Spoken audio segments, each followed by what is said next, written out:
everyone, and welcome to America's Day at the Races, brought to you by America's Best Racing. For the love of the race, visit americasbestracing.net today. It's the first Saturday of the Belmont Park Fall Meet at beautiful Belmont Park in Cayugas. We're so happy to have you with us. Acacia Courtney, Andy Sterling, a terrific card coming up. And Andy, we get right into it with the two-year-olds as they're on the turf and ready to kick off a great day of racing. No, I agree. It's a sensational card. There's a lot of excellent turf racing, obviously the stakes, but they're interesting races throughout the day and competitive races, some big fields, a lot going on. Now listen, Java Buzz, the horse to beat at 4-5, lost to a horse that won a stake in his next start at Kentucky Downs. But I think there are other players as well. A little bit awkward out of the gate in that debut. I was in the paddock for his debut, thought that he might need one. One that has a couple of races under his belt is the 3 Slipstream back on grass today. He's going to have to run well and all likely to beat Jazz Buzz, who was also interfered with the start after the start last time. But I thought Slipstream ran like a horse that probably needed his debut, and the kind of Christophe Clement runner that would run much better the second time out. But there are horses trying the turf for the first time inside and outside that have at least a pedigree to be a runner. Filio de Rey, the 8 to the outside for Grand Motion out of the terrific race mare I'm a Chatterbox. Of course, she was dirt, but Andy, the full sister, also by Galileo, just sold in book 1 at Keeneland for $725,000. It's interesting they matched her with Galileo, and they did it a couple of times. So there must be a feeling that there's some sort of turf.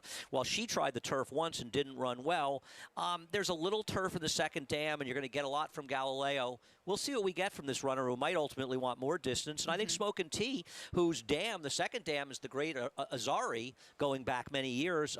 And even though it's more of a dirt family, it's a war front, and the dam has produced a couple of runners that have been very effective in the turf, including a full to this one.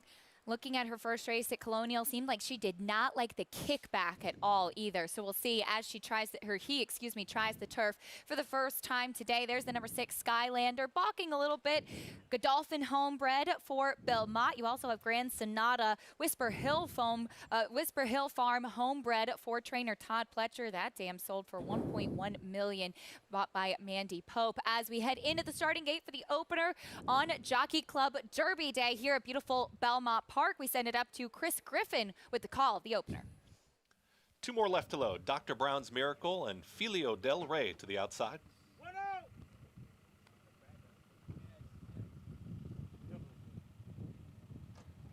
All in line. All set for the opener.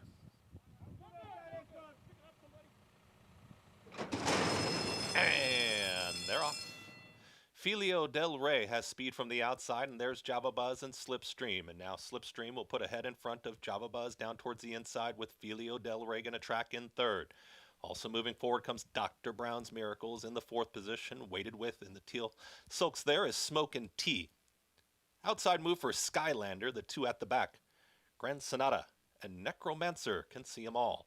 Slipstream with mild pressure from Java Buzz to the inside. They went that opening quarter in 23.80 seconds, and now Java Buzz is put ahead back in front of Slipstream, who's back to second. Looking for room will be Dr. Brown's Miracle, a little wide for Filio del Rey, is making a wide rally here coming after these leaders. Smokin' T has lost some ground. Godolphin Blue Skylander is outside of Grand Sonata. Necromancer still at the back of the pack. It continues to be Slipstream and Java Buzz 1-2, 47.07 for a half-mile time. They approach the quarter-mile pole. Slipstream and Java Buzz. Smokin' T is looking for room. Also coming up, here comes Dr. Brown's Miracle, and the red cap has got some momentum, but these front 2 are still in front. Slipstream has got a neck, now a full length advantage on Java Buzz, who's back to second. Late run here from Grand Sonata. Dr. Brown's Miracle, Smokin' T finds some late room inside the final 16th. No doubt about this one. Slipstream is just opening up. Slipstream, Dylan Davis in the opener. Grand Sonata runs on for second. Smokin' T and Java Buzz in 1 minute 22.32 in the opener. Number 3, Slipstream in start number 3 gets the job done today. More forwardly placed this afternoon. Yeah, and as we talked about before the race, felt it was a horse that needed his first start. It's obvious when he broke on top and was in front and not well behind in the early that maybe that notion was right. And you and I both were wondering why Dylan Davis wasn't clearing a bit earlier as the pace was fairly tepid. He obviously knew he had a lot of horse under him. Java Buzz did not run back that race, finishing a very mediocre third. But Slipstream, This was an impressive win, Acacia. Much the best here in start number 3. First-time starter number 7, Grand Sonata, did close from off of it, and I think that he got second, and he did indeed. As the number 1, Smokin' Tea, that's a horse to watch, Andy. He was very green, still figuring things out, and managed to get third in his turf debut for Shug McGahee. I agree. A little between horses, got a decent education there. I don't like that he didn't finish a little bit better, to be honest with you. And at the end of the day, when a horse wins, and this is a fairly quick time, as fastly as the winner did, I'm not sure how excited I'd be about anybody behind them. And I'll tell you, has to be a disappointing first star for the connections of Figlio Del Rey.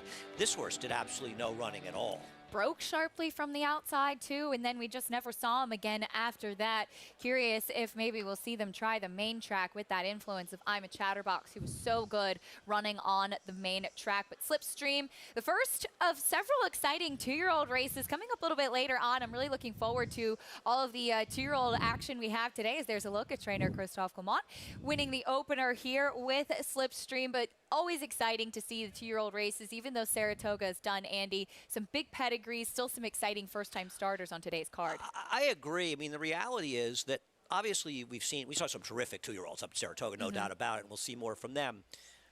But over the last, I don't know, maybe even 10 or more years, the 2-year-olds are a lot behind. And you know a lot. Obviously, you're connected with the Clement barn, and you know a lot of the barns.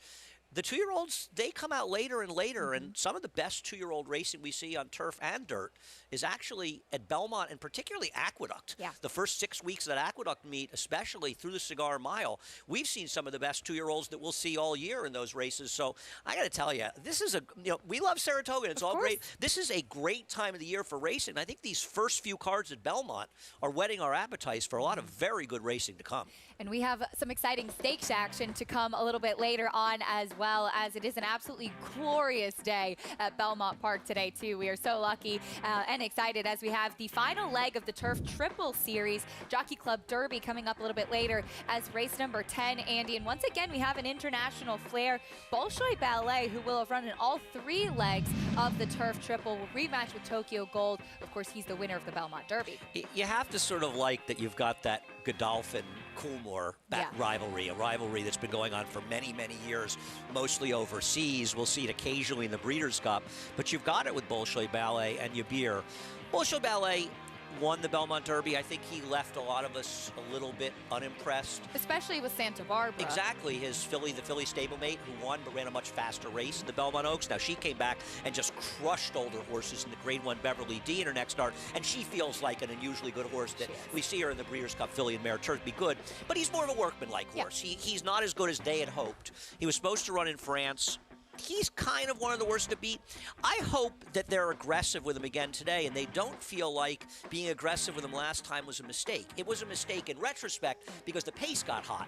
The pace doesn't figure to be hot here, so hopefully they'll be forwardly placed again, and I think good things will happen if they are. Saw Ryan Moore aggressive with him in the Saratoga Derby. As you mentioned, the original plan was to run at Longchamp on mid-September. Unfortunately, due to his vaccination record, they had to reroute to New York instead with an issue there. But of course, the Aidan O'Brien runners, they ship very frequently and they ship very well. As we take a look at today's races presented by our friends at Claiborne Farm, races 2 through 11 still to come at Belmont, including the Jockey Club Oaks and Derby. We'll have the first 4 for you from Churchill Downs. The Open Mine Stakes will be on that coverage as well. Fast main track there beneath the Twin Spires. As you can join Naira Bets and play all of the action on our program while earning up to a $200 deposit match bonus. New members use promo code MATCH200 when signing up and earn up to a $200 deposit match right after your first deposit. Bet any track, anywhere, anytime. Join now at NairaBets.com to get that $200 deposit match. Race 1 in the books. It went to the number 3 Slipstream, trained by Christophe Clement, who has a big day coming up, and he's standing by now with Maggie. We have to get through this interview quite quickly. He has to go home and change, Acacia. But still looking fabulous in the winner's circle, Christophe, here with Slipstream, actually working with the filly that was put up via DQ yesterday. But this horse was impressive. He had a nice turn of foot down the lane. Yeah, I like to see that you do your homework right. He did work with that filly who got put up yesterday. He's been getting better all the time. We were unlucky. We could not get that race to go, short on the turf in Saratoga. It was just very unlucky. It was one of these races that they kept bringing back and with no luck. But he's done very well, and I'm sure he's a nice horse. I just don't know how nice he is, but without a doubt, he's a nice horse. And you seemed as though you wanted to keep him sprinting, but with that at 7 furlongs, do you think he can go a bit longer? I'm not sure. I mean, obviously he did the 7-8 very well. We don't have to decide now. If he relaxes in his work in behind, we might go a mile next time. And if he shows too much speed, then we might have to just keep him sprinting. But it's a pretty good problem to have. Exactly, and a nice one that you have coming up later, Soldier Rising in that Jockey Club Derby. He was impressive at a big price last time, finishing second behind State of Rest with a bit of trouble. What can we expect from him second time for you? He's a good horse. I'm worried a little bit about the pace scenario in the race, because there's no pace. But I don't think you can change also styles. It's a mile and a half. It's a long way. I've had, Ahmad's job is basically to safeguard and give me a clear run, quarter pole wire, and then hopefully the horse will show up. Best of luck later, and I hope you come back wearing a suit. Thank you so much, I will. Christophe Clement kicking off the day in style, at least on the racetrack, with Slipstream, Acacia. Poor Christophe. Everybody's talking about his fashion. Andy said it was not a good TV shirt. It's a Maggie's nice looking shirt. for the suit. But I just like how Christophe's already got an excuse for the horse losing his next start. He's already developed his excuse. This is a good horse, and I'm saying they weren't going fast up front. He rated very comfortably in the air, and he came home fast. I wouldn't be worried about a mile for this horse at all. A $9.90 winner, and what a perfect segue. The Clement barn ready for action a little bit later in the Jockey Club Derby with a horse that was second in the Saratoga Derby, Soldier Rising, a European import making his second start for the barn and looking to repeat a big effort later on today. Stay with us.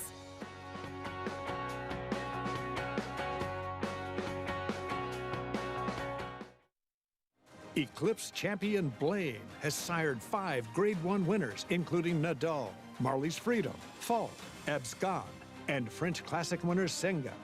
Recent top runners include Aga Khan stud Saidabad, a star performer overseas, plus these recent standout performers. With success on the track and success in the ring, this proven son of Arch is truly a gold value stallion. Blaine, standing at Claiborne Farm.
Welcome back to America's Day at the Races. Acacia Courtney, Andy Serling, and Maggie Wolfendale. Very happy to have you with us as we are underway with this beautiful card on Saturday and getting ready for the America's Best Racing Race of the Week. It is the $1 million Jockey Club Derby Invitational.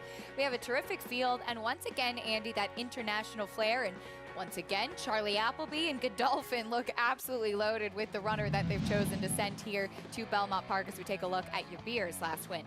He ran very well in this race because the reality is there was only one horse able to catch the horse who was the leader, the horse on the inside, the middle ground, the horse for Coolmore, who looked like he was a runoff early, maybe a rabbit, but he was very game. but Yabir split horses and finished impressively, and it feels like that's what the connections have learned about this horse. He's not a horse that wants to be forward. He's a much, much better horse when he relaxes, and you saw that in his race 3 back, and you saw it in this race at Group 2. I don't take Bolshoi Ballet lightly, but I think Yabir is the horse to beat in this race. I very much agree. And a pedigree that has been successful in the U.S. as well. He's the full brother to multiple Group 1 winner Wild Illusion, who was actually second in the Breeders' Cup Filly and Mare Turf behind Sister Charlie. Yeah, no, this horse feels like he's kind of the goods, you know. I mean, you look at him as a Group 2 winner. I understand he's not, you know, the top horses, the horses like St. Mark's Basilica and those type. But these are very, very good horses. And frankly, I think Bolshoi Ballet might beat him today, but I think he's probably been a little bit of a disappointment, Bolshoi Ballet, with the high regard they had for him. I mean, he's a horse that was favored in the Epsom Derby, right? Yeah, absolutely. So it feels like Yabir is one that's sort of moving forward for Godolphin. Now, whether or not these are horses that can be competitive in the Breeders' Cup, well, they can find out because they'll get that win, you're in for the race. But that remains to be seen. But they're pretty good horses coming over here. Absolutely. As Bolshoi Ballet, as you mentioned, of course, we look back at his win in the Belmont Derby. Last time out, though, in the Saratoga Derby, we saw Ryan Moore be much more aggressive with him right out of the gate. Yeah. Listen, I like aggressive riding, and I like the fact the European rider said, hey, nobody goes around here. I'm going to be forward. It kind of blew up a little in their face. Now, I think one of the ideas worked out for them because when he goes towards the front, somebody else, and you see him, he's between horses. The horse, the number 8 horse, is going to clear him. But by being aggressive, Ryan managed to get outside of that horse. The problem was the pace got a little bit hot. And one of the reasons I think it did was in the mile and 3/16 races, pretty much the first quarter is on a straightaway. So if you're going a little bit, it's going to heat up a little bit, and that's why. Bolshoi Ballet ran far and away the best race of any horse that was forwardly placed in here, but the reality was they helped set it up for the closers. I hope that the connections don't say, we tried to be forward in the Saratoga race, it didn't work, so we're going to take him back again. Because now, if you look at today's race, there isn't much pace. Maybe there's some speed from the inside. Perhaps Luis Saez goes a little bit with the horse inside of him, and that's fine. I'm not saying he's supposed to be full out driving to the front end, but I think they should look to be forwardly placed because I don't believe that if he's in similar position to Yabir, he's going to outfinish that horse. Just looking at the competition as well. There's a look at Soldier Rising in the round pen here on the backside at Belmont Park. He did close. He did have pace to run at that day as well as he was far back coming up the rail in his first U.S. start. No, he did. And listen, it was obviously a terrific purchase by the Connections. So it's already worked out very well because the second place finish in that Saratoga Derby was worth around $200,000. Sure. I don't know what they paid, but it's probably at least a significant portion of what they paid. Listen, he can improve. We'll see what Christophe does with him. But as you say, he had the run of the race. He got a great ride by Irad Ortiz, cutting the corner in there. I don't think he's going to beat Bolshoi Ballet, everything being equal today, but we'll see. Bolshoi Ballet, cheek pieces on. I know how you feel about the cheek pieces, too. I'm always cheek piece envious. As we take a look at race number 2 coming up here at beautiful Belmont Park. And we have a field of 10 with that entry as well. $16,000 claiming race as we have a runner for the Atras barn. Always a dangerous thing there. The number 6, Regal Quality, first off the claim for a barn that has had an absolutely terrific year and looks to keep that strong momentum going into the Belmont Park Fall Meet.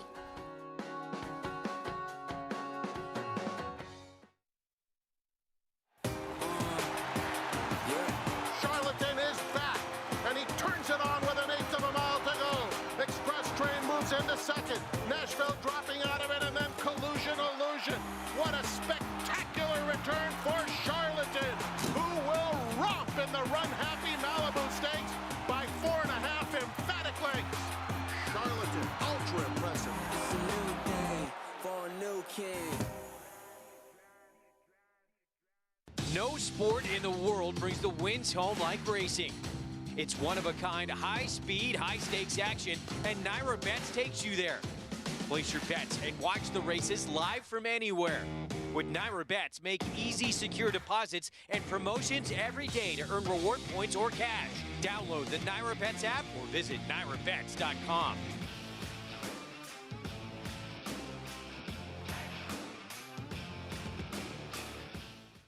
My dad loves the lottery. Growing up, he was always playing, so I had the idea to create an app that lets you play the lottery on your phone. I think that was my idea.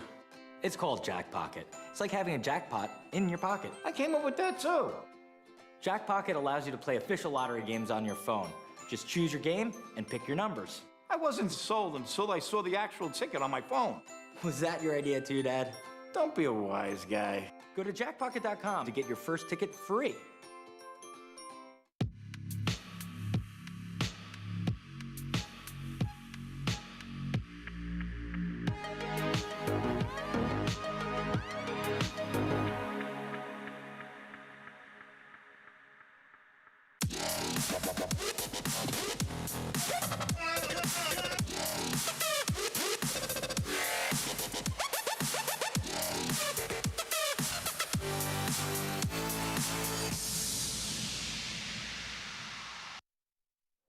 Welcome back to America's Day at the Races. Very happy to have you with us on this absolutely beautiful day. Our program, as always, brought to you by Naira Bets, where you can bet any track, anywhere, anytime. Get started at nairabets.com or download the app today.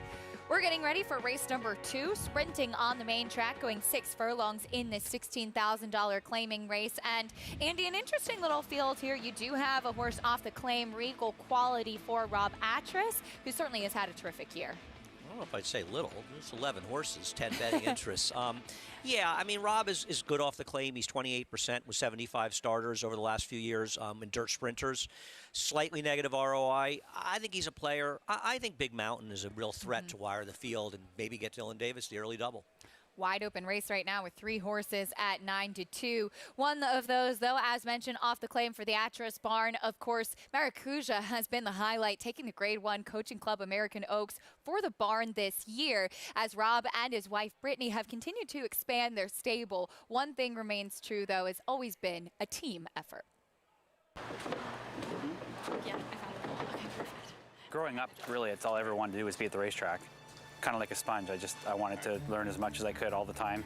I didn't know if I'd be able to get the opportunity to be a trainer. I wanted to learn as much as I could all the time. I actually was working for his vet. I met him on my very first day on the job. He had zero interest in talking to me. So of course I was interested. We've been together ever since. She does everything. You know, she helps me out with, you know, the training to, you know, payroll, books, all that kind of stuff. So she definitely couldn't do without her. I really like spending all day with him, which is pretty great. Yeah. These two He's very intellectual, but also very hands-on. He tries to tailor each horse's training to the individuals very much, especially since we have everything from bottom claimers to like Maracuja. She is a monster, I'm telling you. In her stall, she's like a quiet little lamb. She's so sweet. She comes out of the stall and she's like, I'm big and I am in charge and I'm going to run you over. And they're off in the 105th running of the Coaching Club American Oaks. And Maracuja is out going for the lead. You know, so many things have to go right to even make a race, never mind win a race. So every week she just, you know, she was showing us that she was going to give us a good effort. And it is Malathot in front here by a half length. Maracuja right there in second. We gave her a little vacation in between the Kentucky Oaks and the CCA Oaks. She had like a minor setback, and that's why we missed the Mother Goose, and it actually worked perfect for her. She came back from the farm. She was 2 weeks on the farm. She came back ready. And Maracuja is now making her move on the outside, so it's 3 of them across.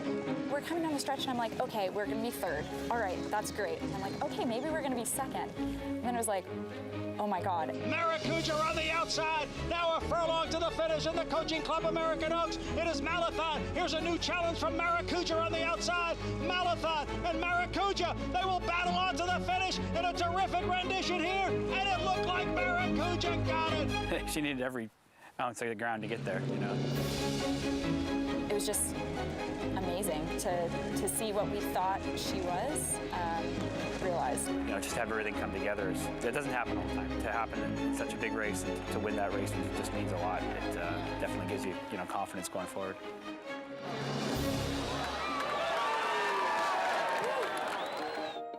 I would love to have some more nice young horses. When we first started, we had 7 horses. All of them are claiming horses.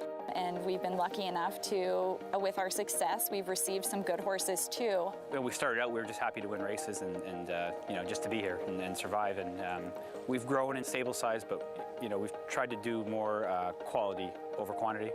Try to lead over a contender every time is basically our goal.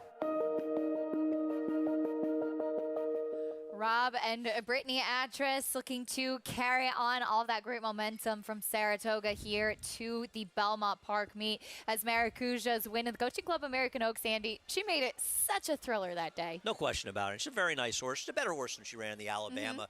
I know they're talking about running in next week's Cotillion. I think that race is drawn today or tomorrow, right? That and the Pennsylvania Derby. So, yeah. So we'll get a look and see who'll be running there, the Grade 1. We'll take a look at this field for the second, starting with the entry. Here's the Plain One Vickers Legend. Yeah, they're a shortest price because they're an entry, but Vickers Legend, probably the weaker half of the entry. Here's the other one with the entry with a 1A, Manifest Destiny. The reality is you look 3 and 4 back on this horse, and he's fast enough to compete in here.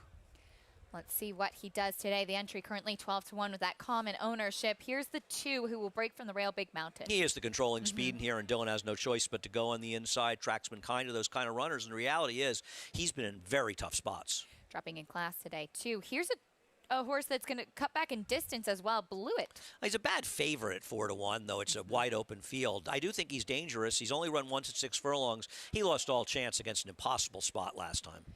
Lunged at the break last time out against Tougher. Here's Rudy Rodriguez's charge, Baby I'm Perfect. Yeah, I feel like this horse was supposed to win last time. Got an easy lead going 7 furlongs in a slower pace, and it's a different pace scenario today.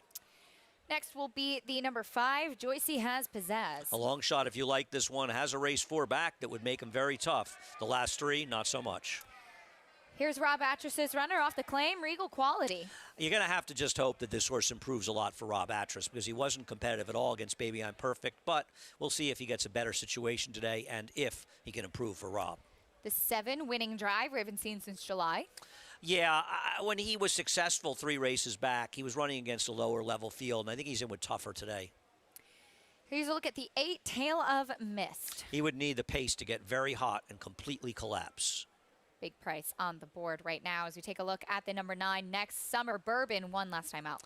Yeah, that was back in July. They skipped Saratoga, but that too was against a lower level field. He did easily beat Winning Drive, though, the 7. Stepping up in competition today as the number 10, Hushin, impeded with last time out. I could be wrong, but I believe this might be Mike Luzzy's first ride back since he got injured. Had at least one. Well, it's nice to see Mike back, and we wish him well.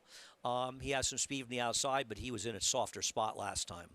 There's a look at the field for race number 2 as you can follow along and get all of the stats on the horses, trainers, and jockeys in today's races with free Equibase past performances. Visit NYRA.com/TV schedule to download your free past performances on all of the races on today's show. There's a look at the number 2, Big Mountain, getting a warm-up from Dylan Davis as he looks for the early double, and we check in with Maggie Wolfendale for more. And taking a look at Big Mountain, I think, in this spot, sometimes when you're judging horses physically, it's all about what they look like relative to their competition. And Big Mountain, relative to many of his foes in here, looks fantastic. And he has looked well for trainer Mike Maselli, but as Andy pointed out, he's been in very tough spots. And so he is in a more advantageous spot today, but he's a funny horse. And he could win today, I get it. He's a funny horse in that you look through his form, and he actually only ran his best races for trainer Ralph D'Alessandro. And I can't say that I ever physically liked him prior to any of those starts. And funny enough, when he made his first start, going back to last summer for Rob Atras, I thought he looked amazing, and I picked him, and I thought this horse was going to do really well, and he didn't. When he went back to Ralph's barn, and he ran really well again. So, and look, my husband, Tom Morley, had this horse too, and I love him. He's a really cool horse to be around, and he looked great. He's looked great throughout, but his form just doesn't seem to be going in the right way. He's one of those weird horses that actually runs better the worse he looks. We'll see what he does here today. As number 4 is Baby I'm Perfect, cutting back here once again in distance for trainer Rudy Rodriguez. And physically, I actually like it for him. I know his pedigree might not say that, and his form might not say that either, but He comes in here really sharp. He looks way stronger behind than what he has in previous efforts, and I like that for horses that need to cut back in distance. His problem is that he is one that it feels as though he may need the lead to be a competitive or a win type here. But I do think Rudy is training him and leading him up to this 6 furlong contest in the right kind of way, as he's now gone to your very tepid favorite. Then there's number 6, Regal Quality. I know he's been somewhat competitive at the 6 furlong distance, but he's not one that physically says 6 furlongs is his gig. He's very long and lanky, and you know, he just lacks a bit of an engine behind the saddle. He looks good and he's moving well out there for Rob Atras, but I don't particularly love him in this spot, Acacia. All right, Maggie, thank you. 4-1 right now on Regal Quality. As she talked about Big Mountain on the drop-in class. Andy, you like this horse in this spot? You know, I make these picks days in advance, and when I made the picks this race, I didn't realize that we were possibly dealing with a track that's been very favorable to inside speed. Now, this is the first dirt race today, and obviously the track could change perceptively between yesterday and today. It can change, you know, they can do different work.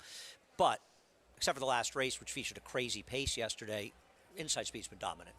And Big Mountain can't help but be the inside speed. Even Dylan Davis, who's kind of speed averse, has to go from the inside, and he's just faster than these horses early. And the reality is, if you look at his last race, he's running against Gandy Dancing and Just Right and Dark Money, horses that would be significant favorites in here.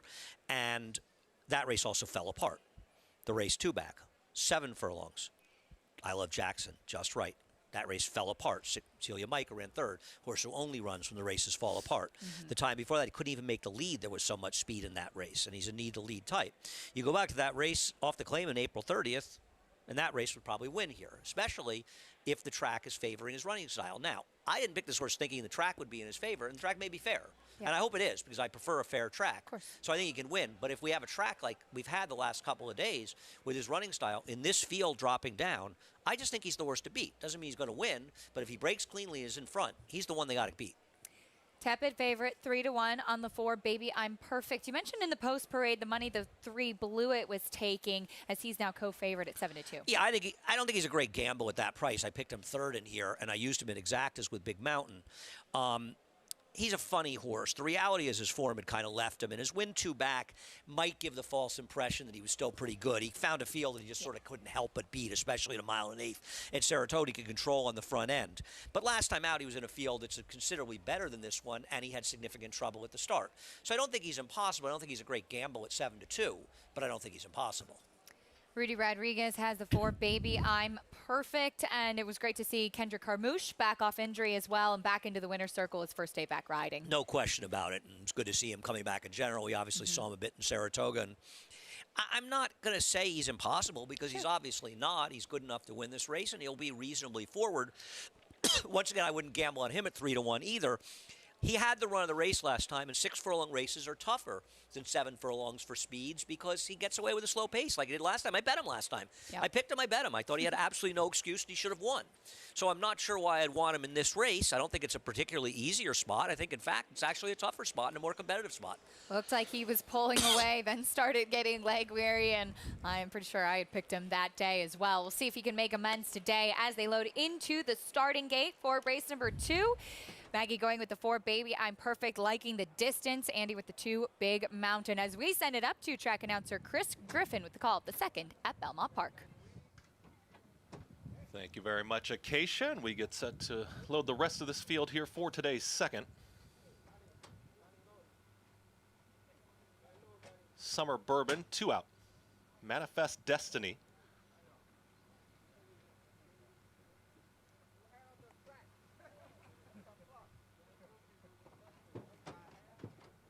Hushin, the last to load to the outside. All in line. All set.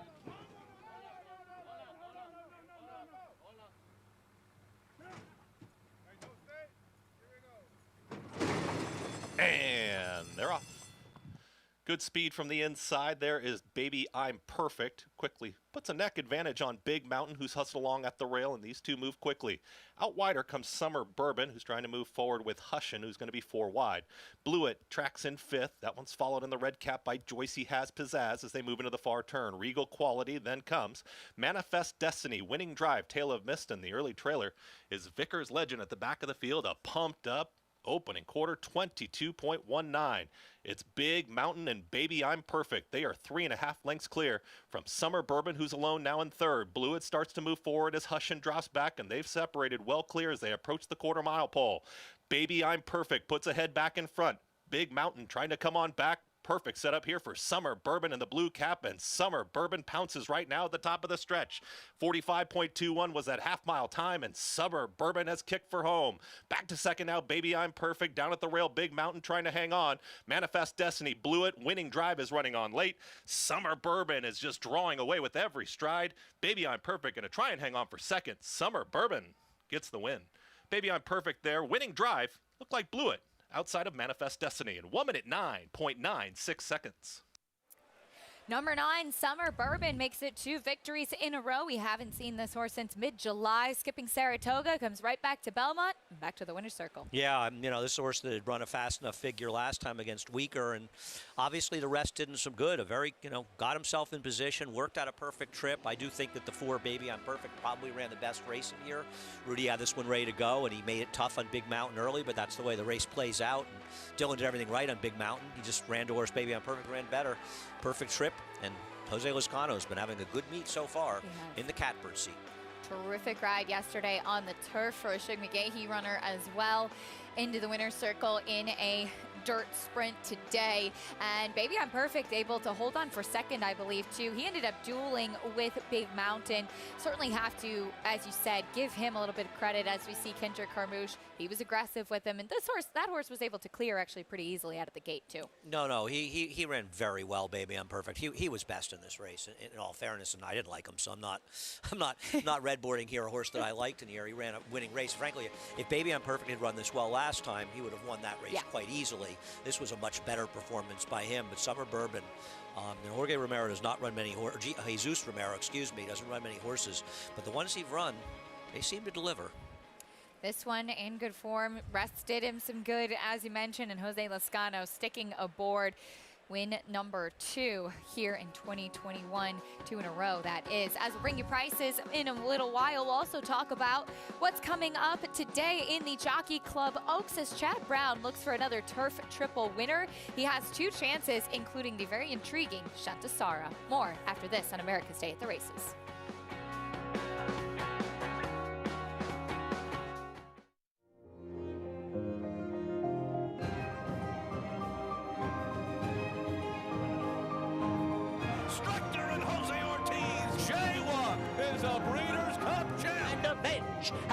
Clift won the Del Mar Futurity. Too close to goal! It is Practical Joke in the preservation. And here she comes. Holiday with a front.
Welcome back to America's Day at the Races on Fox Sports 2. Very glad to have you with us. 2 races are down here at beautiful Belmont Park in race number 2. In fact, it went to the number 9 Summer Bourbon, ridden to victory by Jose Lezcano and trained by Jesus Romero, who's standing by with Maggie.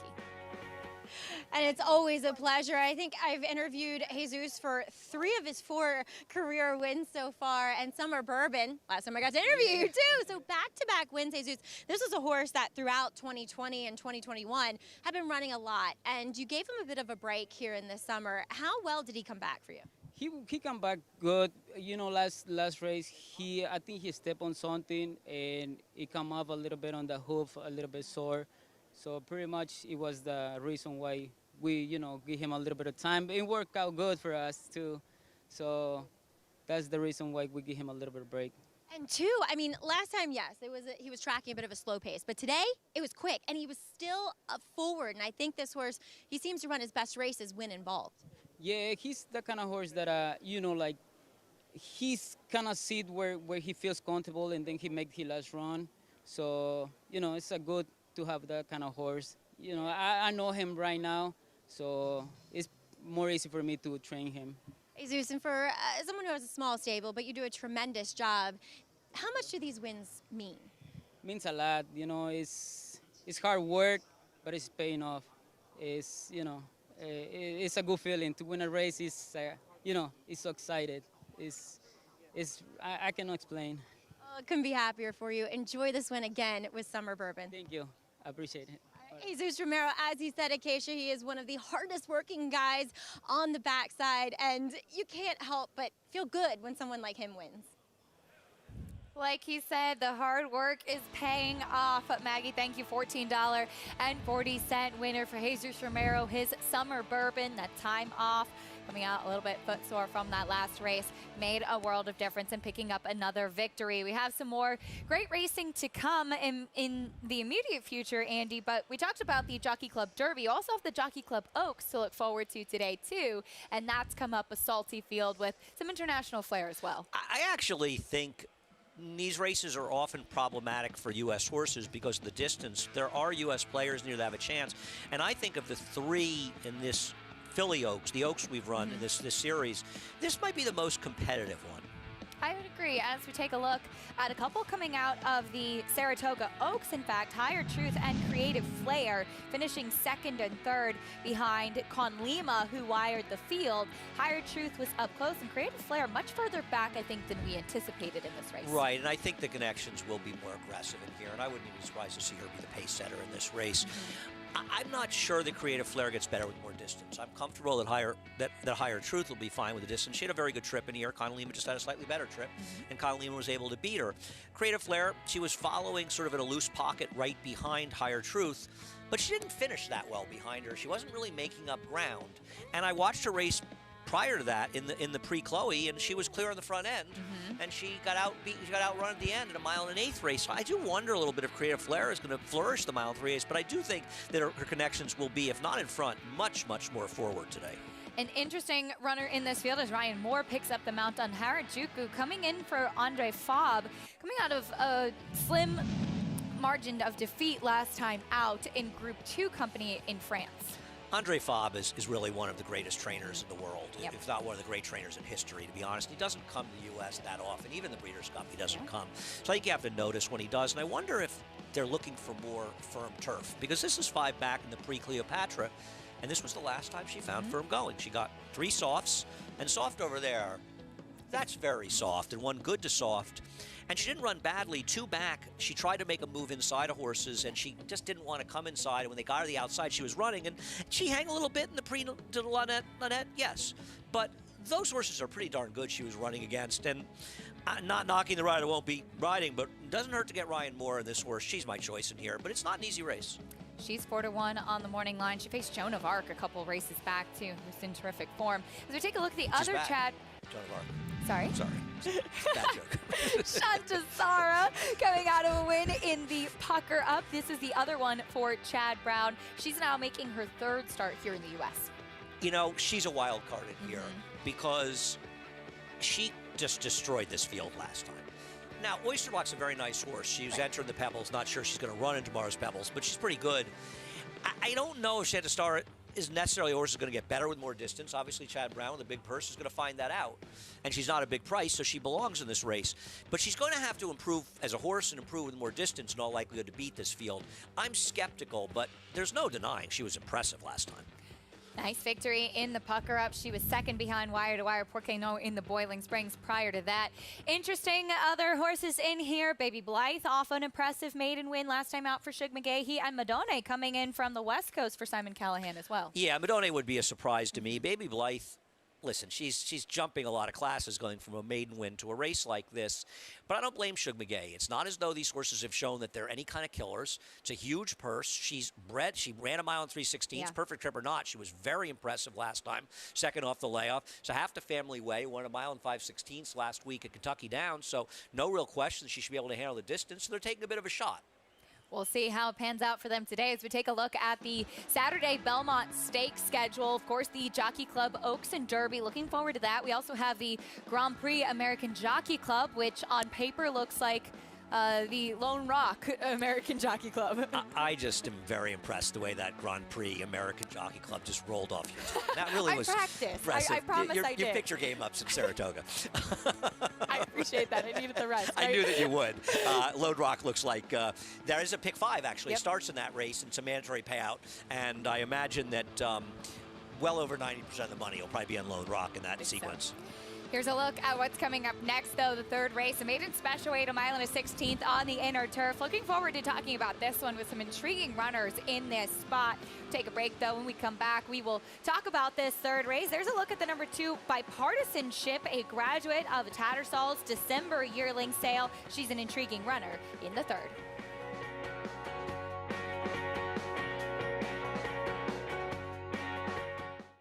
Here comes Overbore on the outside, and it will be Overbore. It's Double Thunder, streaking under the wire to win the Bassford Manor.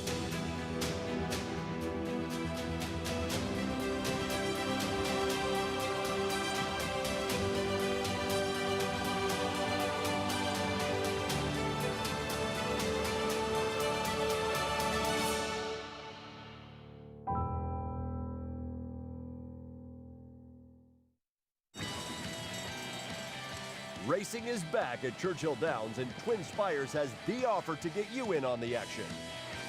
With our Churchill Downs bet back offer, place a win bet, and if your horse runs second or third, you get your bet back up to $10. That's right, opt in and get your bet back for second or third on all eligible races on Friday, Saturday, and Sunday at Churchill Downs. Twin Spires. Download the app and bet today. For 3 generations, the Bond Racing Stable has held to a simple philosophy. If you take care of the horses, they will take care of you. That guiding principle drives every aspect of operations at the family's Songhill Farm and Racing Stables. From breeding to breaking, racing, and retiring, our commitment to our horses is reflected in everything we do. Now you can join our Grade 1 winning team with racing partnerships starting as low as $3,000. Bond Racing Stables, 3 generations of thoroughbred excellence. Racetrack Television Network brings you every race, from every track, on every screen, every day. With monthly packages starting as low as $5, RTN gives you great value and access to more live HD streaming and race replays than anyone. Visit RTN.tv today to sign up and watch on almost any device, including Roku and Amazon Fire. Use promo code TRYRTN for a 5-day free trial.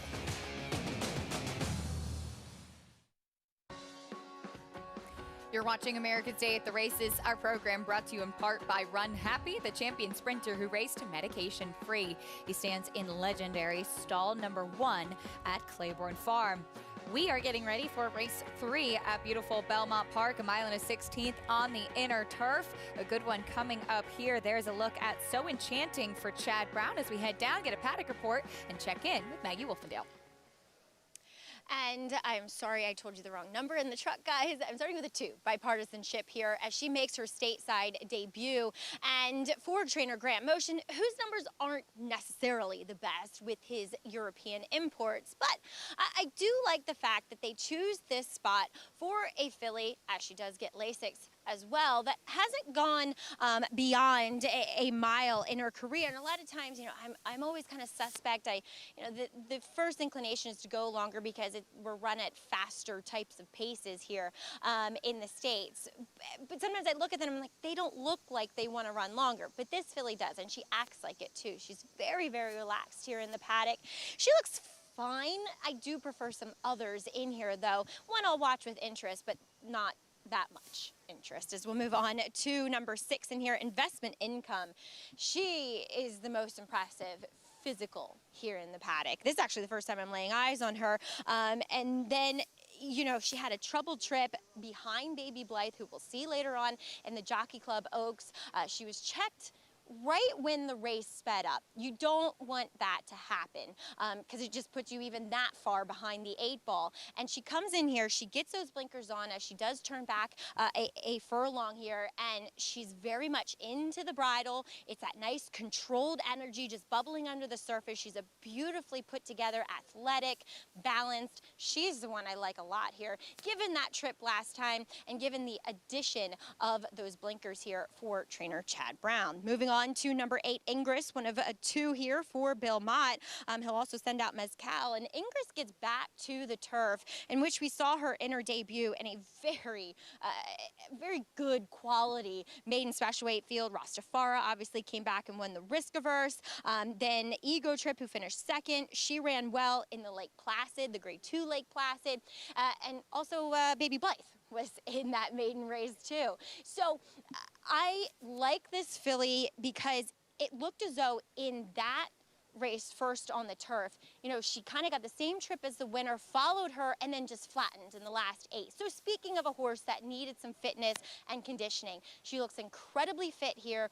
Great coat and flesh to her, and I like the fact that we're sticking at a mile and a 16th, but also, although she is drawn to the outside, I wonder if we see her a bit more forward than what we did in that first turf effort. Acacia?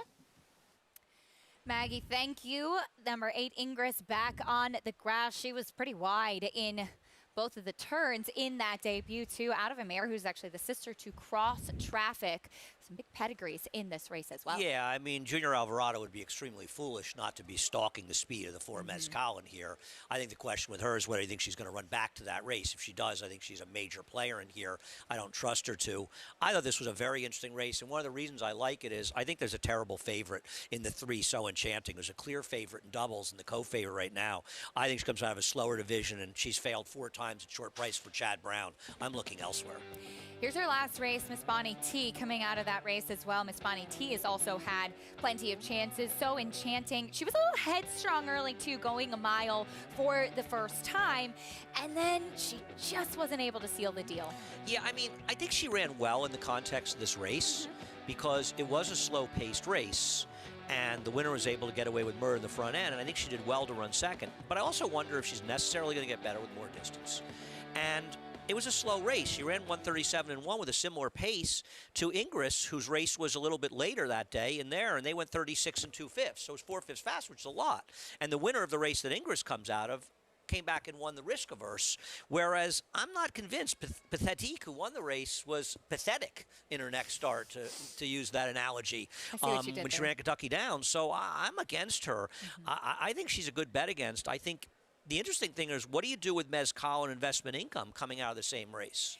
Miss Call, I think, is actually going to run a nice race today. I actually liked her switching to the turf last time. Just thought the distance was too far for her.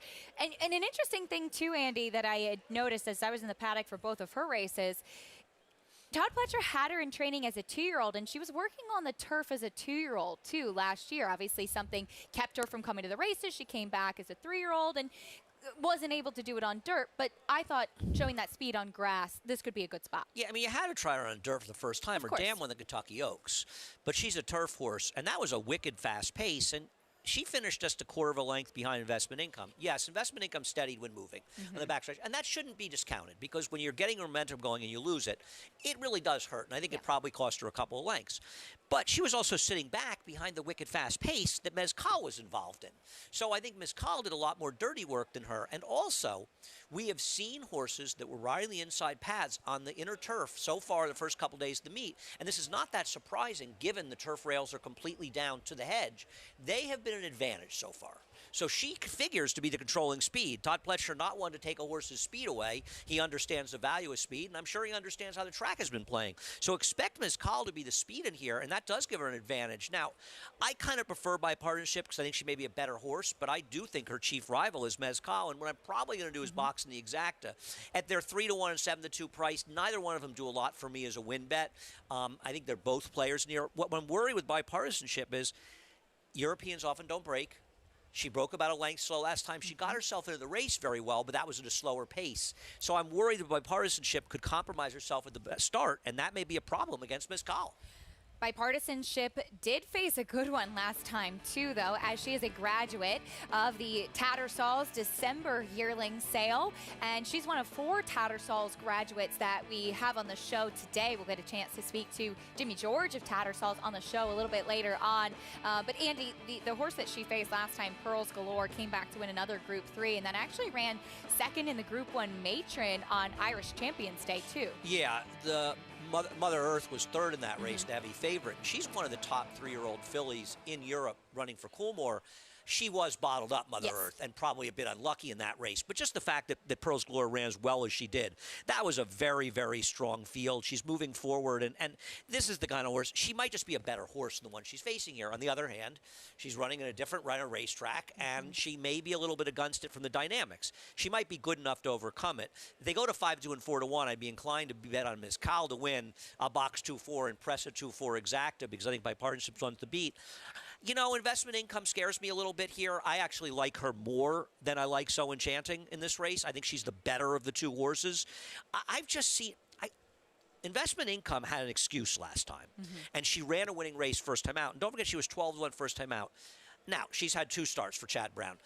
With So Enchanting, I'm sorry, but when I see Chad Brown with 4 starts at short prices in maiden races, I'm going to try to beat these horses because one of the reasons, and this isn't just true for Chad Brown, this is true for Todd Pletcher, all top trainers. You could say it for Christophe Clement, you could say it for Brad Cox, and I don't mean to leave anybody out.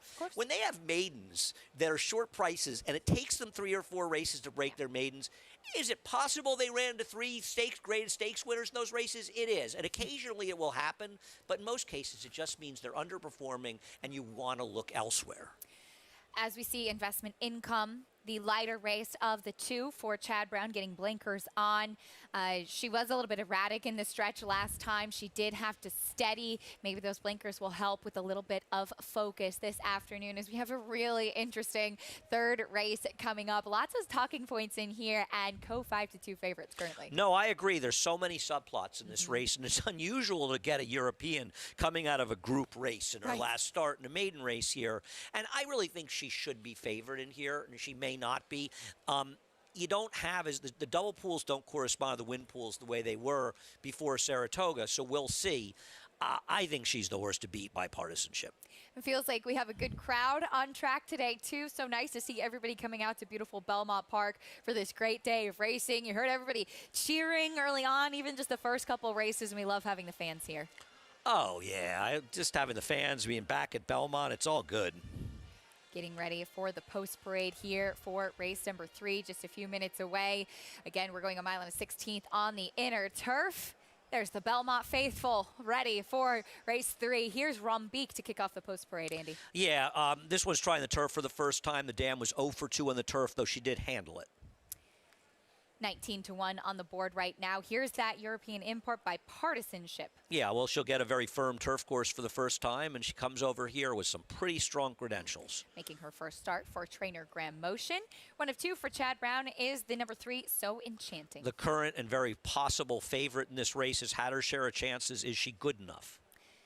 Likely speed. Here's the 4 Mezcal, second time on turf. I think she's a major, major threat in this race to wire the field.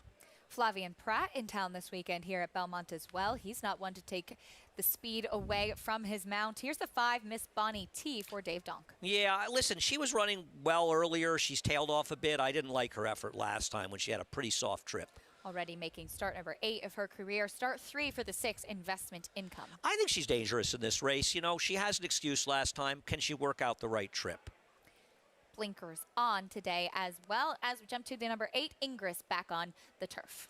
Yeah, listen, she is dangerous. Off her first race in the turf, she is an absolute player in this race. It's a question of how confident you are she'll run back to that race. If she does, she can win.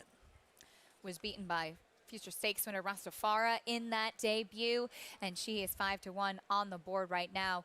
Does have some natural early foot and sharp out there on track. As go back to the number 2, Bipartisanship. We have a trainer stat here for Graham Motion, and Maggie alluded to Graham Motion's numbers coming to the U.S. Tell us about this stat here, Andy. Well, Graham, and this, you know, you look at this stat over 5 years, but this is a stat for the last 10 years. Okay. He's been very strong. This is one thing that Graham, he does a number of things well, but I'm saying this is one of the things that he does extremely well. He has a very good feel for the Europeans, and I don't see any reason that she isn't a major threat. And I think 7-2 is a very generous price on her in here.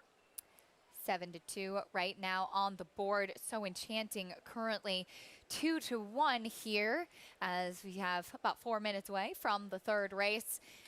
The number 8, Ingris, we talked about her a little bit as she did close to finish 4th in that debut back on the turf today, affiliated by Medaglia d'Oro. We've talked about Mezcal potentially being the controlling speed, and if we do see Ingris be a little bit more forward, how do you expect that race to play out as far as those are concerned? Well, I would think the Mezcal, I mean, in theory, it's supposed to be that Mezcal's in front and Ingris is stalking her. She has post 7. Junior Alvarado needs to be more aggressive. You know, he needs to get back to the things he was doing. He's a very good rider. He had a tough run at Saratoga, but he's a good rider. He needs to get that confidence back, and one way to do it is to give your horse the best chance to win, and whatever her best chance is, he needs to put her in the game. If he lollygags around and loses ground and ends up wide and he ends up out of position, it's very unlikely she's going to be able to overcome that. Ingris 5-1 on the board right now as we still see So Enchanting holding steady at 2-1. Andy, as we get ready, we're in race 3 here today. Lots of exciting wagers coming up a little bit later on. And we get ready to kind of set the scene for all of the exciting action that we're going to have throughout this Belmont Fall meet. What are some of the things that you're most looking forward to over the next couple months as we're here at Belmont Park? I mean, I think you and I will agree. We always like the 2-year-olds, you know, especially this time of the year, dirt and turf. We hope the weather holds up because our program depends so much on the weather with so much turf racing. But listen, there's obviously some good stakes action coming up. We always like seeing the stakes, but I mean, I think one thing you and I share as fans, we're fans of the game. Absolutely. We enjoy every day here, and you can find something in any race. I mean, obviously, the higher stakes, they may be more interesting than the claiming races, but I think, like, for instance, today's last race, which is a starter allowance, I think is one of the most interesting races on the card. You can make cases for lots of horses. So I just, I think it's true of really everybody involved with the show and here at NYRA. We love horse racing. We like the game, and there's just so much to look forward to on a daily basis here out at Belmont Park, Aqueduct as well. We get to look forward to the third race here as horses out on track. Checking again with Maggie.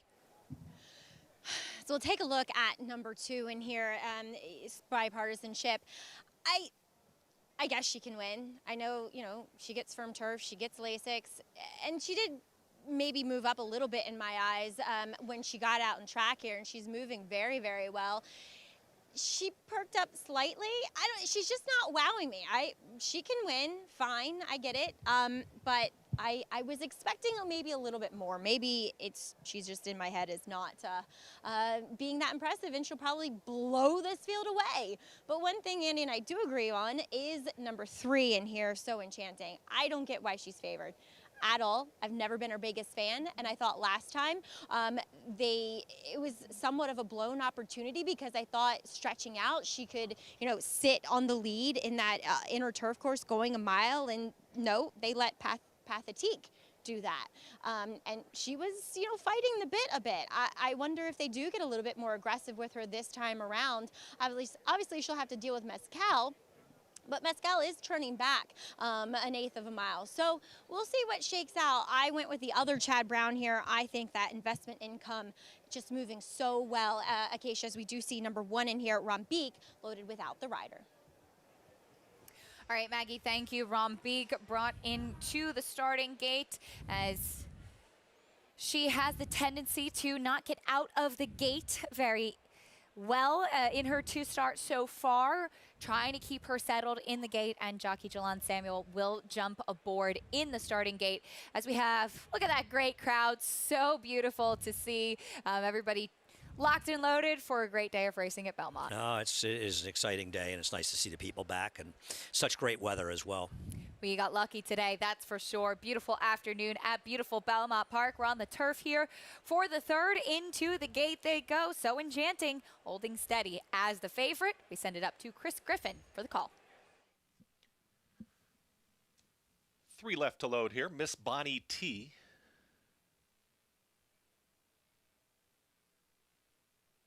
Investment Income.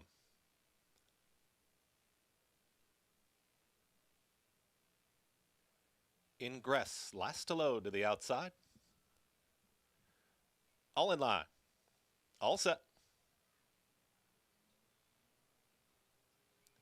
And they're off. Very awkward start for Bipartisanship at the back of the field.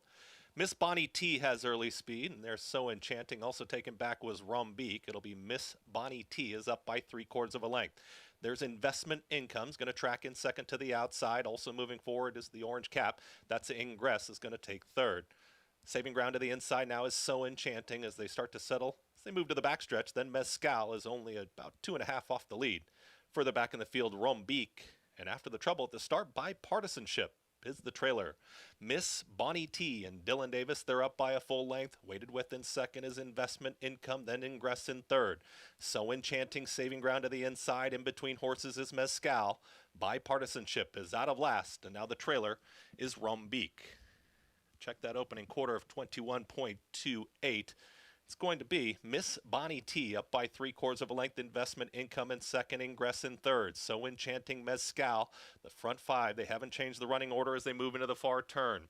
That half-posted time is 46.70 as they work around this far turn now. It's still Miss Bonnie T finding up front. Investment Income right there with Ingress. So Enchanting looking for room at the hedge. Mescal is now called upon in between horses. It's Miss Bonnie T at the top of the lane. Investment Income, So Enchanting looking for room. Now tips into the 2-path is coming after this leader is still in hand.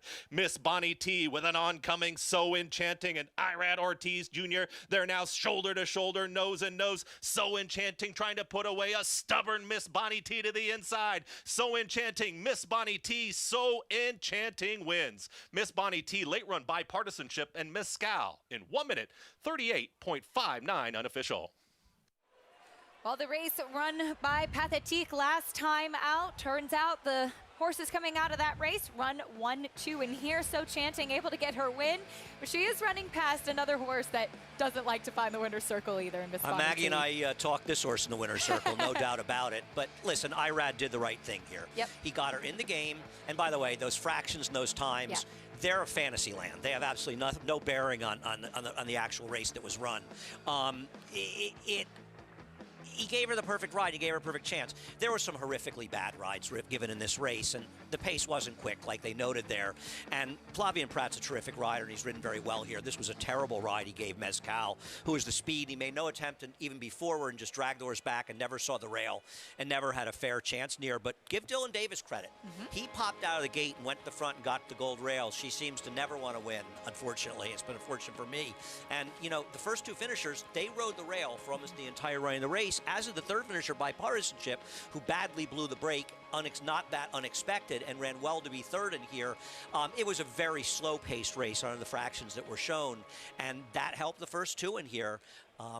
Not a good performance, though, by Investment Income. I mean, she was outside, but she shouldn't have run as badly as she did. But Mescal, this was a bad ride, period. Mescal not on the lead as expected, taken a hold of early by Partisanship, as we often see with some European imports breaking slowly in that U.S. debut. Did ride the rail and rally up to be third, perhaps one to watch next time out moving forward for Graham Motion, that filly by Bated Breath. But it is the more than ready filly, So Enchanting in those forest green silks of Peter Brandt. This one also owned by E5 Racing.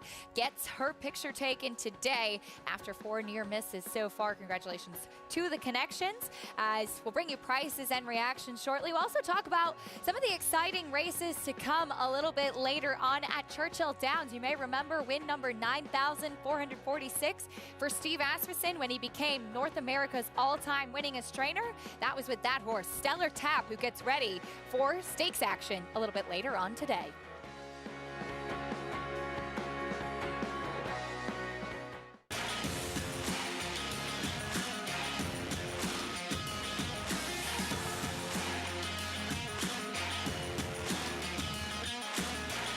happy as she comes to the run happy finish line. Run up, jog. But it is all Happy Soul to win the 109th running of the Astoria.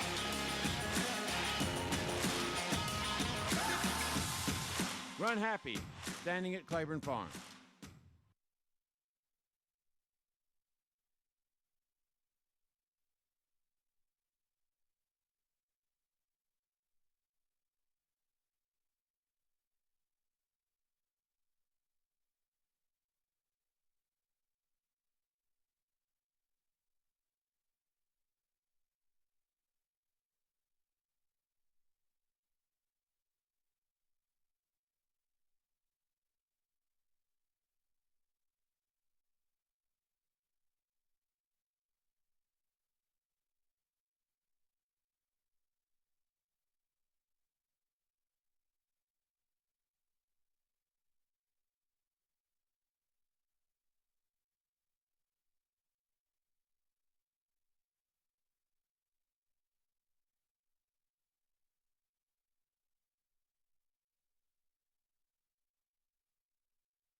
Welcome back to America's Day at the Races, brought to you by America's Best Racing. For the love of the race, visit americasbestracing.net today. Irad Ortiz aboard the number 3 So Enchanting, heading into the winner's circle after her score in the 3rd race here at Belmont, getting the job done for trainer Chad Brown, as she did pay $6.40, went off at 2-1, able to run down that pace setter, Miss Bonnie T, Andy. Yeah, no, she got a great ride by Irad. Not a horse that I liked in here, but she got the job done at 2-1. Miss Bonnie T, she is a fighter, but she doesn't seem to win these photos. But the rail played a major role as well in this race on the inner. Chad Brown, the winning conditioner, and he's standing by with Maggie. And looking to kick off a good day, possibly, for the Brown Barn. And Chad, So Enchanting, I'm sure she's been a little bit on the frustrating side, but today, all that was rewarded as she really put it together. She did. She got a great ride and trip with Irad, and she has been a bit unlucky. We always thought she had a lot of ability. I would have never thought she'd be a maiden in the fall of her 3-year-old year when we started training her last year, because she showed a good turn of foot. But anyway, here we are. She finally broke her maiden, and now we can start to continue on the right path, I hope. And Chad, too, you'll be sending out Higher Truth later on in the Jockey Club Oaks. You know, the speed and the pace scenario looks a bit murky because we don't know what Harajuku on the outside will do and the Godolphin horse Creative Flair on the inside. But your filly has tactical speed. Would you be upset to find her on the front end? No, I'm going to totally leave it up to Jose. He's ridden her terrific her last 2 starts. I mean, she just came up a little short, but she got great trips. So we're hoping to do it again here. And just, you know, whether she's on the lead or up close, saving ground again like she did the last 2 trips, I prefer.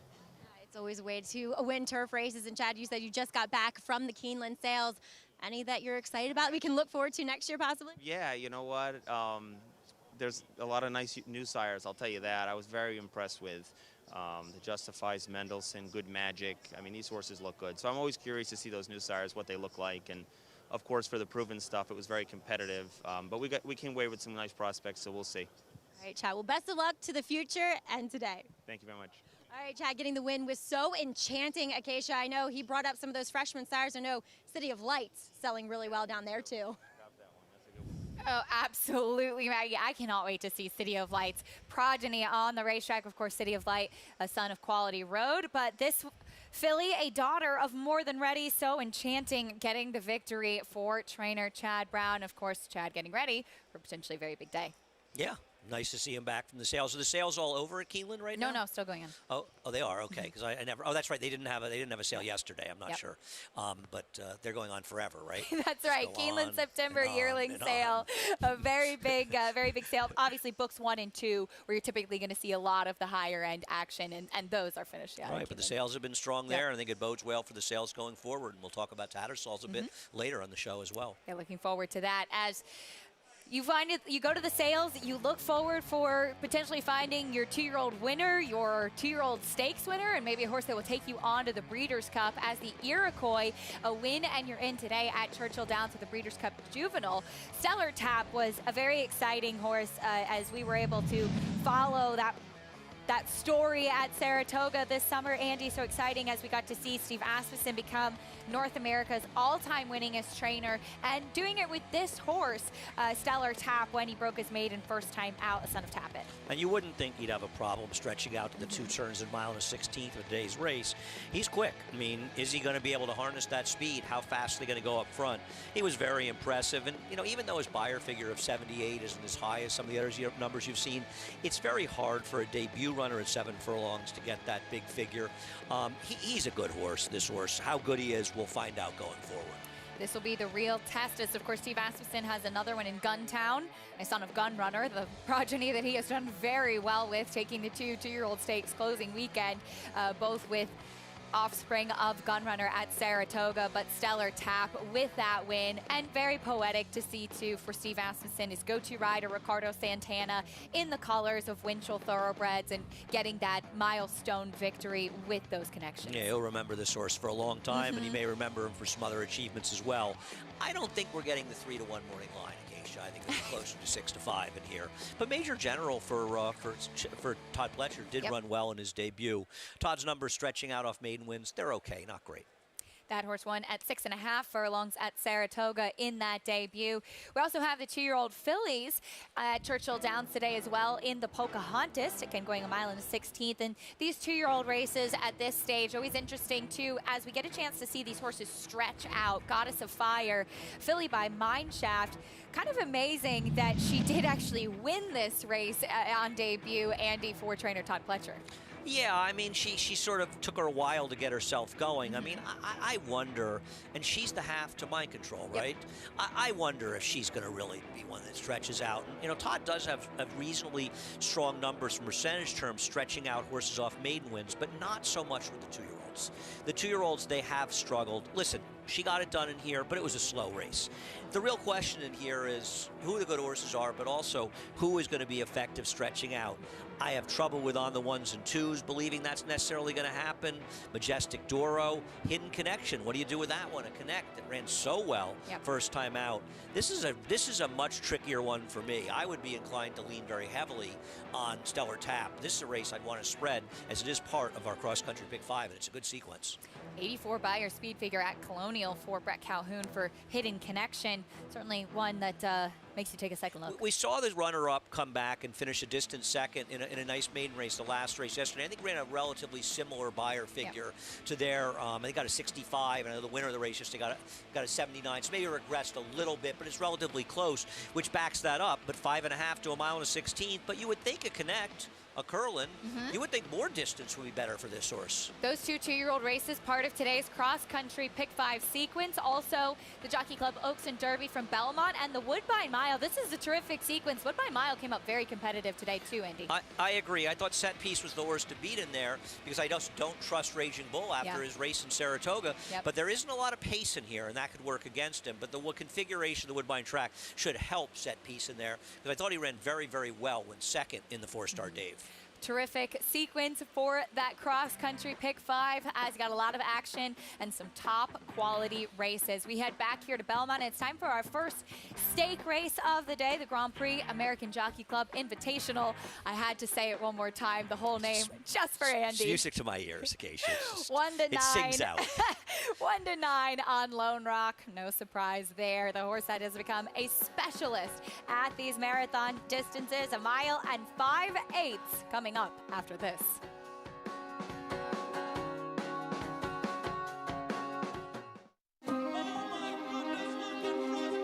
Just imagine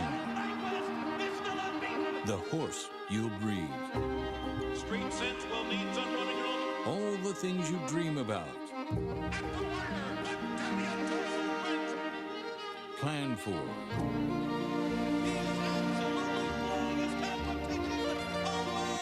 Darley. Just imagine. Considering horse ownership? Get off the bench and get in the game. We have one goal. Make racehorse ownership a slam dunk. It's Maxim Rate close to home. Maxim Rate has won the game lead. A terrific finish in the Woody Stevens that goes to drain the clock by a head. Slam Dunk Racing. Come win with us. Horse of the Year Gunrunner is off to one of the most exceptional starts at stud in recent memory. Papa Cap, an easy winner of the best pal. It is Wicked Halo drawing away to win the Adirondack. Echo Zulo to win the Grade 1 Spinaway. Gunite, and he's going to win the Hopeful, and he did it impressively. Gunite, Echo Zulo, Papa Cap, Wicked Halo. Gunrunner, with a pedigree that breeds true. It's America's original sport, and no one covers it better than americasbestracing.net. From the sport to the lifestyle, the best races, horses, and destination venues, cocktails, gambling, fashion, and more. americasbestracing.net is a sport for you.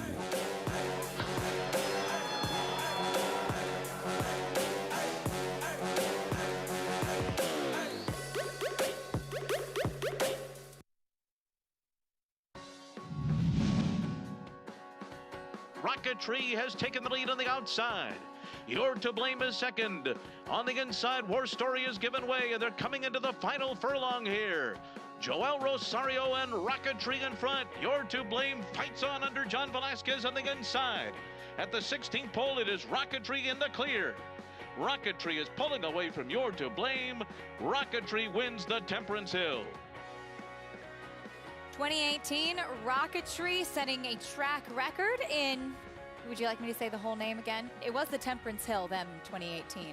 And Yeah, now, you know, the Temperance Hill. I was here when he won the Belmont Stakes. I was here when Man of War actually set the mile and 5/8 record. I really never thought it would be broken. Yeah. And it took 100 years for them to run the distance again at Belmont Park, actually. And when it did, Rocketry, a name that will live in infamy, much like Man of War, broke that record. pretty amazing. Rocketry, one of those horses that was a specialist at this distance as well, as we have a very special horse that loves these marathon distances. What a claim Lone Rock has been in getting a chance to stretch out, and he's just been so dominant. That 11-plus length score in the Brooklyn. You don't typically see horses win by those margins going 1.5 miles. He really accelerated the stretch, and it was an impressive run. Belmont Stakes was almost 2 seconds faster, which shows, in fact, it was 2 seconds faster, shows how quick that race was.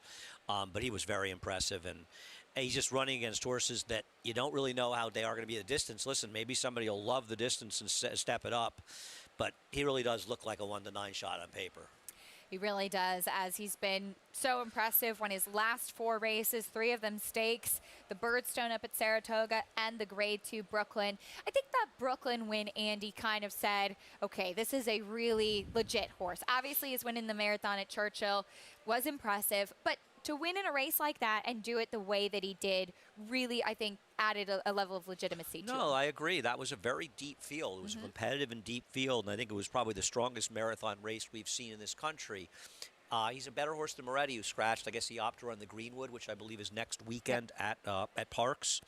So, I mean, they can all lose, but the way he's running, there's just no... The only case you can make against him is a complete and total guess, which is he won't show up and or one of the others will somehow blossom into a very good horse going long, and that's always a possibility. There appears to be some speed. All of the 1, 2, and 3 horses have speed in here.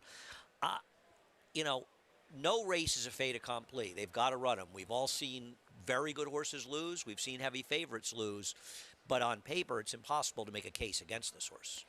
We welcome in now former champion jockey Richard Migliore. And Richie, you've told me stories about riding horses like this that says, I just can't mess this up and I have to make sure to get him to the finish line. Well, as a jockey, when you're on a horse that looks decidedly best and is decidedly best, and if he shows up and runs his race, the only way he can lose is by jockey error. So you actually get a little bit more nervous riding horses with that much expectation, feeling like the only way they can lose is if you do something wrong. Now, Lone Rock is a really, really good marathon horse for a number of reasons beyond the physical prowess that he's displayed. It's his demeanor. It's the way he allows a rider to direct him. He doesn't get rank. He puts himself in the game. If they go a little quicker, he can be further back. He essentially looks like a jockey's dream. And when you have a horse that switches off, doesn't pull, and try to make too much use of themselves, that makes them more efficient to get these marathon distances. And he is a true marathoner. He is a horse that just has a high cruising speed, a big galloper, and he just continues to stay on, and he's just a pleasure to watch. I really think Lone Rock, something would have to go drastically wrong for Lone Rock to lose here. The two-horse, kind of interesting. Chris and Dave spoke with his owner just a few moments ago, Robert Amendola. From a physical perspective, this 15-time winner certainly looks like he would stay as far as they write the races. Mr. Amendola has no false illusions. He feels Lone Rock is the best horse. He has the utmost respect for him. He's hoping that they can have a good run and finish second. It is a big purse. They pay 20% to second, 10% to third. And I said, well, your horse has speed. You've got Mo Gotcha inside of you. You've got another horse right outside of you that has some speed, Empty Tomb. He said, hopefully our horse will relax enough. He doesn't think Mo Gotcha will stay at all, and he'd like to be in a position where if they use themselves up, maybe he gets first run and hopefully hangs on for second. But he has so much respect for your favorite Lone Rock, as I do as well, a true marathoner. Richie, thank you. Getting a horse to relax, conserve, to go this mile and 5/8. And look, you have a horse like this, Andy, as we take a look at the Birdstone win last time out. I think it's interesting hearing from owner Robert Amendola, getting a chance to have a horse that you claim for $50,000, hit the board in a stake like this, get a piece of the purse. It certainly makes sense. It's about putting horses in the proper spots. Yeah. Second place, as Richie was pointing out. I know, Richie's next jockey, so doing the math on that 20% and the $300,000 is a little tricky for him. So I'm going to help him out here a bit. $60,000, and it's $30,000 for third. And I kid, but Richie makes a very, very good point. There's nothing wrong with being second or third in these races, and you lead him over here. And Empty Tomb certainly makes sense as a possible second place horse, locally owned. But Chris and Dave and Robert Amendola doesn't apologize to anybody. This is a guy who has been a very successful owner for many years. Back before your time, as I saw Man of War, 70 years after Man of War in the late 80s, he was a very dangerous owner with Cedar Valley Farm, and the late Butch Lanzini, the late great Butch Lanzini, is his trainer. So he wasn't around for a little while. His owner came back, and he's continued to have success. So if he thinks he belongs and he wants to take a shot, I'm not going to argue against him. It's been great to see him come back, and you can't miss those silks either. And I know for trainer Murtkan Kantromasi, really appreciating the support and always very humble and grateful to have a winner for somebody that has appreciated him so much. And coming here, having a stable in New York, it's not an easy circuit to be successful on too, especially when you have a smaller stable. Yeah, Kantromasi Barn, they're good guys. Yes, it's really hard not to like them. They really are. They're sort of, they have an enthusiasm that's a bit infectious, and it was hard watching them struggle so much during the Belmont meet. They really came alive again at Saratoga in a big way, and hopefully, and in all likelihood, it will follow through the rest of the year because they've been very successful. The Belmont meet was an aberration for them. 1-9 on Lone Rock. You saw his marathon wins, that graphic there, and the open lengths that he's won by too. It's not just winning by a slim margin, it's winning by open lengths in just absolutely dominant fashion. That's how you end up with a 1-9 shot. And he's also such an easy horse because he's got that tactical speed, so he puts himself into races, and it makes him extremely tough because the dynamics aren't going to affect him. If he's going slow up front, he's going to be right there. If they're moving a little up front, he'll sit behind him. We get ready for the post parade here for the fourth, our first stake of the day. This does also kick off a mandatory payout, pick 5 as well, races 4 through 8. And I imagine, Andy, a lot of people are going to be leaning on Lone Rock here to kick things off. We'll get into the post parade, though, starting with the 1, Mo Gotcha. Yeah, Mo Gotcha actually ran very well last time. That was in the Cantermachi barn, claimed by a barn that hasn't won a race in a while. Was elevated to first through disqualification last time out, going the 9 furlongs. Speaking of the Cantermachi barn, though, here's their charge, Chris and Dave. Listen, he's a talented runner. The question really is, how far does he want to go? He doesn't give an indication that he's a horse that's going to get better and more distance, but sometimes it doesn't really matter. They just like that distance. They get into a good running, sort of a good rhythm. Off the claim for Rob Falcone, here's Empty Tomb. Always respect Rob Falcone. Obviously, doesn't hurt to have Luis Saez. Claiming for Mike Maker is a tricky thing to do, but he's probably the second most talented horse in the race. Is he the second most talented horse at 13 furlongs? Does he want to go this far? We know Lone Rock does, and he's 1 to 9. Yeah, I mean his record speaks for itself. He's the star in this race. The others are trying to reach that plateau. And the number 6 to the outside, locally owned. Well, I think if you're Tom Morley, and obviously he ran really well off the claim for Tom Morley, an exceptional effort, and he's tailed off since then. Having said that, he's in a position where he could just let him run up front and hope they start moving up front, and they all get leg weary and the pace is too much, and he's the perfect kind of horse to run for second. And understand something, everybody in here wants to win. Yeah, but I think the strategy, and Richie hinted at this, of the other riders is to run for second. And then if something happens and Lone Rock doesn't show up, he isn't able to run, that doesn't mean you can't win. But the thing about locally owned is he's not going to get compromised trying to win this race, where it's possible that Empty Tomb and Tristan Dave and Mo Gotcha could get a little bit engaged early, and that could sap them for later. Locally owned can just hope he's picking up pieces, and maybe if Lone Rock doesn't run, he gets lucky and wins. So I actually think, as the longest shot on the board, he might be the most likely horse to finish second. I wonder if the Exacta 4-6, and they're going to look at it. Actually, it's the second biggest Exacta, $6 for $1, and I think the 4-6 Exacta is a real value play right now if you're looking for something. And that's an interesting point, too. When you have such a short favorite and you try to figure out a way to make money, maybe you're playing the pick 5 and going to lean on this horse and try to find some prices elsewhere, find an Exacta, different creative ways to try and create some value. Right. No, I agree with what you're saying, because I mean, we've gotten so involved in multi-race bets, and I'm very involved in them as well, but I think we miss out on looking at, there's a lot of other pools here to look at. I mean, let's just say, for argument's sake, the shortest Exacta is 4-3. You hate Empty Tomb. You think, I don't like him at all. He's not going to get it. So why don't you just play the 4 with the 2 and 6, for instance, something like that. The one's a little tough to make in this situation. There are things you can do. There are other pools. It's not just the multi-race bets you want to look at, and I think Exactas in these situations, and the 4-6 at $12, maybe even 13, as it could be $6.80. I think that's a value play in this race, personally. Ways to get creative, find some value, as you do have a 1 to 9 favorite. Richie, as a jockey, we don't often see these races going a mile and 5/8 on the main track. Tactically, tell me a little bit about how you would ride this race. Well, I'm not going to try to key on Lone Rock. I'm not trying to try to actually actively go out to beat him. If it was a bigger field and maybe if he was drawn inside and I could put him in a compromising position, that's something that it's your responsibility to do as a rival jockey. That's what a jockey's job is, to make his rivals as uncomfortable as possible within the boundaries of the rules. I don't see a scenario playing out like that. I think going this mile and 5 furlong distance, the key for any horse in this race is to be quiet, to have them relaxed. You're going to break from the gate. You're breaking up at the 8th pole. There's not a huge crowd here, Acacia, but a big enough crowd. People react to the break, and they usually cheer as the horses come to the wire the first time. You don't want your horse to get set off, so you want to break quiet, like a whisper. Boom, into your hands, not ask them, not grab them, and almost let them sneak into the race. You're not breaking away from the gate. You kind of want to gallop away from the gate. And if you have any chance to pick up a check, it's going to be by having your horse switched off and reserved.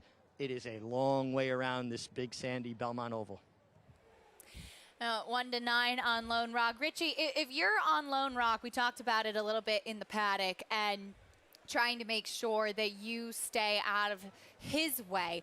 As we know, horses, they feed off a rider's energy, that importance of keeping quiet. He has that tactical speed. Where do you want him to be in the first few jumps of the race as they go past the crowd? Well, you know, even going a mile and 5/8, Acacia, starts are important. If you don't break cleanly, sometimes that'll set a horse off. They panic a little.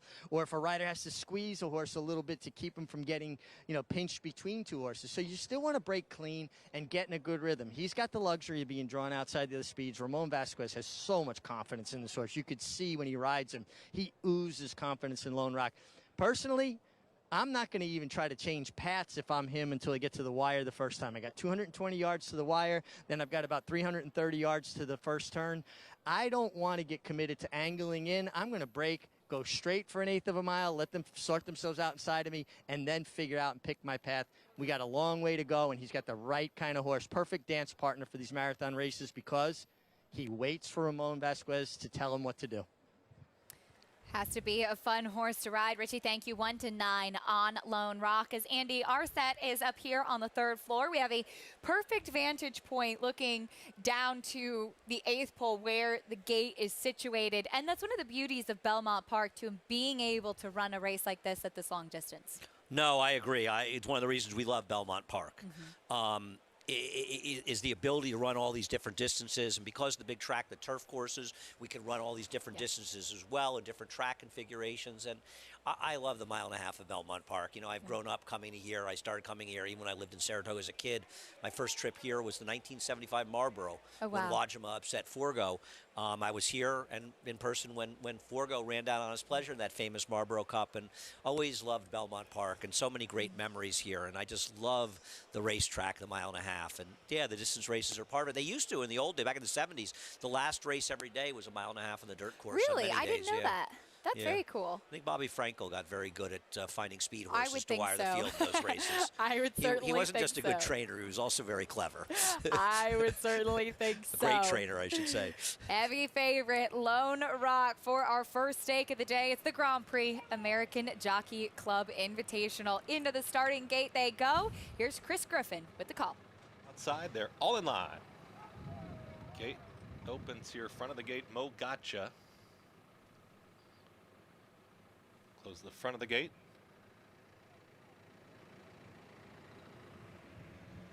They're all set.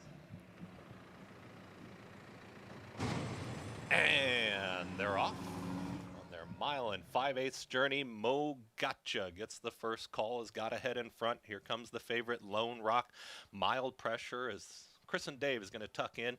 Down to the third position, Empty Tomb, just a little bit head held high in the air, is looking for a spot from the fourth position, and the trailer will be locally owned. Passes the first time, it's Mo Gotcha with a neck in front. Lone Rock is comfortable tracking in second as they get set to move into that turn.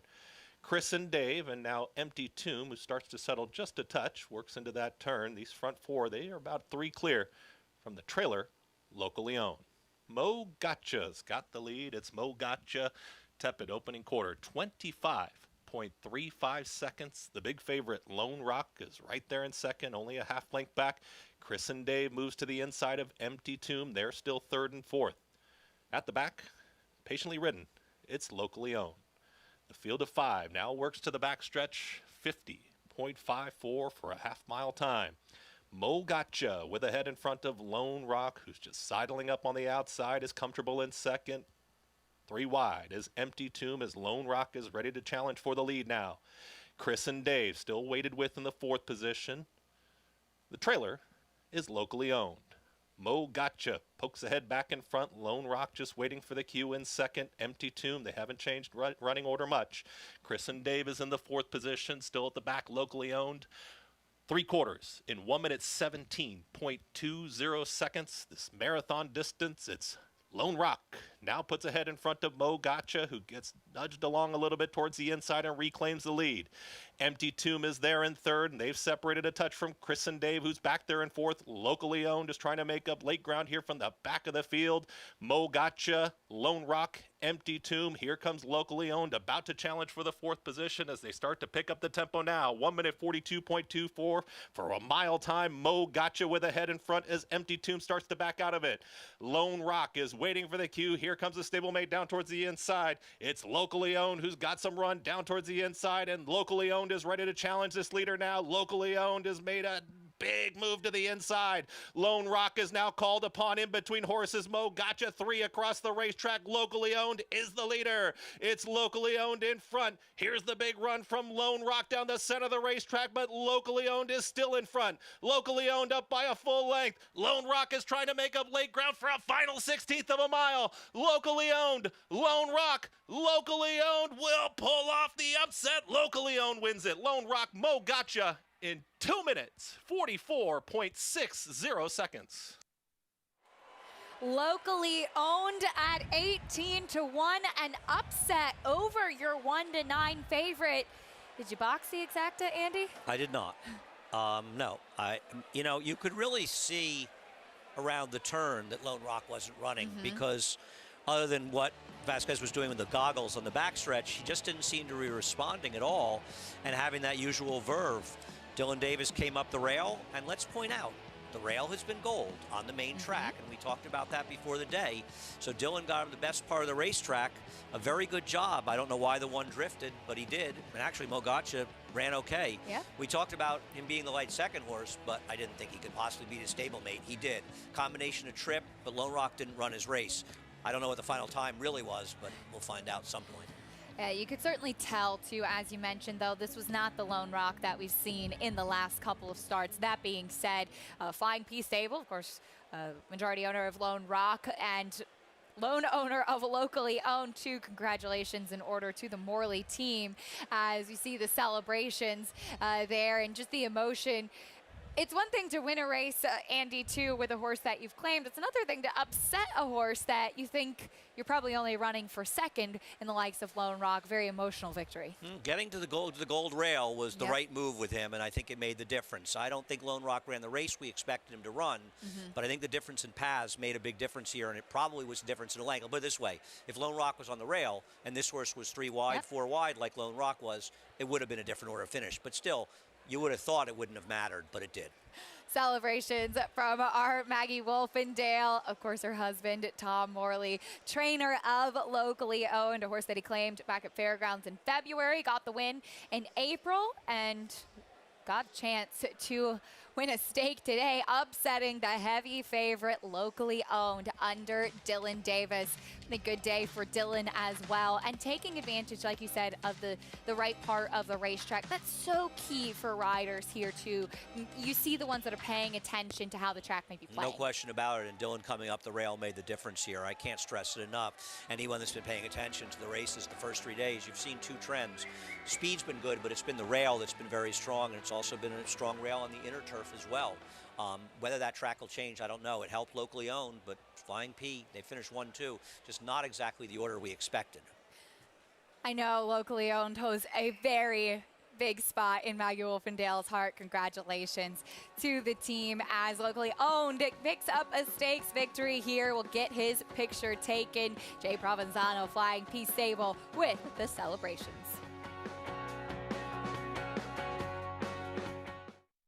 Liam's Map, a 2-time Grade 1 winner with 6 consecutive triple buyers, including a 114 to win the Breeders' Cup Dirt Mile. He's already taking the lead as a sire with Grade 1 winners Basin, Wicked Whisper, and Colonel Liam, and graded stakes winners like Rushy, plus multiple 6-figure yearling sales and 2-year-old sales up to $1.2 million. Proven on the track, proven in the sales ring. Liam's Map, only at Lane's End.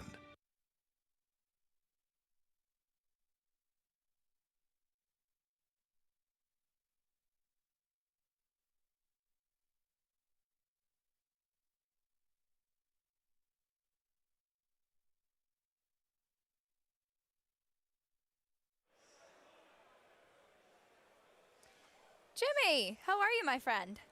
Hi there. Who have we got there? It's Acacia.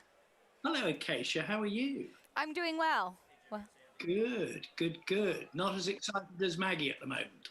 I can't blame her for being excited. That's awesome. Hey, Jimmy, it's Andy. How you doing, man? Andy, I'm good. How are you? I'm great. I'm great.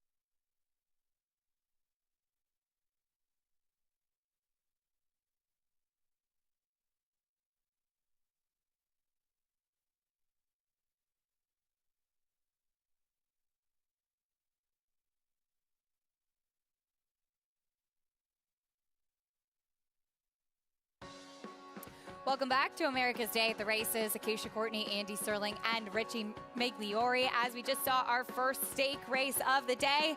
And it was an upset. Definitely one of the biggest upsets that we did not expect, but Flying P Stable running 1-2, just in a bit of a different order. Tom Morley's locally owned, claimed back at Fairgrounds for $40,000 in February, and now a stakes winner. Congratulations to our Maggie Wolfendale, and of course Tom and the team. $39 winner. Yeah, no, he listen. I didn't expect him to win, but we talked about the race. Yep. He was an overlay. It's absurd that he was and like the co-longest shot on the board. It made no sense whatsoever.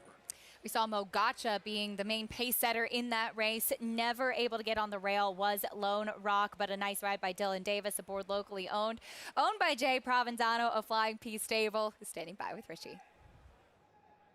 Yeah, thanks, Acacia. Very happy, Jay Provenzano. And you had Lone Rock, big favorite. Looked like he might have been struggling, just a touch around the far turn, a little flat, but locally owned was solid. He was. I asked Ramon when he came back. Ramon said, you know, when I asked him, he just didn't have what he normally gave me. And, you know, and he's been asked for a lot. He's had a tough campaign. But he still tried. I was watching it unfold at like the 3/8 pole. I turned to my friend and I said, Dylan's riding a perfect race. I mean, he's getting the dream trip here. At the quarter pole, I already knew who won that race. You know? Well, how key was that move up the fence? It was everything. I mean, look, it's a mile 5/8. Every path, you know, you rode. Every path you lose, you know, it's just longer distance. You know, shortest distance is the straight and narrow. Jay, you've had such good luck recently with horses you've claimed going on to success in stake races of not waiting, hitting the board. What's the formula? How do you go about taking these horses and incorporating them into your stable? So the way that it works with me and any of the trainers that I claim with is if they spot a horse or I spot a horse in a race, we just say the race. It's up to the other person now to find the horse. If we find the horse, then I throw it to 1/3 person. I call him the mad scientist. That's my father, who also rode, you know, and if he comes up with the horse, it's a claim. If any one of us doesn't come up with the horse, we really got to talk the other one into why we like them, you know. But it's kind of like if we're all wrong, we're all wrong. If we're all right, we're geniuses. Well, Jay, I like it. Guys, claiming by committee, and it certainly is working out, and I love that his dad has the final say. I love it. Congratulations. Big celebrations from Maggie. And, of course, great to see them in the winner's circle. Jay Provenzano liked hearing the formula of what happens in claiming horses, and it certainly worked out. Like you said, if they're right, they look like geniuses, and worked out well for locally owned today. Yeah, no, listen, he had run very well for Tom the first time off the claim. He hadn't run well in his last 2 starts, but he got just a terrific ride by Dylan Davis staying inside. To me, it's not the ground loss, because that's one of the great things about Belmont is the ground loss isn't as significant. If you look at Trackers for ground loss, you'll see it isn't as significant with the wider turns at Belmont. It's really being on a good rail, and Dylan took advantage of that. A terrific ride. Well, we have a special opportunity now to learn a little bit more about a European sale that has had such an impact on American racing, as we are just about a month away from the Tattersall's October yearling sale. Very pleased to welcome in Tattersall's Director of Marketing, our friend Jimmy George. Jimmy, wonderful to see you and thrilled to have you with us today as we get ready for the Tattersall's October sale.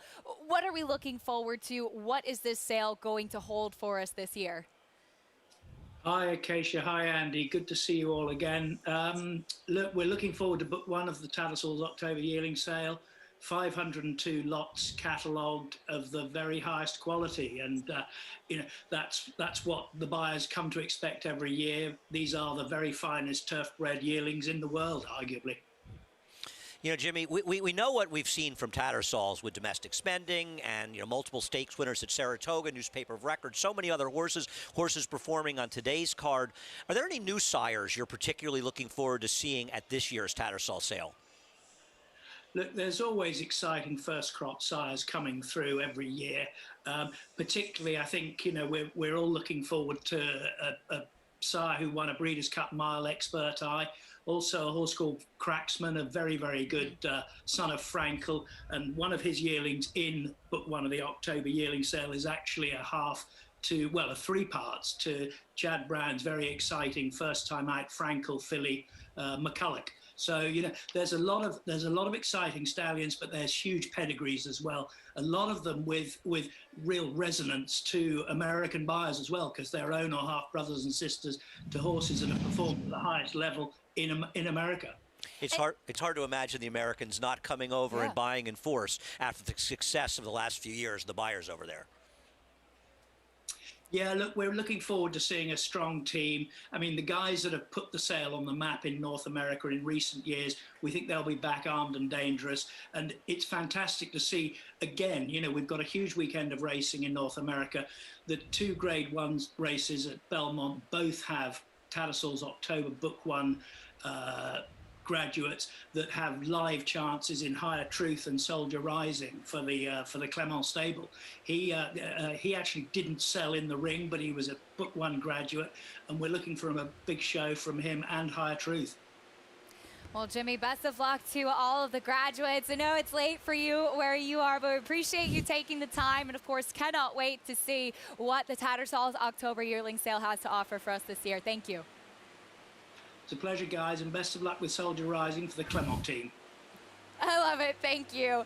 As, of course, the October yearling sale, October 5th to 7th. And we talked about it a little bit there, Andy, as we look at some of the exciting sires that we have to look forward to. Lope de Vega, the sire of Newspaper of Record, who you mentioned, and seeing the success of this particular sale in the U.S. has been just tremendous in looking at those bloodlines coming to America. And you certainly have seen a lot more Lope de Vegas since Newspaper of Absolutely. Record. Obviously, Galileo, not too many crops left from him. And Jimmy talked about those new sires. You think about the milers, like, talking about Expert Eye.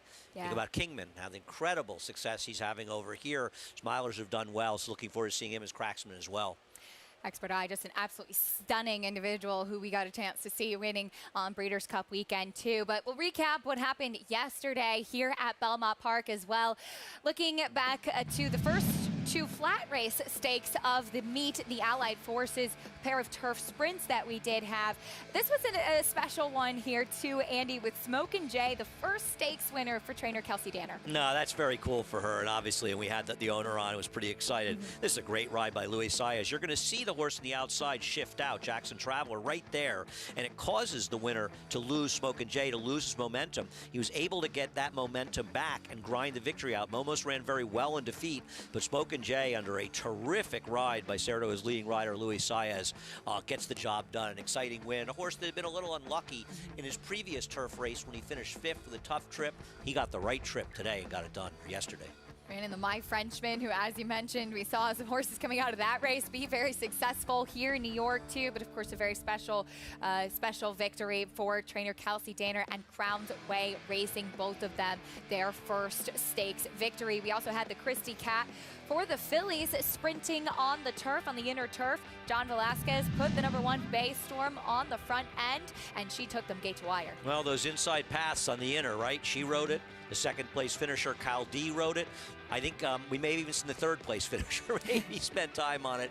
It's been an advantage. She was the speed. Johnny put her in front, and she was able to control. She needed her first race. She didn't get the best of trips in Saratoga, her first race off the layoff, but she's another one. Out of that maiden race that she won 2 races prior this last year, we saw the 2nd place finisher break her maiden on opening day here, and she's one to watch.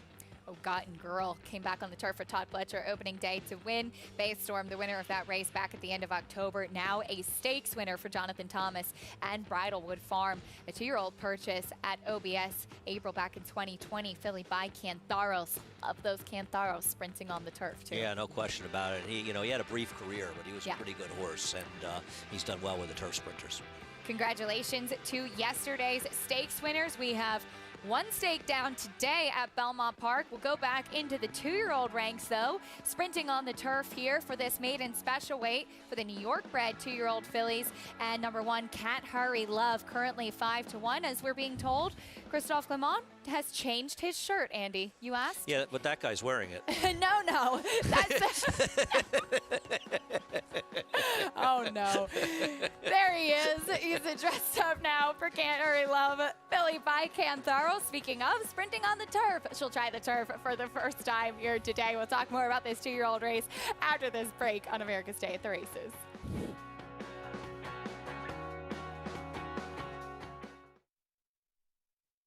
Maximum Security proves he's the real deal with a gate-to-wire win in the Florida Derby. Champion 3-year-old. Maximum Security has won the TVG.com Haskell Invitational. 11 triple-digit bias. Maximum Security. He smoked them in the Cigar Mile. Grade 1 winning 4-year-old. Maximum Security takes them all the way in the TVG Pacific Classic. Secure your mare's future.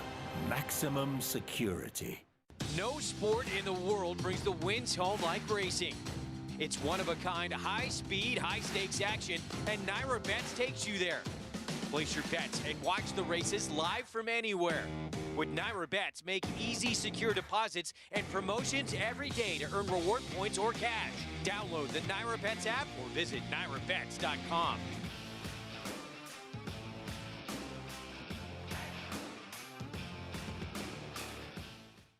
New York, the best racing, the best purses, the best New York Stallion, War Dancer. Opening day at Saratoga. A bang-bang finish. It is Danzig with the stars. In the New York Stallion Stakes. Here is Step Dancer.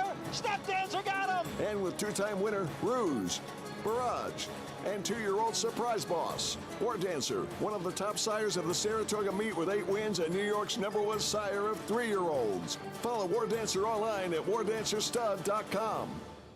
Racetrack Television Network brings you every race, from every track, on every screen, every day.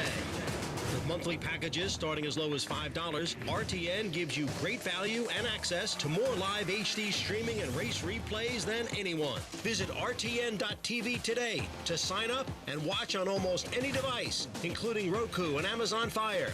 Use promo code TRYRTN for a 5-day free trial.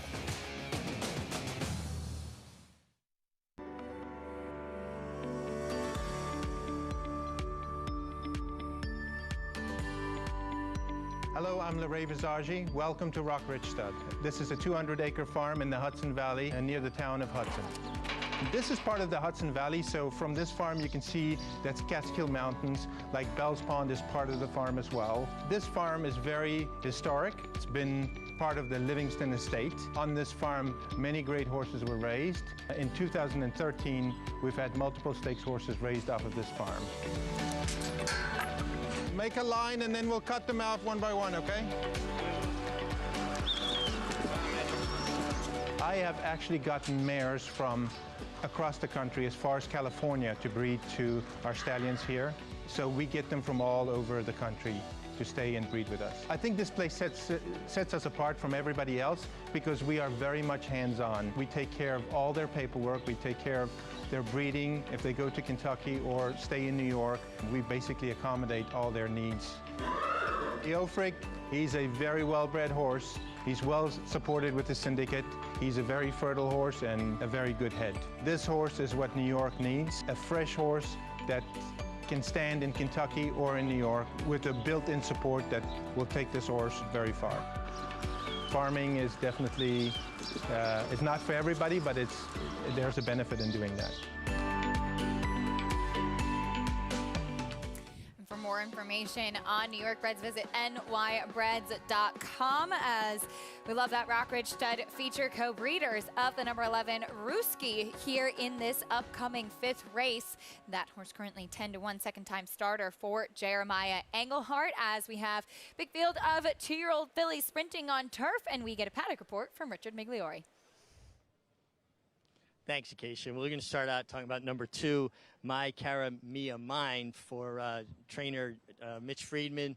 Dylan Davis certainly riding extremely well. This filly ran extremely well first time, showed a lot of courage, was in between horses. Love what I'm seeing from her. She's a little bit more on her toes today than she was, but acting contained. Not that the race kind of shook her up or anything, just a little more focused, like she knows why she's here. And I think she makes a lot of sense from a physical perspective as well as how well she ran in her first start.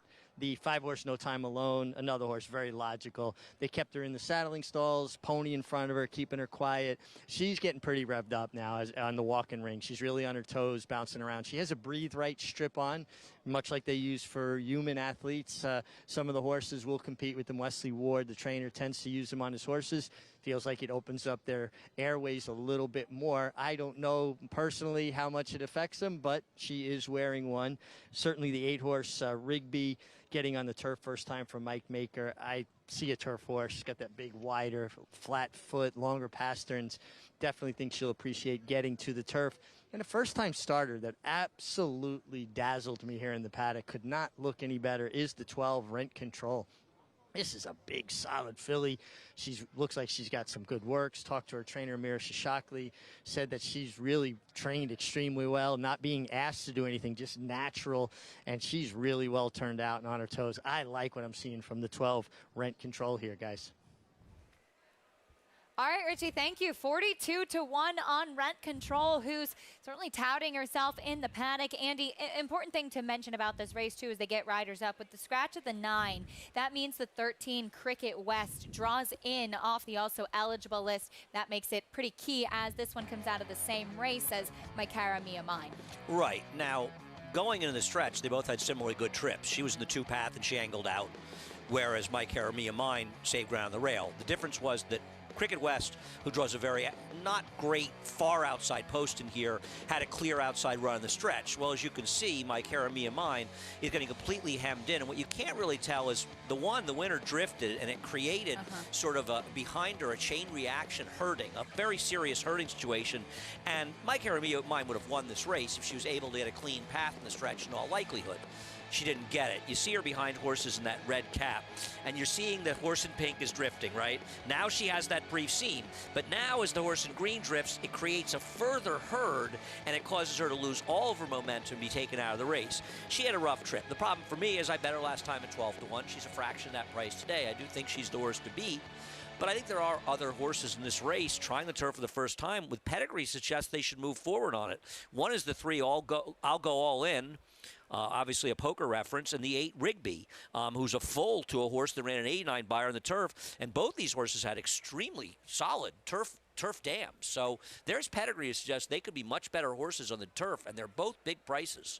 Rigby, the full sister to stakes winner Scraps, who I know very, very well, as Arundel has a huge operation down in Florida. This is one of the first I've seen with Mike Maker as well, but they have a lot of brethren, and they love the turf. Here's the one, Can't Hurry Love, by Cantharos, who also has progeny that love turf. He does. Now, this is the first foal. There's really no turf. The dam was 0-for-3 on the turf. This one's taking money. She should be forward in here. I just didn't think she was really turf bred. Rough trip, as we talked about, for My Cara Mia Mine. Her dam won first time out going short of the turf. Declaration of War has been effective. She's dangerous. I'll Go All In, first time on grass. Yeah, she has a very good turf dam. 3-for-3 with her production. We'll expand on her later. Here's a look at the number 4, Carbon, first time turf. Linda Rice is good with second time stars. Not so much turf to dirt, and this one's pedigree is an Ironicus. She gets turf, but the dam side, not screaming turf. Tepid favorite 3-1, No Time Alone. This one seems to have a big chance. I'll put another short-priced horse in the winner's circle. I don't get this horse at all. I think this is approximately a much tougher race than one she's been involved in. Blinkers coming off today, too, for Wesley Ward as we look at first-time starter Sal's Dream Girl. Yeah, we'll see. And this one's not taking much money. Danny Gargan, limited success in these situations, but I think it's been working reasonably well. I'm sure named for owner Sal Spadali's wonderful wife, Marianne. As we look at another firster, Giggling Ghost. Yeah, this one for Patrick Quick. The dam was 1-for-12 in the turf. She's had no interesting production as far as turf runners. Next will be... I can't believe Rigby is 22-1. Yeah, I don't get this. I know she didn't run in the dirt, but that was a tough race, number one. We saw a winner out of that race, and this is the surface she was meant for. Top and bottom, looks like she is bred for turf. As we look next at the number 10, Lady of Thoroton. Yeah, Bobby Falcone ran once in the turf and really did no running. It says altered over heels, but I didn't think this horse had much run. Off very slow in that debut, too. Here's another second-time starter, Ruski. Yeah, Jeremiah Englehart. This one also ran the turf, and to me, you know, we'll see how strong that field was, but also I thought it had a reasonably good trip and didn't do much running. Rent Control now 23-1. I guess somebody heard Richie Migliori liked the way she looked in the paddock. Well, it's not a turf pedigree on the dam side, but as Richie said, he liked the way the horse looked. Filly by S. Stern, who certainly has some talented turf runners as we look at the 13 Cricket West. Yeah, I mean, she ran fine first time out, but she also got a very good trip that day. And I don't mind the outside posts in these turf sprints, but I think it's a little tricky when you get the far outside post. I just don't think she ran as well as the number 2 horse, who has a better post than her and is a bigger price right now. And I think people are looking at connections. I don't understand why it's a problem betting Mitch Freeman, the 2, My Cara Mia Mine. She ran very well last time, and Mitch did a great job with her dam because he trained her as well. Dylan Davis having a good day as well. Manny Franco will be aboard Cricket West, who does draw in off the also eligible list. Second-time starter for Jeff Bloom's Bloom Racing Stable. Let's go back to the 3. I'll go in, as I know you wanted to expand on her. She's trying the turf for the first time, and you can even just see in the short comment and reading the chart, she unseated the rider and ran off a little bit before that race. Right, it said she ran off briefly. Briefly doesn't really help. I'd like to know how far it was, but it's never a good sign. But the reality is she's not supposed to be a dirt horse anyway. I know she didn't sell for that much money, but you know what? She's got a real pedigree to move forward on turf. Her dam ran 17 times the turf for John Terranova, hit the board in 14 of them with 6 wins and won $290,000 and ran a 96 buyer. She's produced 3 horses to try the turf. All 3 have won, and one of them was a street boss, but the other 2 didn't have particularly strong turf sires. So it's not like this horse is coming out of big families. And, you know, Outwork, the sire, is an Uncle Bo. There's a turf influence there. And at a big price, these are the kind of horses I like to bet on. And that's why I'm betting on I'll go all in and Rigby as well, and using with the 2, My Cara Mia Mine. I thought watching that debut race at Parks for I'll Go All In, she also moved like she would appreciate switching to the turf as well. For more, though, let's check in trackside with Richie again. But kind of on the same thought line as Andy on some of this here. I think My Cara Mia Mine is going to be very tough here. And I like the way she warmed up. I like the way she framed up. She's using herself head bowed. She's getting a little bit more on her toes to get closer to the gate. And I think her first race was very good. And I think not only did she have a trip, but she can take a step forward here. So I was vacillating between the 2, the 8, Rigby, who ultimately I landed on as my top selection because this is a turf-meant filly from a pedigree perspective, from a physical perspective, that long, like wide, flat foot. I really like what I'm seeing from her, and I think she's going to really run big on the turf. And I'm going to use the 12, Rent Control. So I've got those 3 I went back and forth through. I ultimately landed on the 8, but Rent Control, she really made a nice impression in the paddock, and honestly, on the racetrack, continued to do the same. And I think that Australian influence on the top side, her male side of the family, could be what the doctor ordered as far as the turf sprinting. Like what I'm seeing from this first timer. But so for me, it's the 8, but I'm going to use the 2 and the 12 with her. All right, Richie, thank you. 23-1 on Rigby. I just cannot get over that price, Andy. It is a Mike Maker 2-year-old, too. I picked the race 3-2-8. I thought the 8 would be about 8-1 in here. Mike Maker on the turf ran a good field first time out. And the 8 dam ran 33 times in the turf, hit the board 15 times with 5 wins, won $250,000, and also ran a 96 buyer. She produced 2 horses to try the turf, and only one of them won. But that horse was a full and won $200,000. There is such a huge difference between dirt and turf. Horses can be stakes horses on one surface and can't lift a hoof on the other surface. And I don't even think that Rigby ran that badly, frankly, first time out. She's in a much tougher field. As I pointed out, we saw a horse, albeit with a good trip, but come back and win earlier this week at 7-1 that finished nowhere in that November Rain race. November Rain came back and won a stake at Saratoga. Nice. She's a nice horse. I don't get it at all. I mean, Cannery Love doesn't have any turf pedigree, and she doesn't have any turf pedigree at all. She finished, 7.5 lengths ahead of her, and she's 5-1, and this one is now 19-1 with a big turf pedigree and a trainer, much like Christophe Clement, that has nothing but success in the turf. I don't think it makes any sense whatsoever. Maybe she just can't run, but like I said, I bet both the 3 and 8 to win. They're both such huge prices. I'm happy to do it, and I used an exact with the 2. When you have such a big price, it makes you want to take a shot, too. I think a 3-8 or 8-3 finish would be just fine here. Into the gate they go. 2-year-old fillies, the New York breds, sprinting on turf. Here's Chris Griffin with the call. Thank you very much once again, guys, as we get set for today's 5th race. 2-year-old fillies moving in. Carbon is next. Here's No Time Alone.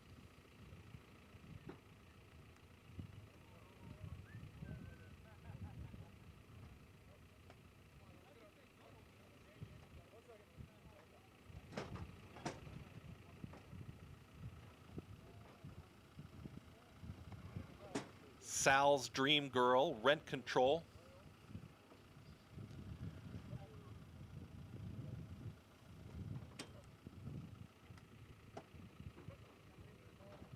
Cricket West. Last to low to the outside. All in line. All set.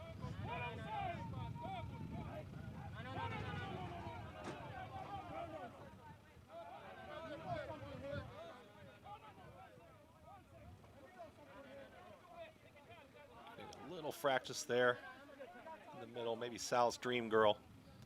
Now we're set.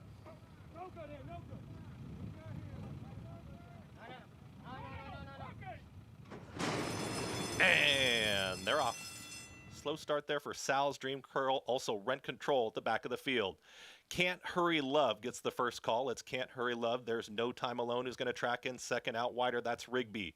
Also in the early mixes, Ruski, who's going to take the fourth position as Carbon is taken back to fifth. Then moving forward towards the inside, My Cara Mia Mine. Out wider there, Giggling Ghosts and Cricket West. They're mid-pack. Then comes Lady of Thoroton, Sal's Dream Girl, Rent Control in the early trailer.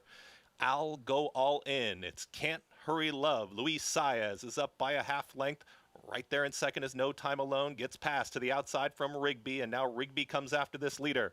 Can't Hurry Love, and Rigby there 1-2. Ruski starts to run on, is now taken third as they've got a quarter mile left to go. Can't Hurry Love kicks for home. Rigby right to her outside. They're 1-2, and they are 3 lengths clear. It's Rigby to the outside of Can't Hurry Love. Ruski is running on late. Also Lady of Thoroton. Shoulder to shoulder here for a final eighth of a mile. Rigby has taken the lead. It's Rigby with a head in front. Can't Hurry Love not going anywhere. Lady of Thoroton late. Rigby is a half length, now a full length clear. Rigby gets the victory. Can't Hurry Love, Lady of Thoroton, and Ruski. Rigby, first time on the turf. She still went off at 17-1, Andy. You know, I hit the gallop out. I hit the exacta because the 3 is running strong in the gallop out. Listen, we talked about it before the race, and Richie liked this horse as well. These pedigrees are the most important part in these races. And if you were to look at this race, there were 2 horses that had turf move up pedigree, and they were the 3 and the 8. Mike Maker, 17-1. I don't think, you know, I think you and I both have the same feeling here. I think we both thought she'd be about 6-1. Yeah. I wasn't going to bet her. I thought she'd be about 6-1. You had to bet her at this price. Eric Hansel put her in the game. She ran down the 1 who ran well. A nice late run from the 10, Leah Thornton, who improved from her first start. The others didn't show up at all in this race. But Rigby, this is just... You do the work, but if you use DRF's formulator, it's very, very easy in their formulator to look up pedigrees because you not only get the career record of the dam, you get the career record of the second dam, and you also get all of the PPs for all the progeny. And the one thing you can look for is, did they improve on the turf? You know, they don't have to be stakes winners, but were they better turf horses? I don't think on the show we could have said enough positive about Rigby to make you bet this horse. I don't like to blow our own horn, but this horse is 17-1, and I think every one of us, I think Richie would agree, just that this horse would be a third of the price. Yeah. I don't know that this was a brilliant selection. I guess it was because the price was big. I just think it was a horse that was too big a price because they were focusing on all the wrong things. You said they don't have to be stakes winners. Her full brother's a stakes winner on turf. Right. And, you know, I'm interested to watch the number 3, I'll Go All In. She didn't break that well, but she also got steady to last early, and she was flying in the gallop out. And I'm not, you know, I don't want to make too much gallop out, but I think watch some of the replays and stuff. But Rigby, 17-1, all you had to do was look up the pedigrees, and she was an automatic use. Can't Hurry Love put on the lead by Luis Saez. She tried to take them every step of the way. Game, but first-time turfer Rigby getting the job done at a big price for Mike Maker and Eric Cancel. Bring you prices soon. We'll also talk about some horses that may make some more New York starts. That includes Life is Good, who had an absolute throwdown with Jackie's Warrior last in the Allen Jerkins to taste his first defeat. Where will he run next?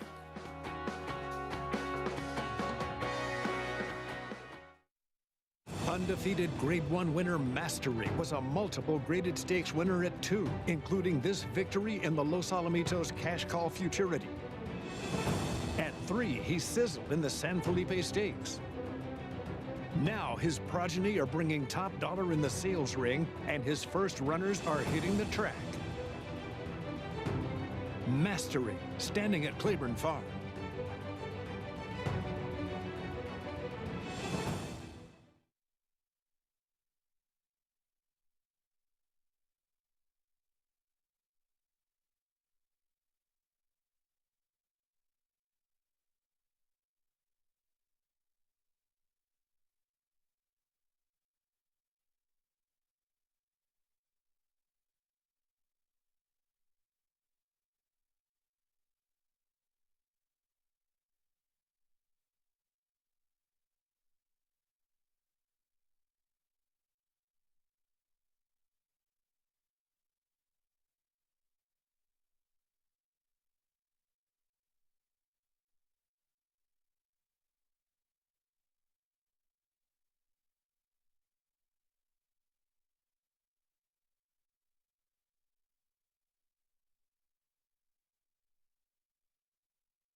Welcome back to America's Day at the Races, our program brought to you by Claiborne Farm. 100 years of doing the usual unusually well.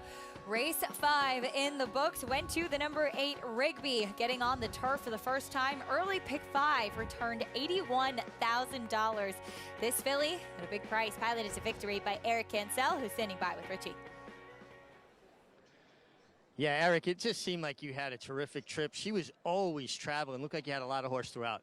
Yeah, I mean, she felt really comfortable on the turf first time. So I just focused on trying to break sharp and put her as close as I can to try to give her not too much to do, and it worked out well.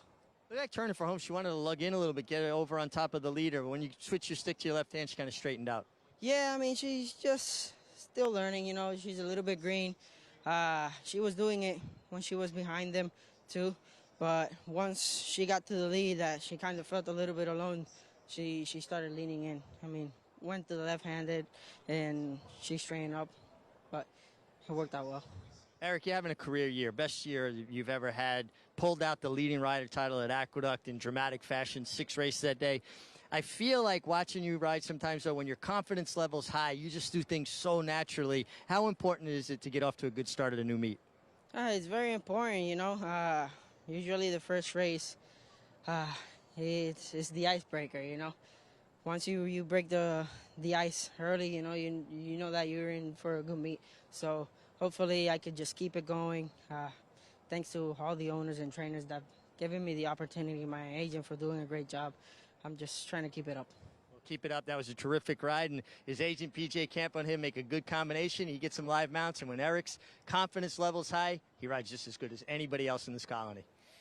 Bringing home a big price here, Richie. Thank you. $37.80. Still can't believe it. And we had that big price as far as the early pick 5, too. Congratulations if you had it with the upset of Lone Rock. Another 2-year-old race coming up in the 6th as we're looking forward to that. And there's still a couple of stakes to come a little bit later on today. It's already been a terrific day of racing at beautiful Belmont Park. But as we start to look ahead a little bit, Andy, one of the great things about this Belmont Fall Meet is getting a chance to see some of the stars in the spotlight here this summer. Life is Good, or this fall, I should say. Life is Good, potentially pointing to another race here at Belmont. Could be the Kelso or the Woodward. You know, maybe I sometimes get fairly accused of getting overly excited by horses that lose.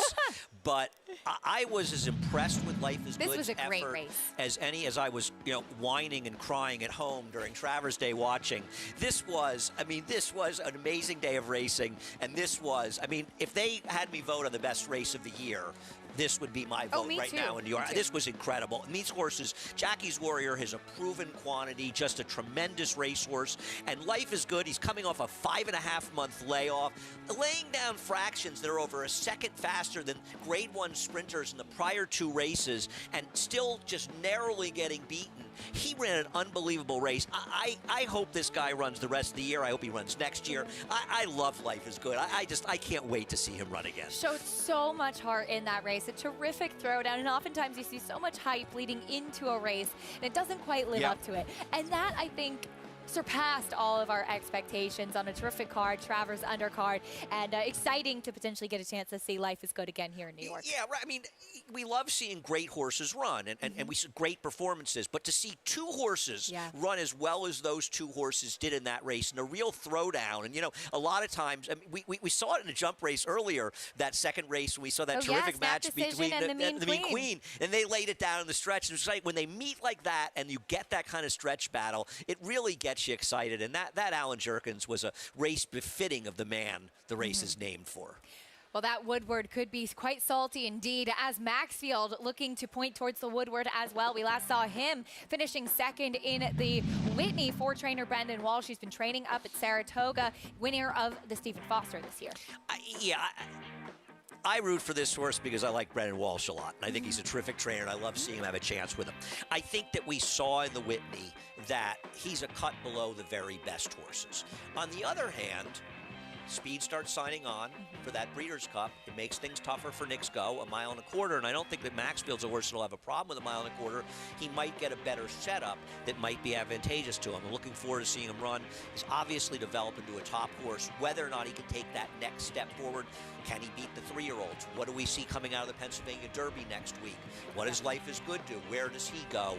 Where is Essential Quality? There's so many questions to be answered. And Maxfield, I'm not knocking him, but I think the connections agree. He's going to have to show he can take a step forward to beat the very best horses, but it's not like he doesn't belong in the conversation.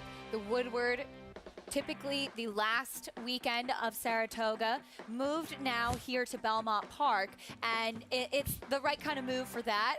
You're laughing at me. I'm laughing because you're so young. You know, I mean, listen, I saw the Woodward was 1.5 miles, so I'm, I'm like Father Time over here.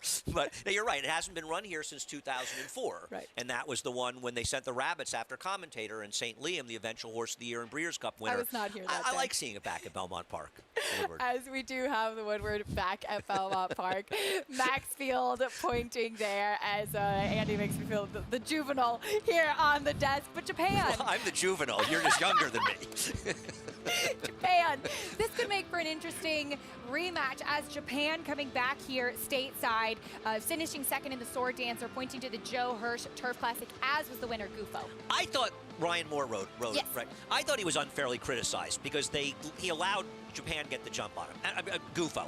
And that's not unfair. He did kind of get the jump on him. But right here, you tell me he didn't have enough of a chance to get by Gufo. And I think Gufo basically held him safe the last 70 yards or so in this race. And I'm not knocking Japan. I think Gufo ran very well to beat him, and Japan ran well. And he showed while he can't still compete in the Group 1 level he could compete a few years ago in Europe, he can compete in our Grade 1s. For sure.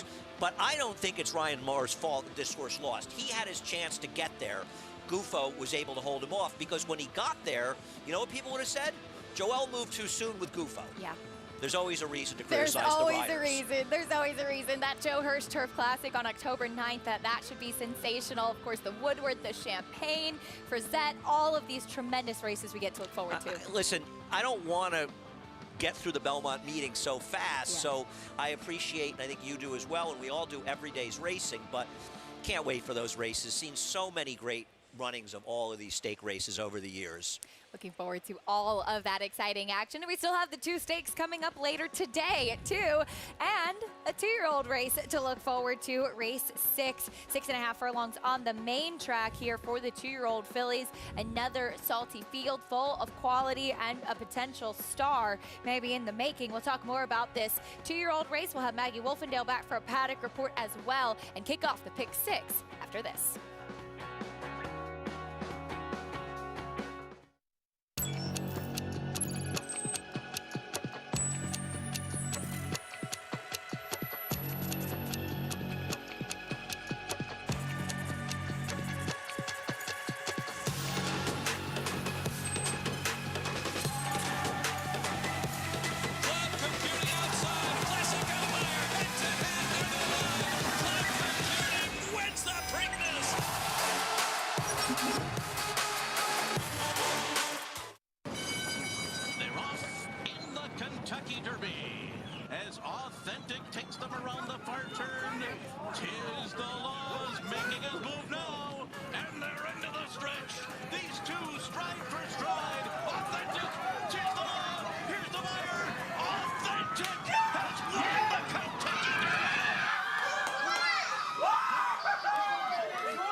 Consistently versatile, with 22 Grade 1 winners on every surface, from 6 furlongs to 1.25 miles, all over the world. Spectacular return for Charlatan in the run-happy Malibu Stakes. But it's Nashville under no stress whatsoever, winning it. Lexingtonian comes back on the inside to win it. All purpose, all places, all power. Speightstown. Now more than ever, it's time to get with the program because New York Reds start with an advantage. New York breds run for Sirius Green at Belmont and Saratoga. New York bred maidens run for up to $75,000 and allowance horses for up to $85,000. And Sirius New York bred owners can collect awards of up to $20,000 per horse per race in open company. So get back with the program. Seriously.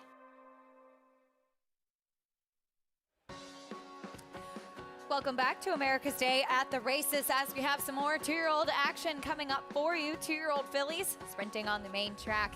6.5 furlongs in this sixth race at Belmont Park. It is our Spendthrift Farm two-year-old race of the day. And one of Spendthrift's stallions, Into Mischief, represented here by the number 2, Into Happiness. Arguably the hottest stallion perhaps in the world right now, Into Mischief, as they just seem to run on just about anything. Yeah, no, he's been an incredible stallion, you think. And Practical Joke, who's sort of one of the hottest, new stallions, isn't Into Mischief as well. 19-1 right now on the board as the number 6 Frosted Oats, currently your favorite at 2-1. We welcome back to the show Maggie Wolfendale for this Race 6 Paddock Report. Hey, Maggie. Thanks, Acacia. And I think we see some of that My Racehorse money possibly coming in on Frosted Oats, who does return to the dirt. But here in the paddock, I'll focus in on some first-time starters. We'll begin with number 3, Circleback Jen, for trainer Rob Atras, as Rob is more known, at least in his young career so far, for the horses he claims. Then again, he did win his first Grade 1 this year with Maracuja, a horse that he had from the beginning. Circleback Jen is a daughter of Majestic Perfection, and while the dam was unraced, the half-sibling, a solid sprinting type that went 6 for 17 in his career, and the dam's half to a graded stakes place dirt sprinter. As here with babies, you always got to keep your eyes and ears open. Everybody's jumping, but I want to say, too, that overall this group is a very good-looking cast of two-year-old fillies, but I like Circleback Jen. Sometimes Rob's horses look as though they might need a start for fitness, and maybe she ultimately will, but she looks incredibly fit, really well-conditioned. She has an air of class about her. She's has a beautiful frame, too, and she's very athletic looking. So I like what I'm seeing from Circleback Jen here in the paddock. As we'll move on to number 5, Practical Polly, one that they picked up at the OBS June sale for only $30,000 in a mediocre 10-2.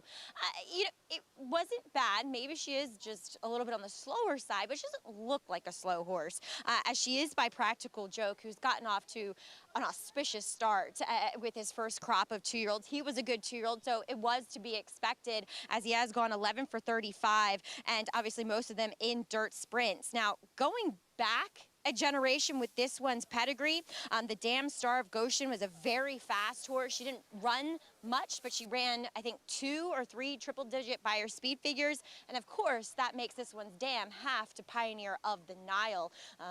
Sire of Triple Crown winner American Pharoah. So looking at her here, there is a lot of substance to this filly. She is broad as they come. Massive hind end on her. She looks fast. She looks like your typical kind of dirt sprinting filly. I will say though, do I think she's 100% fit? Not necessarily. And she is fairly quiet in here, as they do have her with the pony, but she's done nothing wrong. So does she need one for that kind of proverbial light bulb to go off and to get totally race fit? But look for her to possibly show a little bit of early speed. And then number 7 for the flag, this one for Shug McGahee. It's a lot more of a turf pedigree. So the fact that she shows up here is counterintuitive, and sometimes when trainers like Shug McGahee or Chad Brown or Christophe Clement do this, I pay close attention, as this one's dam is a full sister to Civil Union, kind of a multiple graded stakes winning turf marathoner. She is acting a little green in here, so maybe the experience thing is what she needs, but she comes in fit. She's very athletic. She has an elegant look to her. There's a lot of leg. There's a nice hip to her. I like her. Just, is she going to be able to handle the dirt? She looks like she should, or is that pedigree going to pull through more with turf, Acacia? Big question there, and she's 10-1. Maggie, thank you. Looking forward to seeing what For the Flag has as that typical kind of Joe Allen pedigrees. He's had the whole family back in generations. Yeah, I mean, you think of him more with turf horses and such, but, you know, he did campaign Warfront, and he's been an effective turf sire, but he was a tremendous racehorse in the dirt, and he's also been an effective dirt sire as well. And it's interesting that Shug tries this one in the dirt. I mean, there's a lot of ways to look at it. When the horse runs badly, you'll say, Shug felt that, that she needed a race, and now she's going to go to the turf. But, you know, it's interesting with first-time starters, and you see it with Chad Brown running horses that don't have much turf pedigree in the turf, and they're very good. Yeah. Sometimes it's counterintuitive, and when good trainers like a Shug McGaughey run a horse with the kind of pedigree on what seems like the wrong surface, sometimes they really know what they're doing. 10-1 right now on For the Flag. In a big day for Dylan Davis, as Maggie talked about that pedigree. Frosted Oats still taking the money here, and she's a curious filly as she seemed to run so well on the turf, certainly much improved, and she did have a tough trip in her debut sprinting on dirt. She did, and she got bet that day, but the My Racehorse horses do get bet, and we appreciate that. Very odd that Bill's running this horse back on the dirt, because she ran behind McCulloch and Consumer Spending. Consumer Spending came back, and she ran, I think, maybe the highest buyer speed figure in a turf route that we saw up in Saratoga when she won closing day. You would have thought she'd be back in a turf race. Now, listen, maybe they think that she showed she can still run, and they'll try the dirt. The One Hot Fudge, if you look at the double probables, is a wildly, wildly short price. I think it's $47 for $1. So basically, the horse is around 6, 7 to 5. But they are very separate pools now because of the way the CAW play goes. Fudge, she worked 9-4 in that OBS April 2-year-old sales breeze, and she's currently 2-1. Yeah, I like her a lot. I think she was probably given, you know, needed a race first time out, as many Linda Rice horses do, and now she's on the right surface. I do like her a lot, but I'm not going to bet her at a super short price. Yeah, that's certainly something to think about, as well as we often see Linda Rice maybe give that horse a chance to acclimate to the life of racing, as we look at first-time starter, Buy Into Mischief, Into Happiness. And the Dam was a very good runner for trainer Rick Dutrow, and I always root and hope that Michelle Nevin horses do well, and they frequently do, but this one's taking zero money. Out of a Black-Eyed Susan winner, Acting Happy. Here's a firster for Rob Atras. Got some good comments from Maggie Circleback Jen. And I had heard this horse has been working okay, so, you know, no reason it can't run, but right now not taking much money, but it doesn't mean the horse won't run well. Second-time starter for Chad Brown. Here's Two Ensemble. She caught a muddy seal track first time. She took some money. She didn't do much running. But Chad Brown's horses, especially sized, they'll 2-year-olds in the dirt. They'll sometimes improve a lot from their first, second start. So I think she has a right to run well. You talked about that son of Into Mischief, Practical Joke. Here's a filly by him, Practical Polly. Yeah, I didn't see a whole lot. A trainer that's had success out of town. We'll see what this first timer does. Here is Frosted Oats. Tried long on turf last time, back to dirt sprint today. I'm very curious to see what she does, because was her first race an aberration? If she runs poorly here, you'll likely never see her on the dirt again. Next will be the 7 For the Flag. We talked about that big Joe Allen pedigree. Yeah, we'll see what this one does for Shug, and doesn't run well. We'll keep an eye out for turf going forward. Filly by Uncle Mo, out of the Warfront Mare Battle Flag. Last will be the number 8, Shared Future. Seemed like back to the main track. The right call for this one. Yeah, the first race was a very weak maiden field. I know you see the winners came back and won their next start. Misinterpret won a 4-horse off the turf stake. Lemieux at a short price won a 4 or 5 horse off the turf maiden race, and she ran like 8 buyer points slower. That's the problem with people that see 2 winners and say, oh, it was a key race. I would say, yeah, it was a negative key race, actually. Well, you can join Naira Bets today and play all of the action on our program while earning up to a $200 deposit match bonus. New members use promo code MATCH200 when signing up and earn up to a $200 deposit match right after your first deposit. Bet any track, anywhere, anytime, and join now at NairaBets.com to get that $200 deposit match. Taking a look again at the 6 Frosted Oats. Now, she will go back to the dirt sprint where she ran on debut. Microbiome wired the field that day, and she was off slow and certainly showing some greenness. This is her last race on turf. Listen, she ran well in here. She makes the front here. This race completely fell apart. McCulloch is a very highly regarded Chad Brown first-time starter. Consumer Spending, who was second, came back with a blowout win with a 78 buyer in her next start. I mean, these are 2 runners for Chad Brown and Klarovich. You'll probably hear from at stakes. So her third-place finish was a solid effort. I'm just shocked to see them going back to the dirt, and that money, by the way, is now pouring in on the One Hot Fudge. The other thing I'd say about Hot Fudge, when Linda Rice horses are live, a lot of times when you have horses, especially 2-year-olds, that you have an inclination that they needed their first start for whatever reasons, those horses show a lot of speed the second time out. And if this horse ends up the inside speed, I think Hot Fudge will be leading this field in a very, very merry chase. I think it's interesting. She took money on debut as well. Hot Fudge did. She took some attention. Yeah, no, she did. And that's interesting for Linda Rice, who rarely gets bet that strongly. That's a good point. She's on the right surface now. The dam was a dirt horse. 3-2 right now as horses get their warm-ups on track. Maggie, what are you seeing out there from these fillies?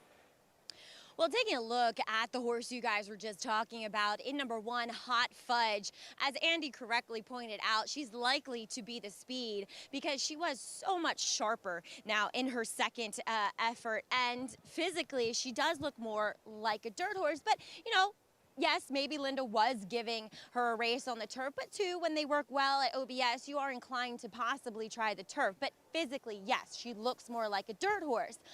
My slight problem that I'm being extra critical of her because she is 7-5 is that this is a really good-looking group of fillies, maybe one of the best I have seen thus far of 2-year-olds. And she just looked smaller and slightly weaker than the rest, and that's not something you usually see from Linda Rice. You know, a lot of times her horses carry a lot of great flesh, but as Andy said, these are young horses. Sometimes they don't want to pass each other, and she's likely to be the most forward in here. Moving on to number 6, Frosted Oats. Honestly, I was really excited about her in I think I picked her, in her last start. To me, she looks like a turf router. Maybe it is a sign of, a positive sign that Bill goes back to the dirt here. But for me, I think she looks much more like a turf horse. So we'll see. Maybe she's starting to figure it out and she can handle the dirt. But I preferred others, as number 8, Shared Future, is actually fairly interesting. And yes, comes out of a weak race, but I do feel as though she's that kind of twirling candy that they take some racing to really gain strength, gain, muscle mass. And I feel like third time out, she has done that. And 2, she doesn't look like a turf horse. She's much more dirt meant, at least looking at her. And kind of the ones that have experience, I thought she was possibly the most interesting at a decent price, Acacia. All right, Maggie, thank you. 5-1 right now on the board on Shared Future. Louis Sai is going to be aboard for Steve Asmussen. This race does kick off the pick 6 to Andy, and an interesting race to kick things off. I know you like Hot Fudge in here. If you're playing the sequence, who would you use in this first leg? I bet some doubles, and I used the 1 Hot Fudge, and I also used the a little bit 3, very little bit of 3 Circle Back Gen, who I heard was working reasonably well. But I would probably hone in mostly on the 1 in the sequence. It's a very tricky sequence. I like the next race. I like the 6 Never Explain, the 8 Shouty, Shouty, Shouty, but still, it's a tricky race.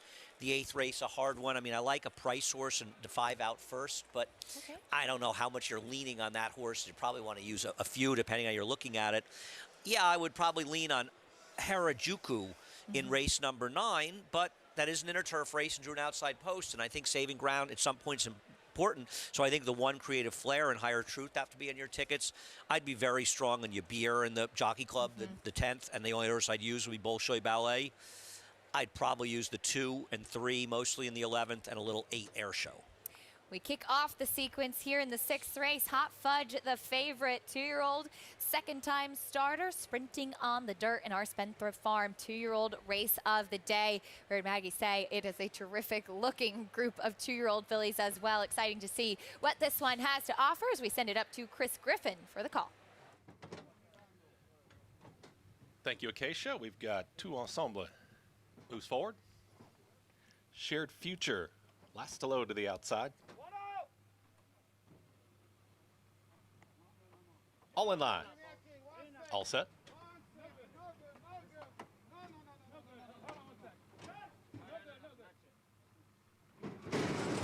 And they're off. Speed from the outside, Frosted Oats for the flag is taken back off the pace now as Shared Future moves forward. It's going to be Frosted Oats and Shared Future. They're 1-2. Circle Back Jen has found a nice spot there in 3rd. 2 Ensemble is up with the pace, is in their 4th. Then for the flag, who's taken back to 5th. Another 2. Back to Hot Fudge, who's towards the back of the field with Into Happiness. And the trailer, Practical Polly, well strung out as they move into that far turn. Frosted Oats has the lead. It's Frosted Oats up by a neck. Shared Future right up on the outside. Circle Back Jen is looking for room in third. 3 lengths clear from Tout Ensemble, who starts to drop back. Hot Fudge is progressing, about to take that 4th position coming after these leaders. Frosted Oats still with the head in front. Shared Future now tipping to the outside. Circle Back Jen. Also making up that late ground is Hot Fudge, who's now within 2 of the lead as they've got a quarter mile left to go. Frosted Oats gets the cue. It's Frosted Oats still in front.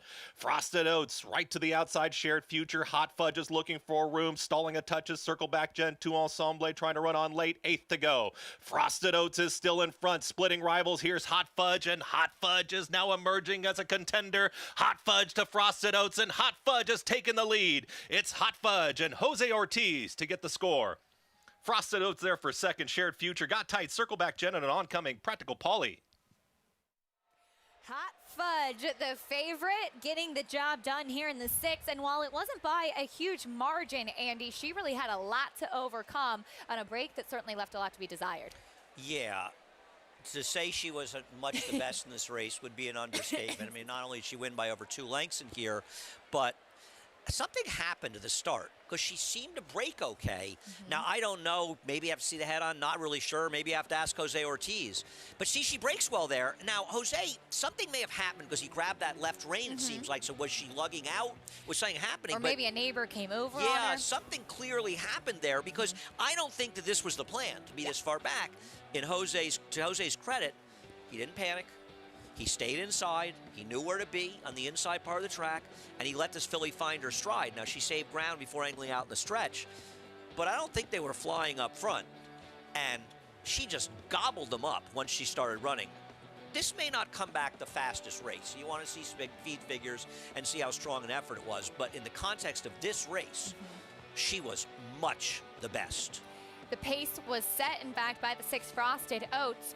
Back on the main track today, she'll have to settle for second, an improved effort from the 8 Shared Future, who got third, but Hot Fudge at 6-5, much the best in this race, second time out. As we'll take a look next as the head-on of the start. She's down to the rail, the number 1. Let's see if anything happened here, as it seems like she broke well. She came over a little bit, and that will happen sometimes with 2-year-olds. They have a tendency to either break in or break out, and it seemed that was the case and that Jose was trying to keep her off her foe. Yeah, and really it's to Jose's credit because we see some starts where things get out of hand a little bit. And in this particular case, Jose, to the detriment of his mount, he straightened her out, and I think he clearly realized the most important thing was to straighten her out, and I think he deserves a lot of credit for that, honestly. It turned out she was best. Had she not won this race, he would have gotten a lot of criticism for this situation, and what he really doing was making sure he kept everybody else safe out of the gate, so he did all the right things, and he still won the race.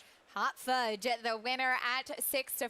It's time for me to say farewell for now. I'll be back for the stakes a little bit later. Pleasure being on set with you today, Andy. Been a great time. I'll miss you. But Greg's coming in. And, Don't worry. I'm leaving you in very capable hands. The one and only Greg Wolf coming up next on the set to take you the rest of the way. We still have the Jockey Club Oaks and Derby to come. And also, we'll look at the 2-year-old stakes at Churchill Downs. Norm Cassie back home in Kentucky with a big shot in the Pocahontas a little bit later on the 1s and 2s after this.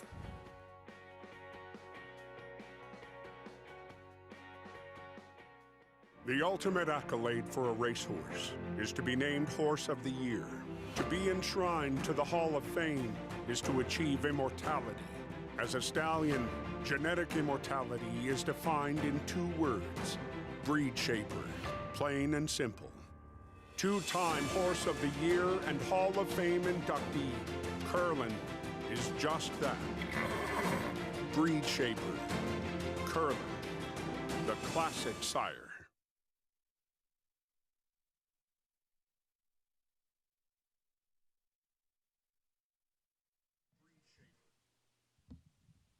One, 2, 3, 4, 5, 6, 7, 8, 9, 10. No, I do not.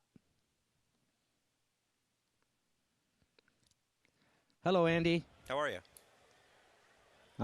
I'm good. How are you? I'm good, thanks.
Welcome back, and thanks for joining us here on America's Day at the Races on a beautiful Saturday here at Belmont Park, as we just saw the maiden 2-year-old fillies on display as Hot Fudge successfully transitioning from turf to dirt for Linda Rice and Jose Ortiz. And Jose, you know, she was one that we thought would have some early speed, but something happened out of the gate where you had to correct her. Yeah, she broke out the first jump, and, you know, I have a first-time starter next to me. I didn't want to bother her. I mean, I think I did a little bit, but I tried to do my best, and I got a good hold of her. That kind of cost me position early on, but after that, I was chilly, tried to relax, and she was running great through the dirt, and I think that helped me a lot, the experience she had from the first time. We can see how dirty you are here, and for a young horse like that, how was she reacting? It seemed as though she almost lowered her head more and ran into it. Yeah, it was great. The first couple of jumps when the dirt hit her and she put the head down, it gave me a great, you know, feeling that she was gonna run through it, and she did. And when she saw the split between the two horses, she finally see clear. She exploded. And now you're climbing aboard her for the first time, but you do have a good relationship, of course, with Linda Rice. Had you worked her in the morning? And two, just speak of that overall relationship with Linda. Yeah, I work her in the morning. She worked nice on the dirt, and my relationship with Linda come way back. She ride me since I'm a buck boy, and of course, you know, you all know I'm part of the family. I'm married to her niece, and yeah, I've been riding for Linda for 10 years now, and we have a great relationship. We have won a lot of races, and I appreciate the opportunity she gave me. You know, she's a great trainer, and I love to ride for her. And I mean, Lover Dad is our highlight right there, but we have a lot of good horses too. You just made me feel old when you said 10 years that you've been riding for Jose. Congratulations, and good to see the winning ways continuing for Linda. Thank you, I appreciate it. All right, Jose Ortiz aboard Hot Fudge as she breaks her maiden in style here at second, asking as we do welcome in Greg Wolf to the show as he joins Andy Serling upstairs. Hey, Greg. Hi, Maggie. Thank you. Congrats earlier on that big victory. That was exciting. I've never heard the kind of fireworks that I heard in the office after that win, and it well-deserved for Maggie. Good to be here. A beautiful Saturday afternoon. That was that upset I was talking about over Lone Rock. I got that. Thank you. I know Greg. you did. Thank you, though. Everyone else there may not have. But so many big races I'm the today. only one that matters here. What are you talking about? And we truly, I know the races are coming up later on, but beginning the road to the Kentucky Derby today. First points races. Oh, there you go. Okay. Oh, those Yeah. races at Churchill Downs tonight are excellent. No, I agree. A great day of racing. And, you know, I think it's a good, when you look at the segue with the cross-country Big Five here, with the two stakes, the 3-year-olds here, the Woodbine Mile, a grade one, and then the two stakes for 2-year-olds a few hours later at Churchill. So you can bet that Big Five and hopefully be alive and have a little dinner and then watch those races as well. Yeah, stay up late tonight. But we're going to give you some great action today. Early on at Churchill Downs, we have Belle's the One of my favorites. She's one of the leaders in that Filly Mare Sprint division. Of course, we have those Turf Triple Series races to close out that Turf Triple coming up in both the Oaks and Derby later on this afternoon. Well, one might think with a recently inducted Hall of Fame father following in his footsteps would be a no-brainer. But for Norm Cassidy, that was not the case at all. He had no intentions of going into the sport until one horse changed it all for him. Norm talks about who that horse was and the difficult decision to tell Dad of his new career choice.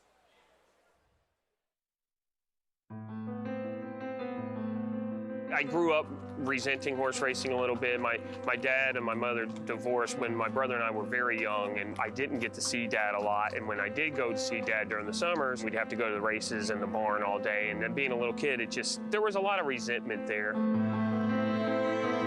I didn't really have a direction early on in my life. I loved sports. I loved baseball. I actually played a year of college baseball.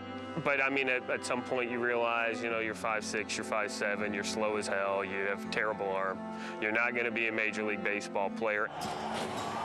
Growing up in Louisville, I fell in love with horse racing on my own. The unbeaten colt, Smarty Jones, is drawing away to win the Derby. In the year that Smarty Jones won, I caught the bug really, really bad and decided that's what I wanted to do. I remember the conversation really well because it took a long time to have it. Probably a couple years to tell Dad I knew I wanted to be a trainer. I knew I wanted to follow in his footsteps, but I wasn't brave enough to tell him that yet. I was embarrassed to admit it for whatever reason, and it was an emotional thing to tell him, and I don't know why, because as soon as I did tell him, he's like, well, then let's do it. Let's make you the best that you can possibly be, and we hit the ground running. But Tepin has a 5-length margin and deep stretch. It is Tepin. Tepin in front. Tepin, Collado wins the effort the other way. Tepin puts that move. Wins for America and runs the quicker. Tepin in front. They have a furlong to run, and she has turned them away. And she is going to make this her own personal playground. Tepin. I just give credit to Tepin for a lot of things. Tepin is definitely the reason I went on my own, because she gave me that confidence. You know, when I left to go on my own, there was no handouts. I got my own clients. At the time, I was a little upset about that, but in hindsight, that was the right thing to do, because now everything has been that much more rewarding. Hard Legacy still going strong. Hard Legacy goes coast to coast. To win my first graded stake at Churchill Downs, we did it for Mary Lou Whitney while Mary Lou was still with us. And to win a race named after a horse that Mary Lou bred, the Whitney's Bred Regret. You know, it's kind of fairy tale, and it was a good moment. It is Pretty Birdie, jockey Louis Saez, wearing the colors of the Mary Lou Whitney stables. Pretty Birdie takes the Schuylerville. Being associated with Mary Lou Whitney and her husband John, who have been so great for the sport and so great for the town of Saratoga, I knew there was a lot of pressure riding on Pretty Birdie and me, and she delivered. I've been a part of a lot of big races, won a lot of big races when I worked for my father, but that was the biggest moment of my life in racing so far. There's two simple goals. I would like to be the guy in Kentucky, you know, at the very top tier at Churchill and Kingland. That would be one of my main goals, but the only goal is to win the Kentucky Derby.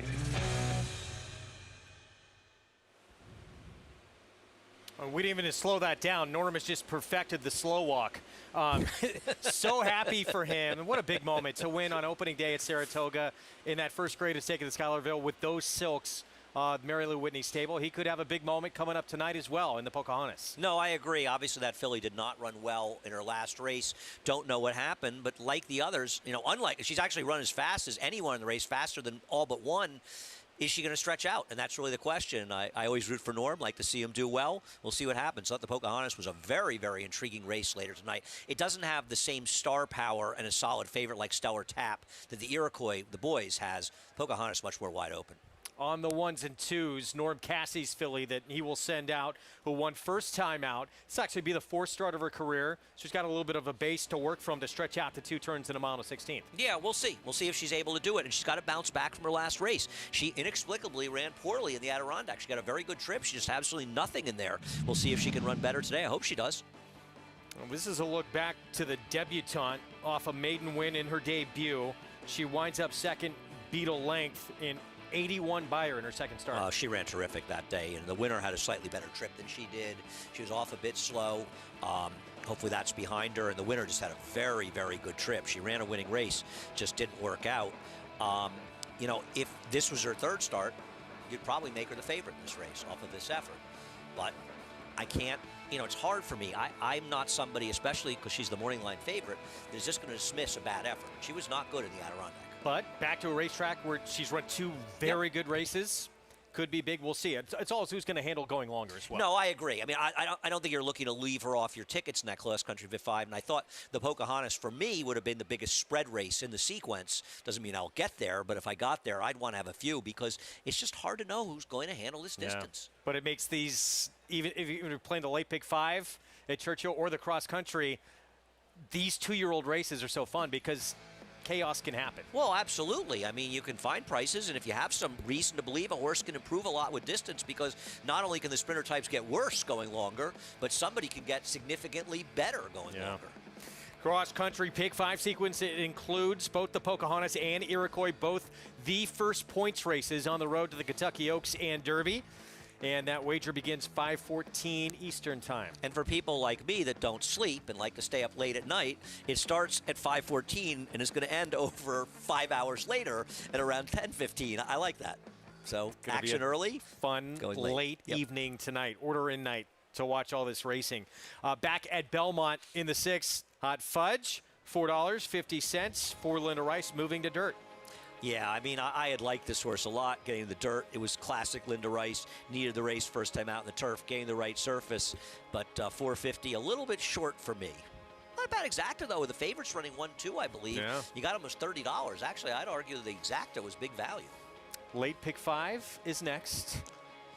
Mile and 16th inner turf, an allowance optional 80 race.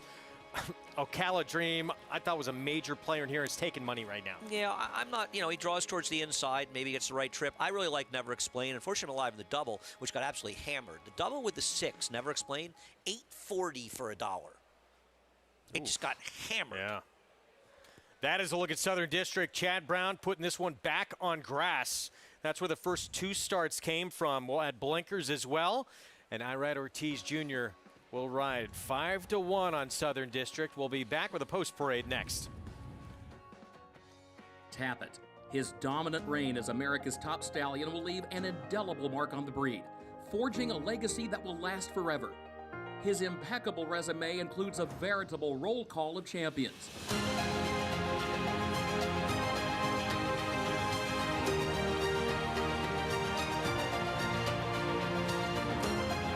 The only top 5 sire 10 of the past 11 years. Tapit, standing strong at Gainesway. Racing is back at Churchill Downs, and Twin Spires has the offer to get you in on the action. With our Churchill Downs bet back offer, place a win bet, and if your horse runs 2nd or 3rd, you get your bet back up to $10. That's right, opt in and get your bet back for 2nd or 3rd on all eligible races on Friday, Saturday, and Sunday at Churchill Downs. Twin Spires. Download the app and bet today.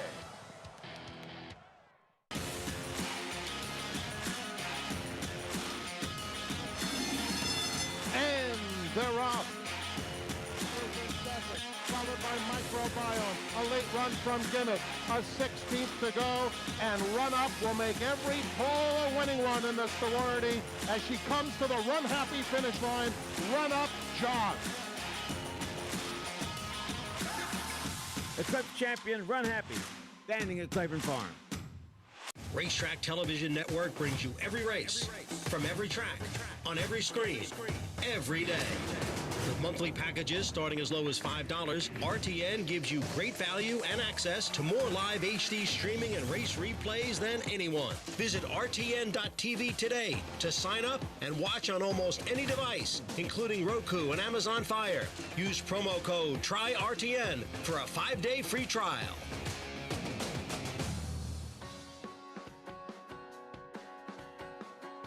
We're back on America's Day at the Races on Fox Sports 2. Great to be with you on a beautiful Saturday here in Elmont, New York. So you can celebrate the return of Belmont with a 20% bonus. Get a 20% bonus of up to $50 per day on your winning double bets this entire week at Belmont. Visit NYRABets.com. Don't forget, you got to opt in to take advantage of that promotion at NYRABets.com or by downloading the app. This 7th race, again, kicks off the late pick 5. We're 9 minutes from a start. Let's get a paddock report and go to Maggie Wolfendale.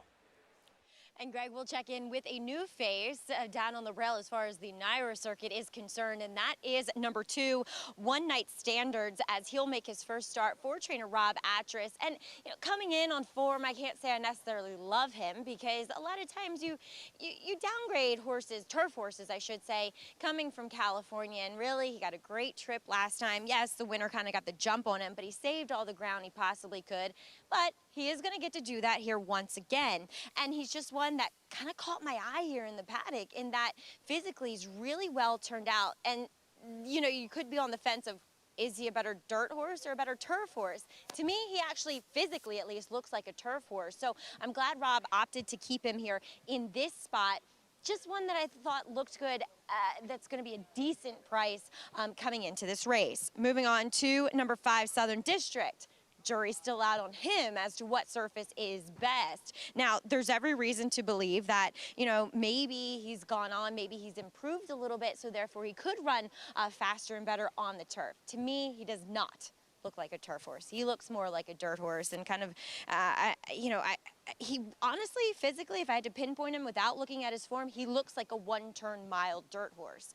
But they're going to try the turf here once again, as they do add just a shortcut blinker. But like I said, he just doesn't strike me as a turf horse looking at him. As number 8, Shoddy, he's going to have to run faster to beat some of the best in here. But he's one that consistently here as a 3-year-old, I really like the way he's gone on, and he was totally compromised last time out on the inner turf course. Before that, he was not on the surface that he particularly loves. And then, you know, back in April, off a bit of a layoff. So he's had excuses. And for last time, just taken horribly wide in that first turn. It continued wide throughout, and you're never going to win a race like that on the inner turf course up at Saratoga. Again, I like him here. It is up to Jose Lezcano to work out the right kind of trip from a more outward post position. Greg? Maggie, thanks. 7 minutes away. We're going to have the post parade here coming up shortly. The betting shows this race is wide open. Right, and you know, the line trip is key is sort of a silly cliche, but it's very, very true. The inner turf course, the races have been dominated over the first 3 days of the meet by horses that have been on the rail for the majority of the race. And with a big field, a field of 10 going to the gate, getting position, actually a field of 10, is going to be very hard. And position's the important discussion because the 6 Never Explain, the 8 Shouty, and the 11 Eyes on Target all come out of the same race on August 15th, a time when they had taken the rails down in the inner turf at Saratoga, and Saving Ground was also a premium, and all of them had insanely wide trips in there. No one more than Shouty, who was 5 wide in the first turn, 3 in the second, but Never Explain was 4 wide. He's the one who pushed Shouty out, actually, on the first turn, and 2 to 4 wide in the second. They all had trips, but which one of these horses can work out the right trip here? I mean, they may end up all being horses that we say, well, maybe next time they'll get a more fairly run race. And on the inner turf course, trips are very, very important. Here's a look at this common race into the stretch. So, I mean, out of this race, who would you prefer? I prefer the 6 and the 8 because I think the post on the 13, the 11, today's race is going to be very tricky to overcome. I also think that Never Explain, who has an insanely low double, ran very, very well 2 back, so showed us what he could do when he got a more fair trip. And he didn't even have a great trip that day and ran very well. But Shouty is a horse that showed some talent as a 2-year-old, and his return race this year in Aqueduct, he got a ridiculous trip that day. A horse who also had a bad trip in that race is Sifting Sands, who won 2 races, including a stake at Saratoga. So I want to use those 2 horses, but given the way this inner track, if it was the Widener, which is played fairly, I wouldn't be worrying about the trips. I would think they'll work out a decent enough trip, hopefully, and they'll get there. I've already made my bet. I'm alive in the no value double, also with the 8, though, which is paying well. And I'm going to have to live with it. And I boxed 6, 8, 11. I want to use all 3 horses that were against it and hope for the best. And then I'll complain afterwards, Greg, that I got a bad trip. That's my usual move. This has been working for you the last few days. No, it's been a good start to the meet. Pre-excusing your selections. Right, it's been a good start to the meet, but I appreciate that, but there's a long way to go. What about Space Launch, the 7, and his ability to lay close? Yeah, we'll see if Manny can get the right position. He's run well enough. I don't want to say he can't win, and he's 7-1 if you like him. I've never been a big fan of his. He had a perfect trip when he won first time out. Never Explain ran about 8 lengths better than he did when he beat him by 2.5, 3 lengths last time. So I don't really like him in here, but if you like him, he's a square enough price. Have at it. Well, if this horse can run it all on the dirt, he could be dangerous on the front end. Well, he's the inside speed, so he has a big say in this race, and if he can't handle the turf and he can't get the distance, then it sort of helps the closers. One Night Standard's going to cut back from 1 mile and 3/8. I see what they're doing there. The California horses, often the turf horses, they're in a little tough, but he draws a very coveted position on the rail. Ocala Dream, 10-1 morning line, 4-1 currently. Dylan should be able to get good position with him. He's got to bounce back from his last race. His prior 2 make him a major player. Hot Blooded, 15-1. This horse has in the past shown ability to be on the front end. Well, Greg, as a big foreigner fan, I know that you're all over Hot Blooded in this race. I saw them live with Journey. Wow. And, Kansas? No, hang on, give me a minute. Night Ranger. Really? Good concert. Okay. Southern District, Chad Brown putting this one back on the grass. I think his future's on the dirt, but I will say one thing.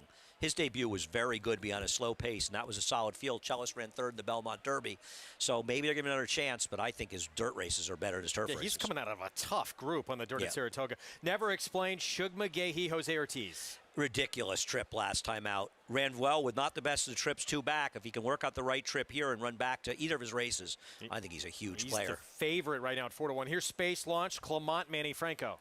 Listen, his figures put him in the mix. I didn't like his effort last time out, and he was easily beaten by Never Explain on a tougher trip, but that doesn't mean he can't bounce back. Shouty, 11-1. Jose Lezcano. He's had nothing but excuses so far this year. Can he get a trip today?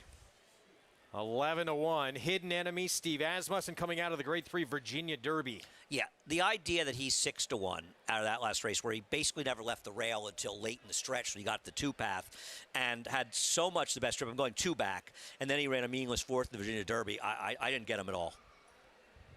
And eyes on target, Bill Mott, 8th against Mira Mission last start. If he had drawn the rail, I would have loved him in this race because he was wide to nowhere last time out. He didn't run as well as the others who had tougher trips, and now he draws a tough outside post again. Can John Velasquez find a way for this horse to get a fair trip? We'll see. Tough job for Johnny, not his fault. Tough draw. Pick 5 pool, $500,000 and growing as we are 2 minutes to post on a tremendous Saturday where we have the conclusion of our Turf Triple Series and a very international feel, I guess, to both these races. It will be very surprising if a Euro doesn't win the Belmont, the Colt race. The Philly race, maybe a U.S. horse will win, but they both have Santa Sara and Higher Truth both have European pedigrees, so I think we'll see a lot of European flavor and the success. I'm very, very excited to see Baby Blythe come back. Very tough spot to off a maiden win. I agree with all that. I am too. You know, she did get the fast pace to run into last time, but she was explosive.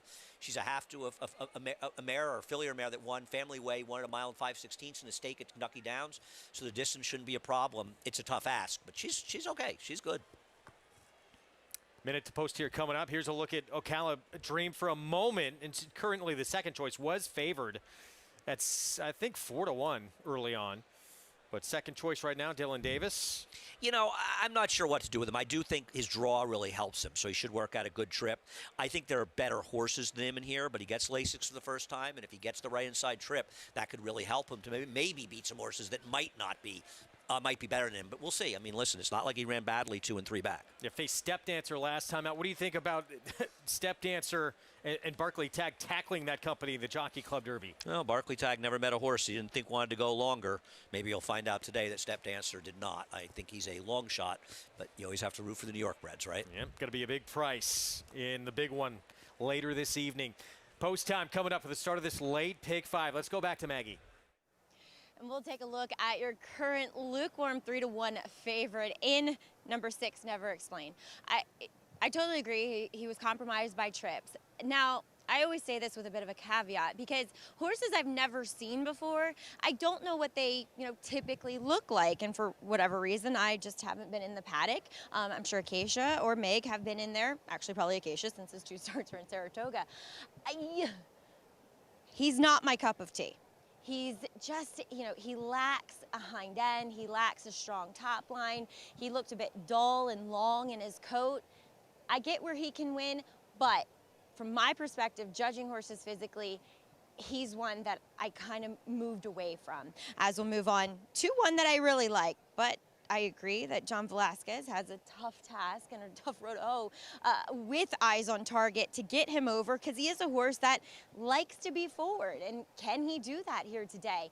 This horse looks tremendous. He is a big lumbering type where I'm not sold on the cutback, but he looks to be thriving right now. So we'll see what kind of trip Johnny can pull with him, but I'm gonna go with a bit of a long shot here and shoddy. I mean, the excuses are adding up, but I think they're legitimate, and he looks fantastic for Jorge Abreu. Greg. Hope he wins. Jose Lezcano will be aboard. 1 for 7 on the turf for the 3-year-old son of Summerfront. That Shody at 14-1 right now. I picked him second, and honestly, if I thought he was going to be 5 times the price of the number 6, I'd have picked the race 8-6. I'm alive in doubles with both of these horses. Unfortunately, that maybe not that bad a value with the 6, because if he goes down to 5-2, he won't be terrible value. But I didn't expect the 6 to be this short. I didn't expect Shody to be this big a price. Trips are going to matter in this race, and this is going to be a race that you'll probably want to watch a few times and see what happens as we go forward when the rails come out and the course gets fairer. 7 moving in. Space Launch backs out briefly with Manny Franco. How aggressive will Manny be on this 3-year-old son of Bernardini? And can John Velasquez work out a trip on that 11 eyes on target? How much is he going to have to send out of the gate to try and get to the front? If he can get there, eyes on target could be tough at double-digit odds. Start of the late pick 5. There's a look at the Klarovich Stables runner for Chad Brown, Southern District. Red and white KS Silks there. Back on the lawn after a big maiden win on dirt at Churchill. And a tough spot tackling older horses at Saratoga. But deciding to put this one back on the lawn. We're set for the 7th. Let's go upstairs. Chris Griffin with the call. Last to load. Eyes on target to the outside. All in line. All set.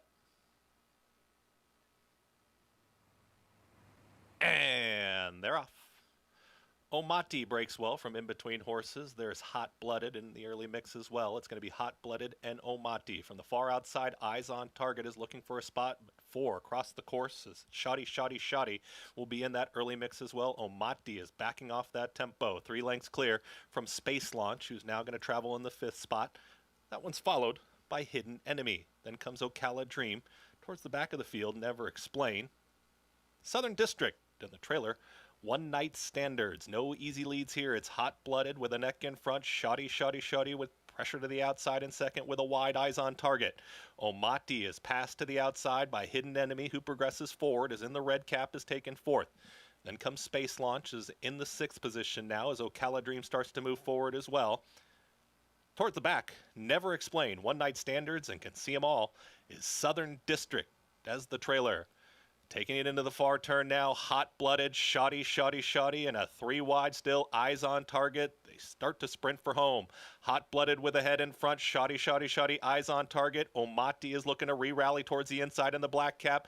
Outside of that one comes Hidden Enemy. Ocala Dream's gotten closer, Space Launch from the back. Never Explain is going to be about 6 wide. Saving Ground is One Night Standard still at the back. Southern District, top of the lane. It's a sprint for home. Hot Blooded's got a neck in front, Eyes on Target, but here comes Hidden Enemy. Ocala Dream. Also running on is Never Explain on the far outside. In between horses, it's Space Launch. It continues to be Hot Blooded, fending them all off. Hot Blooded, but here's Ocala Dream with a late push. Hidden Enemy in between horses with Space Launch. Ocala Dream, Hidden Enemy, Ocala Dream, Hidden Enemy in a photo.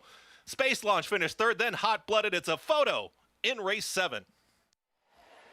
Hidden Enemy, Ocala Dream, both there at the wire. I thought maybe Hidden Enemy got it. It did seem like Hidden Enemy got there. And you see how strong that rail was, the way the number 4, the long shot, was able to hold on, and the 7 moving off the fence. The 3 was on the rail all the way on the backstretch as well. I didn't see where the 10 was, but it was a bang finish. It does feel like, well, let's see. Let's watch him right here. It was close. No, I think Ocala Dream may have gotten him, Greg. Yeah. Nice 2 wins today for Tom Morley, if that's the case. And nice job getting to the rail, saving ground and angling out. And Dylan Davis having himself a nice day as well. They're showing the 10 out there, but Greg, based on what we saw, and we'll look at it again, and it's tough, but I think the 3 got the bob, don't you? Looking at it again, yes. 10 inside, 3 outside, and Poor Never Explained. Here it is, the last jump. Yeah, he got it. And Poor Never Explained. Jose Ortiz was probably never inside the 2.5 to 3 path. You might want to pay more attention to how they're playing on the inner turf, because you can't sit out there the whole way like that horse did. Well, both these two running a winning race. 6-1 on Hidden Enemy.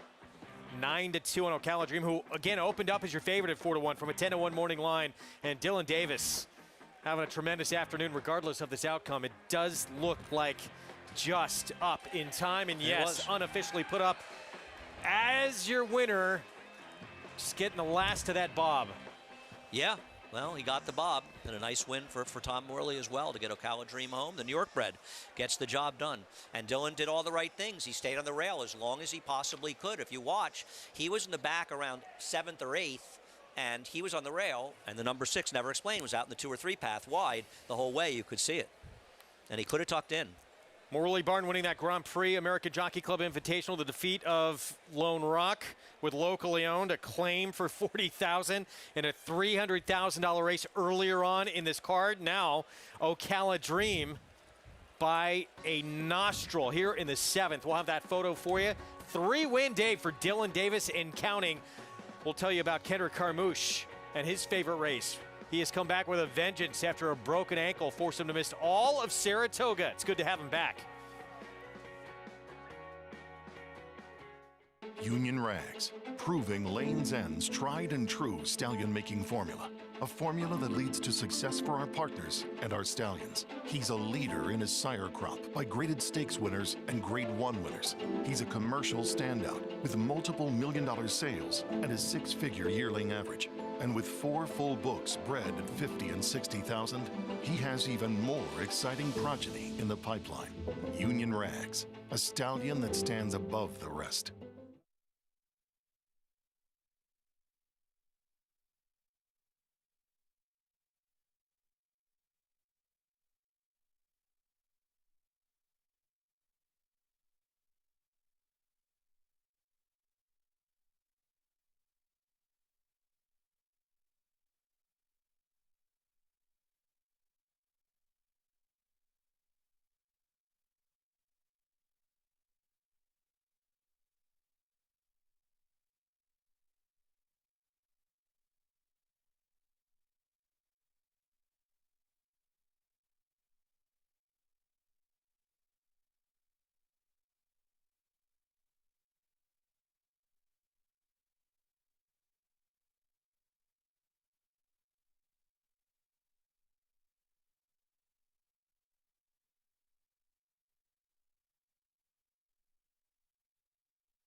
We're back on America's Day at the Races. Program's brought to you by America's Best Racing. For the love of the race, visit americasbestracing.net today. 7th at Belmont. This was a thriller. That young man having a big afternoon. Dylan Davis, 3-win day in counting. Ocala Dream, he had to gut this one out in a stretch duel with the 10 here with Luis Saez on Hidden Enemy. And that's how close it was. Got that bob. Always comes down to the bob, Greg. In the end, $11.80 on Ocala Dream. This one kicks off the late pick 5, and the Tom Morley Barn with another victory. Let's head downstairs to Maggie. This has been a heck of a day, especially for you, Dylan, as Ocala Dream. Now, after his last race, and you won with Step Dancer, you came to the barn and asked Tom to get on this horse. I think he just deserved a better trip. Maybe the post position hurt him, the pace set up. He was just in that position where it was at a disadvantage for him. I mean, I've been watching him ride and everything. I just threw it into the hat there with Tom and the owners.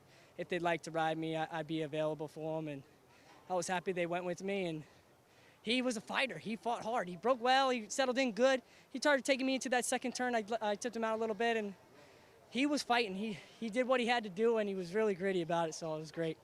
Now let's talk about your ride on Locally Owned in the Grand Prix Jockey Club Invitational. You did everything so perfectly. Thanks, Maggie. Well, first off, your husband did a great job getting him here, and he ran great. I just come out, I rode that horse with a lot of confidence. It's a long ways to go, and I just love the way he settled into that first turn. He was saving in all that ground, and I love what I saw in front of me. A little bit of pressure up front, and Lone Rock was a little on the white trip. The one horse was getting out a little bit, so I pushed him out a little farther. Then he started getting to stride into that second turn. A little gap up the rail. I said, if if I wait for him to go ahead and push the button before I do, then I'm going to be in trouble. I'm going to be in the chasing position.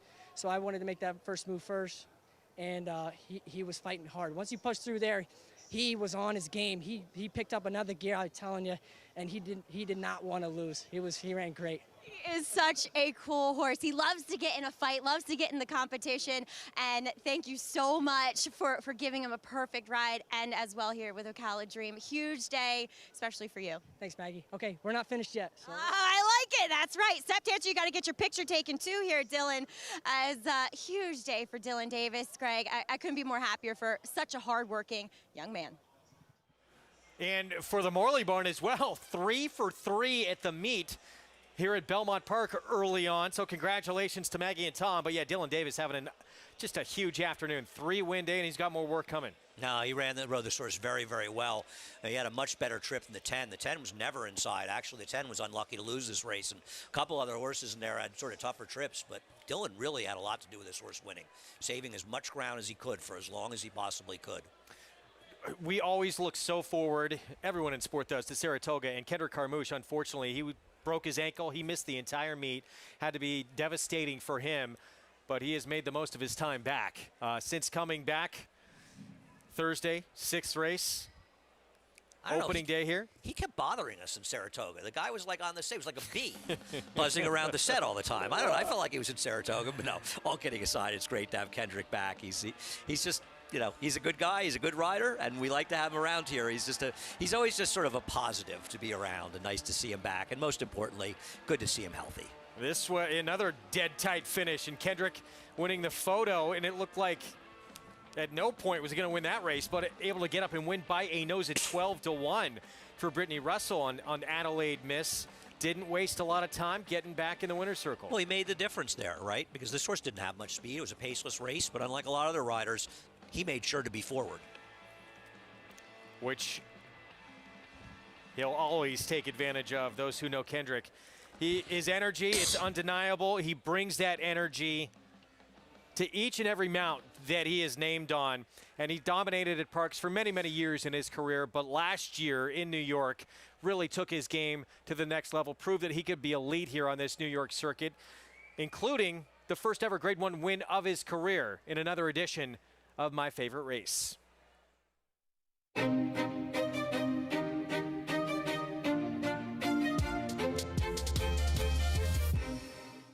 My favorite race is Cigar Mile 2020 True Timber.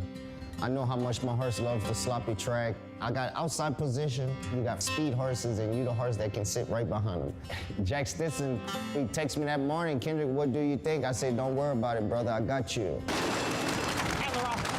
My horse break good. I want to send him a little bit so I can let him relax a little bit going down the chute.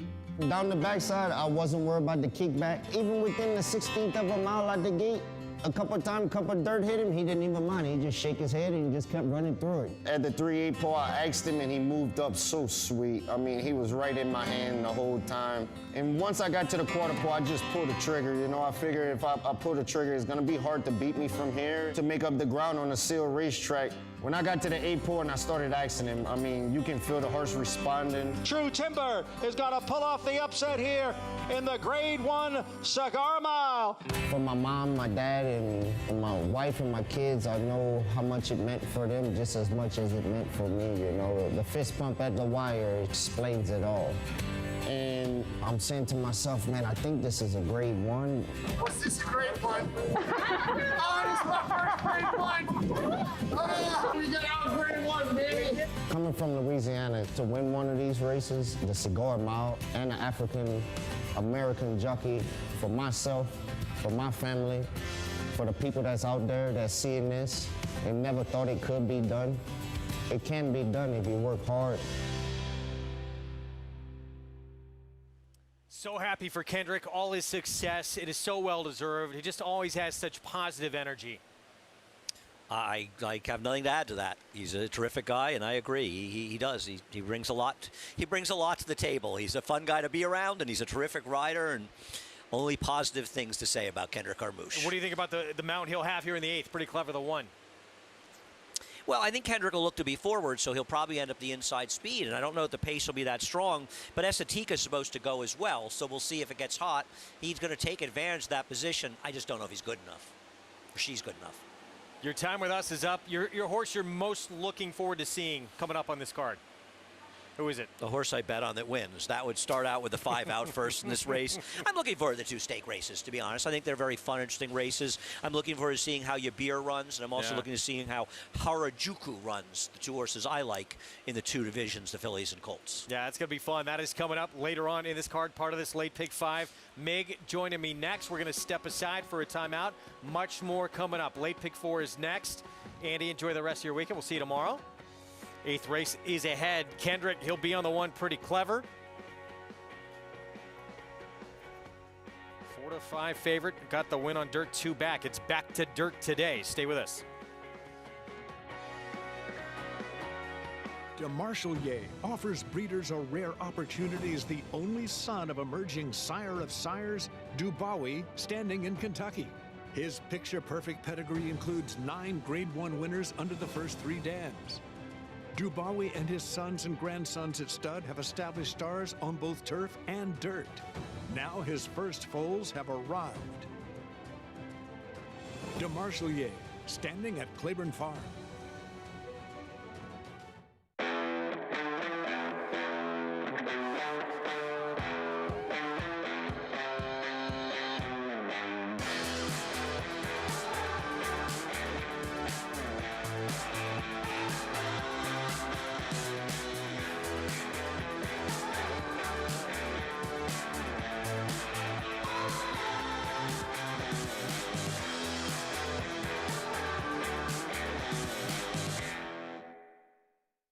New York, the best racing, the best purses, the best New York Stallion, War Dancer.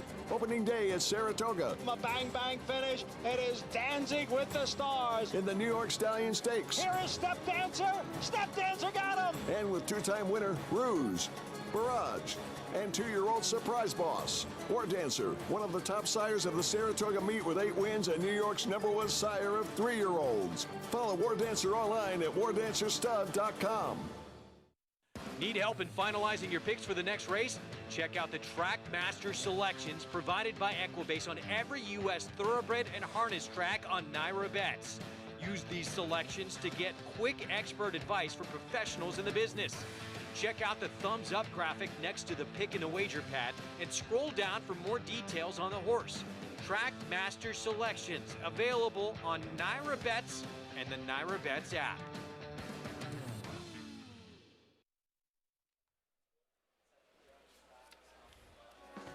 You're watching America's Day at the Races on Fox Sports 2 on a beautiful Saturday afternoon here in Elmont, New York. Program's brought to you by America's Best Racing. For the love of the race, visit americasbestracing.net today. Greg Wolf alongside champion jockey, the MIG, Richard Migliore. Good to be with you as we got some big ones coming up. And the Euros back in force for the Oaks and the Derby ahead in the last leg of this Turf Triple Series. I love the series, too. It's just such a comprehensive series spread out. We have so many series for dirt horses, obviously the American Triple Crown. Well, this is like our Turf Triple Crown, and it's been great, the foreign participation that we've had, and Aidan O'Brien back for more. Indeed. And Bolshoi Ballet was pretty good here, getting back to a turf course they believe. Going to like these wide turns, but going to have some competition from another Euro in here, and a man who's done some damage bringing his runners to North America, Charlie Appleby and Godolphin.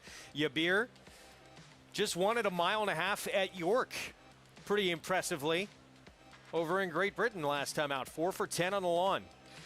Yeah, and you like the fact that this was 1.5 miles. It was also left-handed. He'll be going left-handed today. You like to see that. Now, obviously, they had a very long stretch, but he stays on resolutely.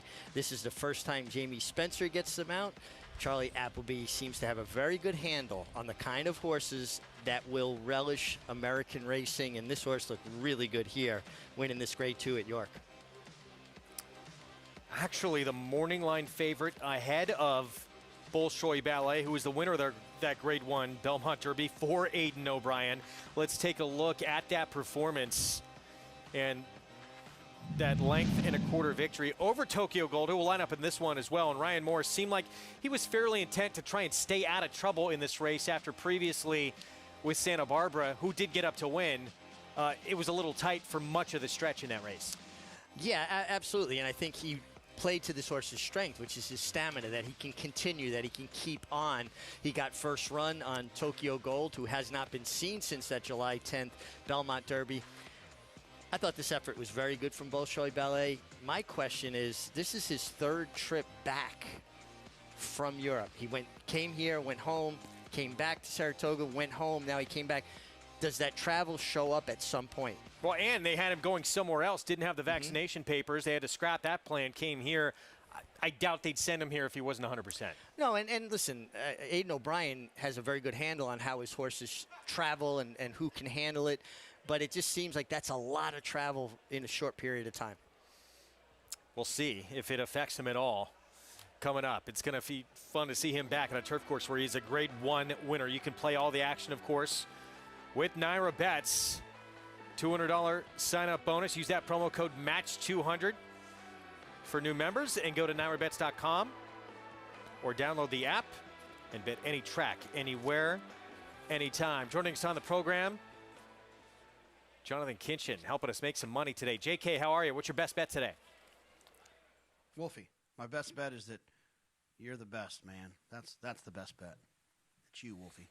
No, actually, my best bet is the Jockey Club Derby Invitational. I like the 8 Bolshoi Ballet. This is a horse that I think was asked to be too close last time on a racetrack that has tighter turns. He's won here at Belmont before. He did it impressively. I think he'll appreciate the bigger circumference of the racetrack there at Belmont. And I think you're going to get an okay price. And they're going to bet the 2-horse Yabir. They're going to bet that horse. I think Bolshoi Ballet won't be as close as he was up at Saratoga. And I think that will help him quite a bit. I think he'll be the second choice. And that's the value play for me today. Bolshoi Ballet will be my best bet.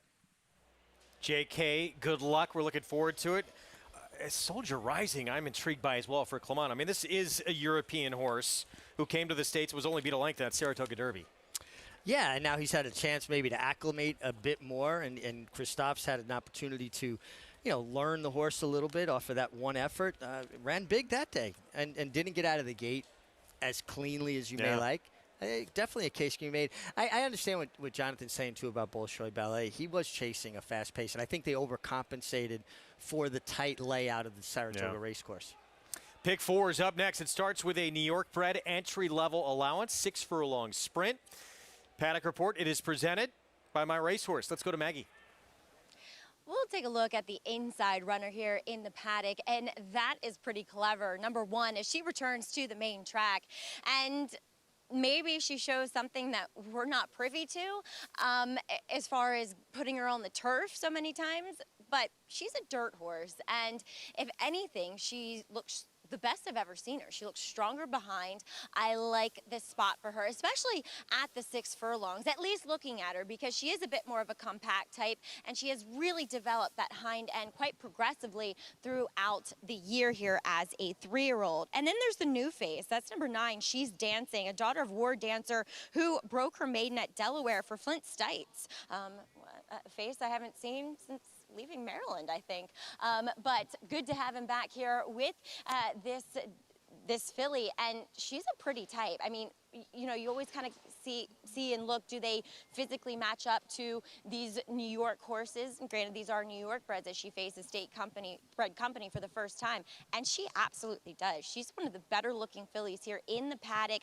I like that she is handled herself incredibly well. There's a lot of construction with the new arena going on, and sometimes they will unhinge a horse a little bit, maybe the first time they're here. That's not the case with her, and I really like what I'm seeing from her, though we'll see how she does ultimately class up with her New York-bred fillies. Greg? Maggie, thank you. We're going to get to our post break here coming up in a few moments, making their way through the tunnel here shortly. $257,000 in this pick 4 pool that begins with this competitive 6 furlong sprint. And it's beautiful Karen Linda Rice, Eric Cancel, 3-1 favorite. Yeah, and she's run very fast figures, and you can understand that. But there is a problem, I believe. I think she's speed in a race that seems to have ample speed signed on That's kind of the way I'm looking at the race. Yeah, Esotika next door for sure has some speed, even a lot of honey. Not slow, pretty clever. The last time she was on dirt, and Kendrick Carmouche aboard with the rail. You could figure he's going to take advantage.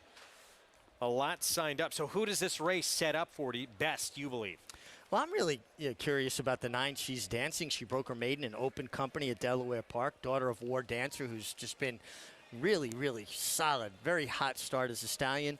And I think this horse could sit the right kind of trip if things actually do heat up on the front end. Dominated a group that included a next out winner behind her in that debut. She earned a big figure for that race as well on Thoroughgraphs. We'll see if she can back it up here. Start number 2 against a lot more experienced fillies. Here's Pretty Clever, Kendrick Carmouche, Mark Casse getting back to dirt where she looked very good breaking her maiden. Yeah, both her dirt races are terrific. She's by Hardspun out of Mineralogist, a nice mare for Chester and Mary Broman. Mr. Farmer has this runner. Irad Ortiz Jr. on one of the many speeds, Esotika, Mike Maker. I think Esotika is the horse that she's going to have to deal with. Beautiful Karen that is on the front end, particularly with this warm-up she's getting. Beautiful Karen strutting out of the tunnel with Eric Cancel. She doesn't need the lead, but I think she's best when she does have the lead, and I think it could be contested. Her one win, it came in the mud for what that's worth, although she has shown some ability on a fast track as well. She's down to 5-2 right now. Here's the 5. We skip over the 4. This is Out First, Jimmy Ryerson. Yeah, Out First was out-footed last time, but that was after being pinched at the start. She gets away clean. Maybe she can get some position. Double-digit odds there, and double-digit odds next door as well. And OK Honey, the 6. Dylan Davis looking for number 4. Yeah, Dylan riding well. This was a horse that tries hard every time. 3 wins, 9 seconds, 9/3, a check getter. Was not that far behind Beautiful Karen, the favorite, with a compromised beginning 2 starts back. Here's Vienna Code. Sorry, the 8 we're up to at 39-1. Hamilton just got up to eke out a nose victory for Maiden 25. This is considerably tougher. Here's Vienna Code, 42-1. Yeah, and she, listen, she's getting beat 5-6 lengths in these same kind of races. She'd have to find a little more in the tank.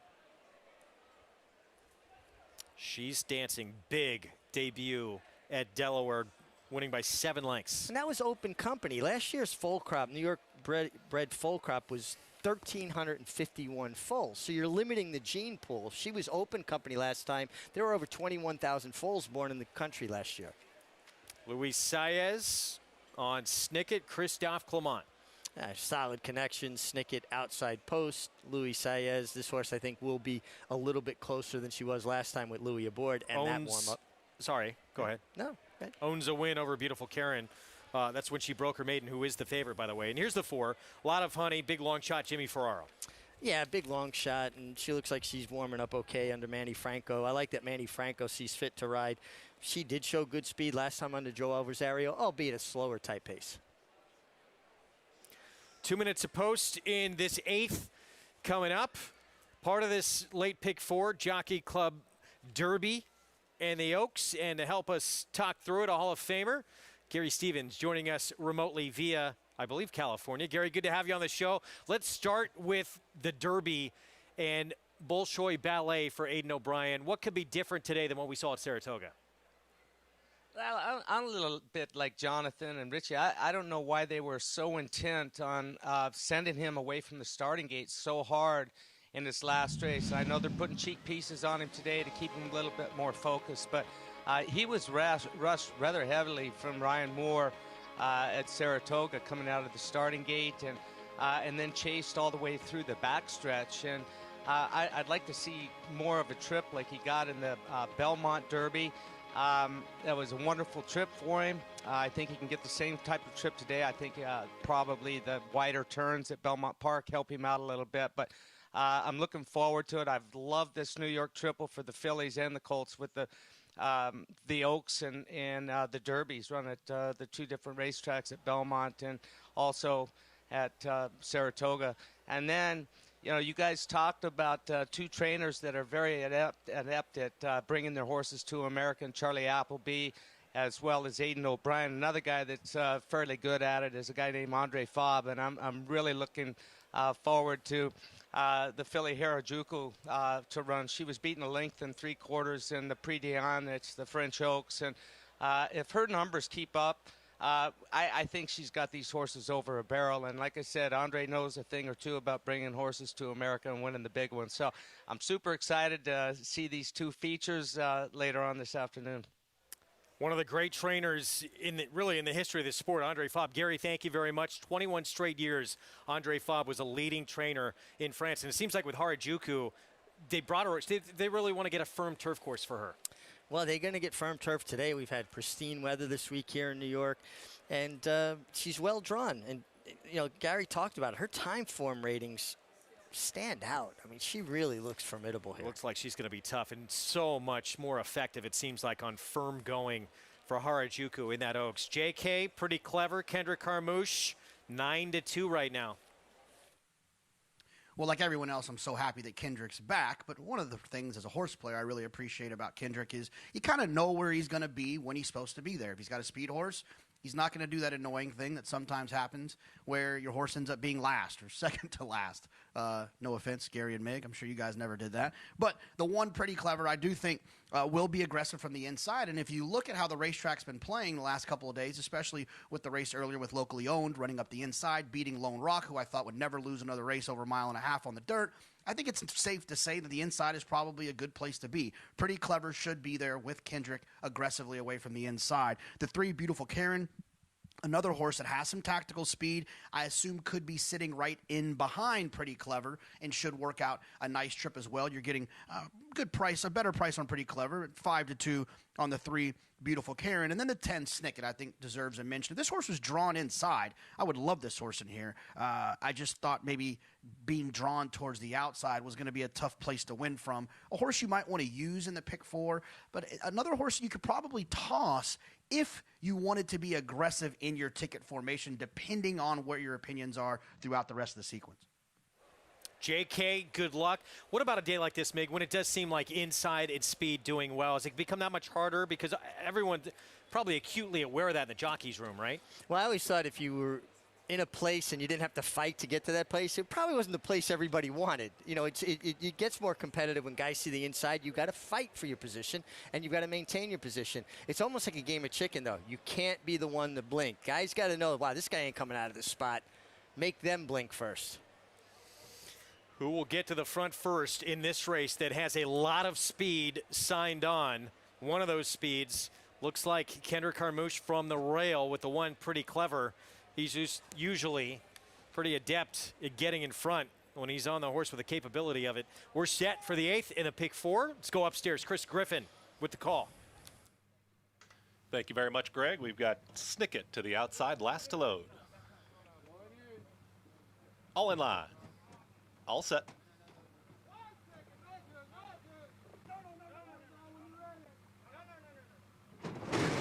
And they're off. Speed from Beautiful Karen from in between horses and quickly up by 3/4 of a length. From the outside post here, She's Dancing. Snicket is in the early mix as well. It's going to be Snicket to challenge this leader, Beautiful Karen, as they move up the backstretch. Pretty Clever is tucked in at the rail, is progressing forward, is taken 3rd, dropping back with She's Dancing with Lot of Honey, now in 5th. Further back, Yellow Silks, that's OK Honey, pass to the inside, Esotica with a wide handle, The Truth, the 2 at the back. Vienna Code, and Out First is the trailer. Up front, it's Beautiful Karen with a 3/4 length lead. Right to her outside is Snicket. Pretty Clever, rides the rail, has got momentum towards the inside, approaching the 1/4 mile pole. Beautiful Karen, a 3-wide Snicket. The rail is opening up here for Pretty Clever if good enough. Beautiful Karen at the top of the stretch still has the lead. Very tight there for Pretty Clever, who's going to have to tip into the 2-pat chasing this leader. Snicket is towards the far outside, also running on late. Here comes Lot of Honey with late run, but it continues to be Beautiful Karen just opening up with every stride. Beautiful Karen is 2 lengths clear. Pretty Clever, late run out first. Also Vienna Code inside the final 16th. Out first is absolutely flying at the rail. Out first, Beautiful Karen, out first. Beautiful Karen hangs on. Beautiful Karen held off Out First, who was rolling down towards the inside. Then came Pretty Clever and Vienna Code. Well, this race looked signed, sealed, delivered for Eric Cancel and Beautiful Karen, and then all of a sudden, the 5 Out First with a burst up the fence made it interesting. I think this just underscores the fact how good being inside is. Out First gets to the fence under Jose Lezcano and finishes with a flourish. She was well back early. I mean, she turned for home. She was last And Jose Lezcano, disciplined, fighting the inside. He comes around one horse, ducks back to the fence. At this point, it looks like the race is over. Your favorite, Beautiful Karen, had kicked on. You could see her ears pinned, she's rolling, and then it all changed in an instant. She started slowing down. Look at her head comes up in Eric Cancel's face, and here comes out first, and she was saved by the wire. Wow. Beautiful Karen. Nice job from Eric Cancel, getting to the front, using that speed this filly has, and at one point in the race, too, shutting off pretty clever and closing that door on the inside. Yeah, again, establishing, taking command of the race. But look at how she pins her ears. And she almost gets, I think she might have even resented the riding crop a bit. Watch how her head really comes up when Eric puts her to more pressure. Head comes up in her face. She's like, yeah, maybe she just got tired. I don't know. She really kind of, the last 16th, got desperate, though. And again, this was like, if you were the third pace coach, you're going, slide, slide. In the end, safe at home, and it's Picture Town. Beautiful Karen able to finish the job and did go off as the 5-2 post time favorite. Speed and the inside continuing to be the place to be here at Belmont on this opening weekend card. 8th in the books. When we come back, the Jockey Club Oaks Invitational. Stick with us. Back with more on FS2 next. Horse of the Year Gunrunner is off to one of the most exceptional starts at stud in recent memory. Papa Cap, an easy winner of the best, pal. It is Wicked Halo drawing away to win the Adirondack. Echo Zulo to win the Grade 1 Spinaway. Good night, and he's going to win the Hopeful, and he did it impressively. Good night, Echo Zulo, Papa Cap, Wicked Halo. Gunrunner with a pedigree that breeds true.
Beautiful look at the Brooklyn Bridge in Manhattan.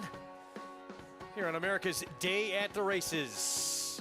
Program's brought to you where you can play all the action on Naira Bets. Go to nairabets.com, download the app, get involved. 2 today for that young man, Eric Cancel. Beautiful Karen looked like this race was wrapped up, and then the brakes came on, but able to seal the deal by a narrowing margin, $7.40 for the win. He's filling out 2 for 15 lifetime, 3-5-1 finish. Let's go downstairs to Maggie. And please be joined here in the winner's circle with winning rider Eric Cancel. And Eric, how'd you do it? How'd you will her to the wire? Because it's not something she necessarily loves to do. To be honest, I thought she broke my heart for a second, you know. I try to hand ride her as much as I could because we know that she doesn't like to get hit, you know. So we've been trying that the last 3 races, I could say. But today she just didn't leave me any choice, you know. That was my last option, and I'm glad it worked. Now, one that you do have to hand ride quite a bit. How much kind of exertion are you putting forth?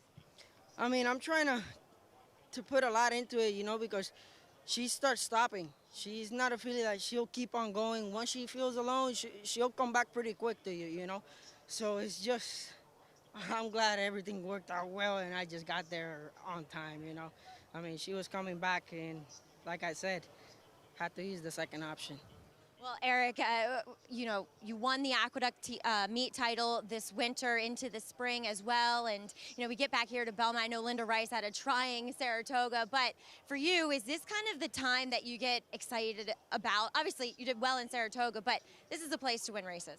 Yeah, I mean, to be honest, I get very excited. I get very happy just because it prepares me more for Aqueduct, you know. Winning a lot of races here gets me with a good kick going towards Aqueduct, you know. So I just try to keep my horses as best as they could be, you know, and trying to get everything I can out of them. Well, you did today with beautiful Karen. Eric, congratulations. Thank you very much, Mike. All right, Eric Cancel, eyes on the prize. See if he can get another Aqueduct winter title, Greg. Yeah, that was last winter. Thank you, Maggie, that he won his first ever riding title on this New York circuit. 4 down going into the final day of the meet. It looked like Kendrick Carmouche had it wrapped up. He produced a 6-win afternoon on the final day of the meet. That was one of the most dramatic finishes we've ever seen to a jockey race title to meet. Yeah, it's always great to be leading rider, but to win it in that fashion and to get your first title that way, something that will not only stand out in his mind forever, but a lot of people that watched it take place. Yep. Jockey Club Oaks Invitational. Final leg of this Turf Triple Series for 3-year-old fillies up next. Mile and 3/8 on the inner turf, purse of $700,000 and a truly international field lining up. It is Harajuku.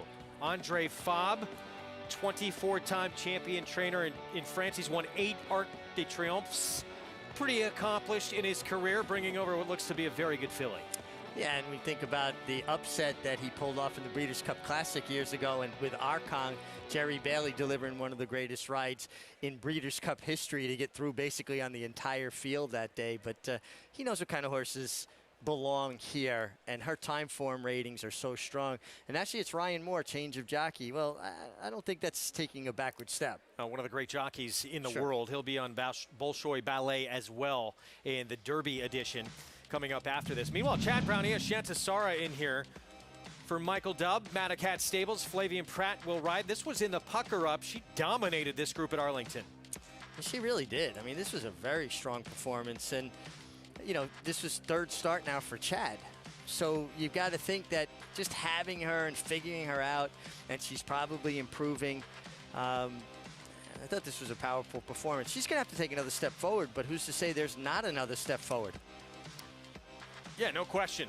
Good win, but you're going to have to deal with the likes of a Harajuku, Creative Flair, Higher Truth, stablemate as well. And I thought Baby Blythe for Bill Mott, she looked like she has star ability in that maiden win. That was a maiden win, major step up here, but she looked pretty special. Yeah, that was a very strong performance, but this is much deeper water. We'll find out a lot more about her today.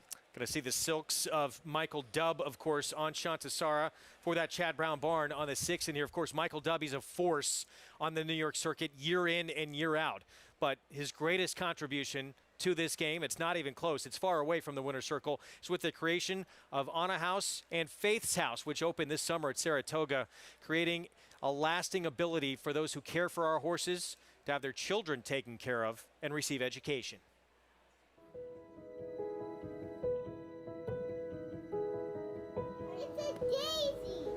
Close. A dandelion. Terrifying. No, it's a daffodil. No, it's a dandelion.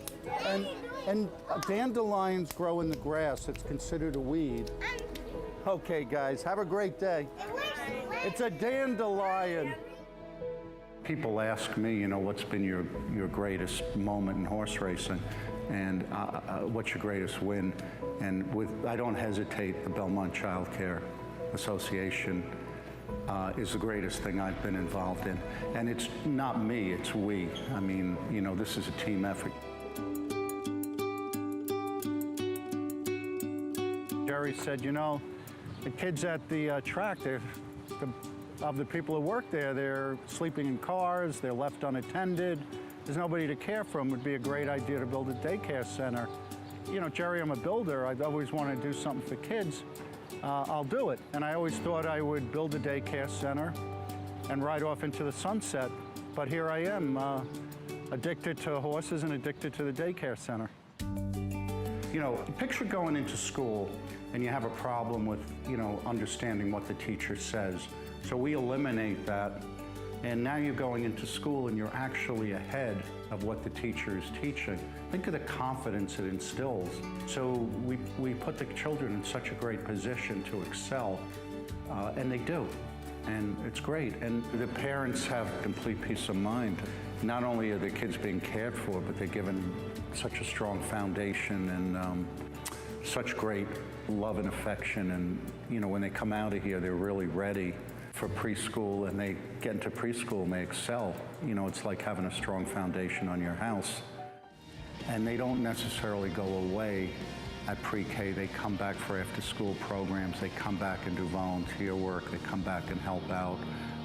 So the pleasure of watching these children, you know, grow up and be successful and be good people is just, you know, enormous, because we know that it all begins with the foundation, and that's what we do. It's the greatest gift. I mean, if you said to me, win the Kentucky Derby or this, I would choose this. So that's how I feel about it. Now, I'd like to do both, but that's a different story.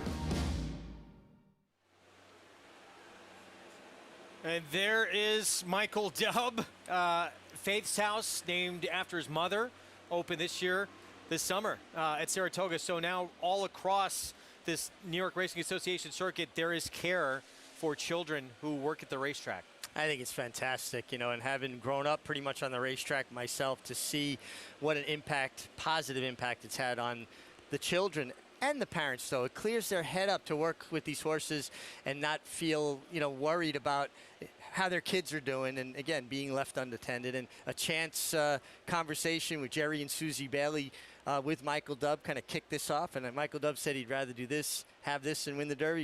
It'd be pretty nice to win the Derby too, though, wouldn't it? But he has made an incredible impact, and it's going to be remembered forever what he's done for these families.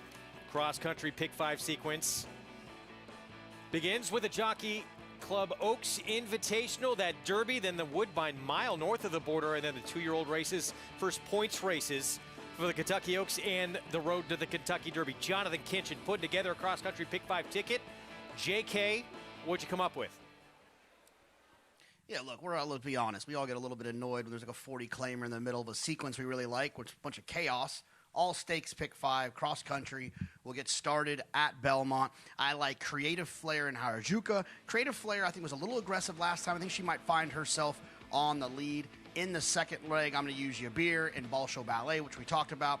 Up north of the border, want to have Raging Bull in there, but I also wanted to have the local horse and Olympic runner in the fourth leg. On the 1s and 2s, Hidden Connection.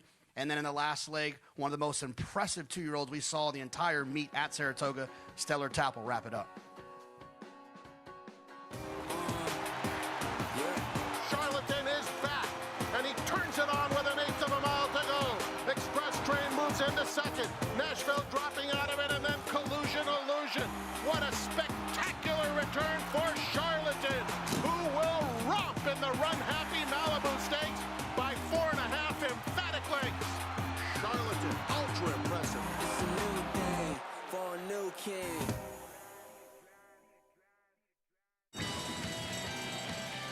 Racing is back at Churchill Downs, and Twin Spires has the offer to get you in on the action.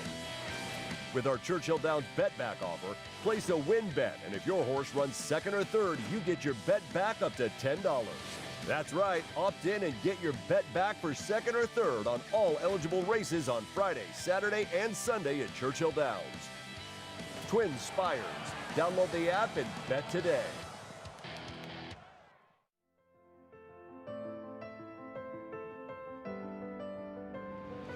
It's a domineering display by the ultra-talented McKinzie. McKinzie Preservationist, Vino Rosso and Yoshida. McKinzie's in front. McKinzie, they've done it. McKinzie has it by 2. It's McKinzie in a dominant performance, pure class in the Malibu.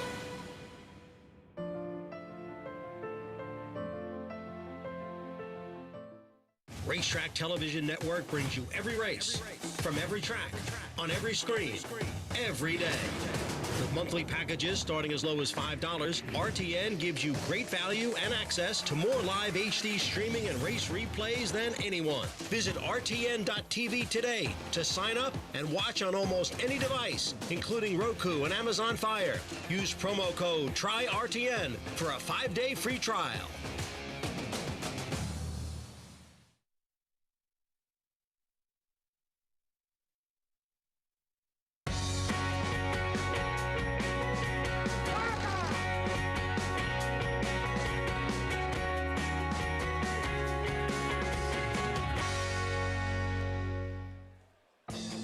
Welcome to those just joining us on SNY. Great to have you with us. Those already with us on FS2.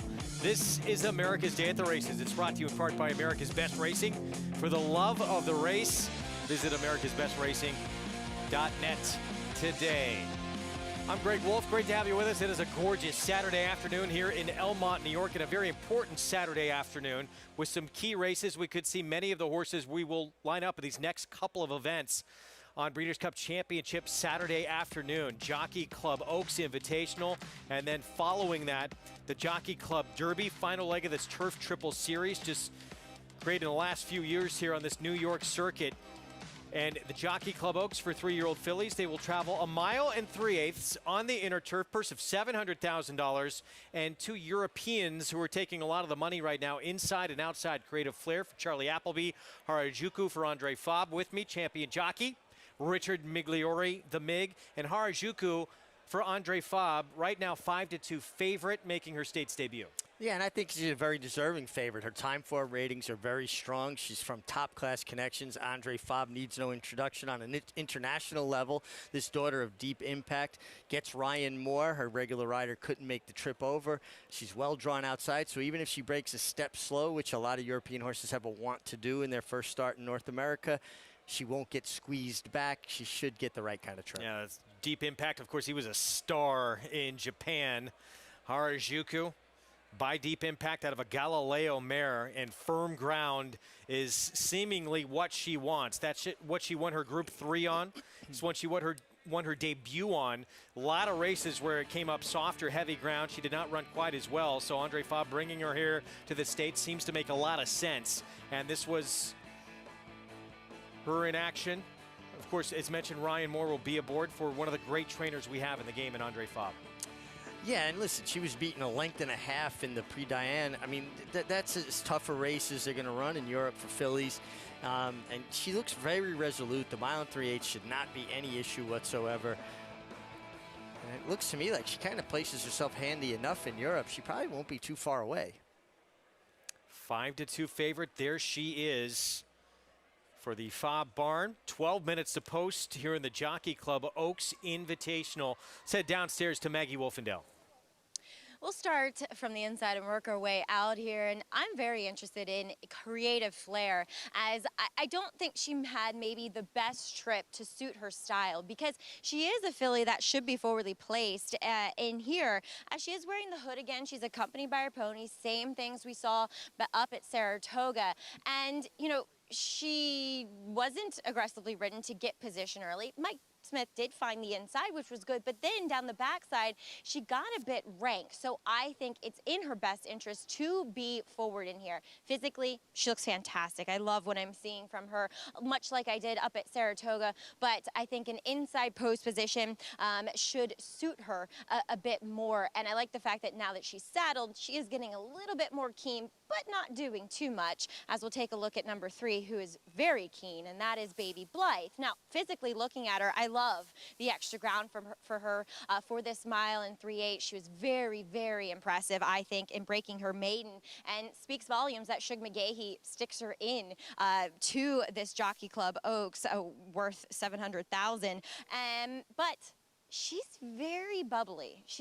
She's kind of doing too much for me here, which in talking to Acacia Courtney, she said she was very calm and reserved in the paddock last time. So I don't know if I love the fact that she's on edge today, as we'll move on to number 6. That is Shantasara for Chad Brown. 2 that'll send out in here. And funnily enough, I do prefer the looks of Higher Truth, but watching the last workout with these 2 fillies together, I actually much preferred Shantasara in that I think she was going better throughout while on the inside of Higher Truth. And looking at her, she looks like the one that should really benefit getting more ground. Gets a class test here, but she's heading in the right direction. As number 7 is Harajuku, who's taking all the money. Very small, petite filly, but has that massive walk. Typical European. I mean, just very much of that European type of physicality. Looks as though she's shipped over here very nicely, though. Very classy acting filly,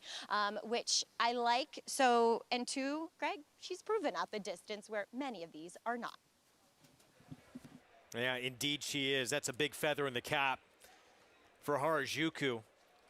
Meanwhile, you have a West Coast runner coming in for Simon Callahan, who is unproven at the 1.5 miles. All of her wins, and she's won a lot, 5 times in her career. They've all come at a mile. You know, it's just interesting, too. I'm not 100% certain that how deep that division is out in California and how it stacks up with not only what we have here on the East Coast, but also the European participation that we're getting. I think it's a much deeper kind of class of horses and stretching her probably a little bit further than she really wants to go. All right, now Higher Truth for Chad Brown, who's so dominant on this circuit, in turf racing, in general. Higher Truth missed against Cone Lima last time out at Saratoga, but only by 3/4 of a length, and will have competed in all 3 legs of this Turf Triple Series. What does she need to do to take that next move forward and win here? You know, I'm not really sure because I think she had a perfect trip last time, and I think you can make the case that Creative Flair, who's just inside of her today, was the better horse of those 2 last time the way the race ran. Post parade for the Jockey Club Oaks Invitational. We begin with Charlie Appleby's Creative Flair. Of course, he won the Diana in just a game with his 1-2 punch that came over from Europe. I think this filly's a strong contender here. She had a raid off a slow pace set by Kunlima, was swinging out, going to the right when the race was going forward, and ran on well. Here's the filly who finished just ahead of Creative Flair in that Saratoga Oaks Invitational. Higher Truth. She's honest. She tries hard. She should get a good trip. She's another contender. I just don't know that she was quite as good as the 1 horse last time, even though she beat her. Baby Blythe, she made a statement in her maiden win at Saratoga for Shug McGahee. Eye-catching. Horses don't win off an open lengths like that as easily as she did last time, but this is much tougher. Here's the West Coast shipper again, all 5 of her wins at the 1 mile distance. Well, she's got to negotiate another 3 furlongs today, and I think that could be her undoing. Shantasara, this owned in part by Michael Dubb and Matacat Stables for Chad Brown. Put it all together last time. Big win in the pucker up at Arlington Park. If she takes another step forward, she puts herself squarely in the frame. And the 2-1 favorite here is Harajuku coming in from France. I just think a lot to like here. Her time form ratings are strong. She's run against some of the best in Europe and has been very competitive. Gets an outside draw. Normally, I'm not a big fan of outside draws in turf racing, but in this particular circumstance, short field, long run of the first turn, it actually might be a help. 2-1 favorite, the daughter of Deep Impact, as we're 7 minutes to post. Chad Brown, an uncoupled entry, has the 2 Higher Truth, and he has Shantasara coming off that pucker-up win at Arlington. Let's go to Acacia Courtney for more. I'm pleased to be joined by one of Shantasara's owner, Michael Dubb. As Mike, Shantasara, last time you have to be really encouraged by the performance as she really just seemed to gobble up the ground in that effort. Yeah, I think she's a filly who's just coming forward. We got her in the springtime. Chad didn't rush her. And each race she's come forward. You know, she just got her feet wet at Monmouth. Her performance at Arlington was pretty impressive. And Chad feels like she's come forward since then. So fingers crossed. Coming up in the next race in the Jockey Club Derby, you have Soldier Rising second in the Saratoga Derby. Tell me about that performance and what you think of him coming into today. Well, similar to Shantasara, Christophe got the horse. We didn't rush. The Belmont race was in front of us, but we decided to wait for Saratoga, have the horses ready as he could be. And sometimes Euros break slow the first time. So he was really slow out of the gate, but Irad gave him a fantastic ride, saved a lot of ground, and it was really exciting watching him weave through horses to just miss. Well, wishing you the best of luck with your 2 runners here today. Thanks for your time, Mike. Thank you. A big hour or so coming up here for these very recognizable owners here, Greg. No question. Got to be very exciting for them. Shanta Sarr, she showed a ton of ability in that victory at Arlington as we showed you that grade 3 win in the Puck Rub. Definitely deeper waters here, including the likes of this one here, Harajuku. So 5-2 on the French Invader. This remains the favorite. Let's bring in our Hall of Fame rider, Gary Stevens. Gary, this mile and 3/8 race doesn't appear to be much pace in this race.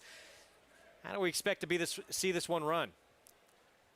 Well, Mig will tell you this is one reason that I'm lacking in hair right now, trying to figure these races out when I was riding. It's even tougher when you're handicapping the race and you're not involved in it. But so who's going to be the speed in here? There really is no speed in the race. But oddly enough, the 3 Euros are horses that have all been on the lead before. And Harajuku, her first out of her life, going 7 furlongs. Granted, there's not a lot of pace in the races in France early on, no matter what the distance is. But she has been on the lead again. I'm in agreement with Mig. It's a great draw for her on the outside. So I think that literally she could take them gate to wire. But I'm going to get down to the one horse, Creative Flair. I spoke with Mike Smith the night of the Saratoga Oaks, and I said, Mike, it looked like you were sending hard away from there, and then all of a sudden you dropped down to the fence, turning into the backside or into the first turn to save ground, and she got rank with you. He said, Gary, Charlie Appleby, my instructions were to put her on the lead, and he did rush her quite hard away from the starting gate. He rode her hard for the first 50 yards, and she wasn't reacting to it. So he was going to wind up 5 or 6 wide going around the tighter turn there at Saratoga. So he dropped her into the inside fence. When he did, she got keen. She started pulling. He said, Gary, she pulled as hard as any horse I've ever ridden in my career. When I got her out, she made sort of a little move, but I would have been better off if I could have got her on the lead. The question is Jamie Spencer going to be able to get her to react better out of the starting gate than what Mike Smith did the first time he rode her? I question that. Jonathan, what do you got to say about Creative Flair? Yeah, G, it's funny. I was going to tell not the story as good as you did, but I heard that conversation that night. And so when I saw this race, I thought to myself, if she can break away from there after kind of learning that and getting that feedback from Mike about her pulling and not really wanting to be rated, I thought a more aggressive ride from the inside could be one that could find her on the front end. And in a race that doesn't have a lot of pace, I feel like she could do exactly what Cole Lima did to him up at Saratoga. And so I feel like Creative Flair is the horse that you want from a pace standpoint, but you bring up a great point if she can get away from the gate there. Nothing against Jamie Spencer, but if I was a betting man, which I happen to be, I would take Mike Smith on getting a horse out of the gate. The other horse I think is interesting that we just have to talk about is the 3 Baby Blythe. This is a horse that did get a huge setup last time. The pace was fast that she closed into. But the tricky thing about that was she ran a fast speed figure. And when the speed figure comes back fast, you have to wonder how good the race actually is. And so I'm going to side with the Euros here. But I do think that Baby Blythe deserves some credit. But more importantly, Maggie, I've been wanting to ask you for a long time, will you ever teach me how to ride a horse? Absolutely. I think Lucas would fit you perfectly, JK. As you know, it's interesting to hear Gary's comments with regards to what Mike Smith said about Creative Flair, as she is one that gets a blanket. I don't know if we can get a shot of that up at the gate, guys, but they have it ready for her. So the blanket is basically a weighted kind of leather with a sheepskin that will touch her. So it's provided to give her comfort, security, and so that maybe, you know, she is one that has some trouble out of the gate. I'm hoping that's not the case today. I'm hoping Jamie Spencer can give her a good ride, because I really like this filly. She'll ultimately be my pick. But taking a look at number 5, Mondone, she is the most impressive physical, at least here, as Daughter of Vancouver. She is big, and I mean, she looks more like an older type, a 4-year-old. I don't know, looking at her replays and watching her style, she seems as though she's one that needs a pace to close into. So it'll be interesting to see where John Velasquez has her in the early runnings of this race, but she does look as though she's shipped in here from California in fine fettle, Greg. Maggie, thank you. So 10-1 on Mae Doan. Her 2 races where she's gone further than a mile, both at a mile and an eighth. She was not nearly as effective in either one. No, and distance is the great separator here, which keeping an eye here on the one Creative Flair, who is equipped with that blanket. Now they'll put her in the gate with the blanket. They'll attach the back of the blanket to the starting gate.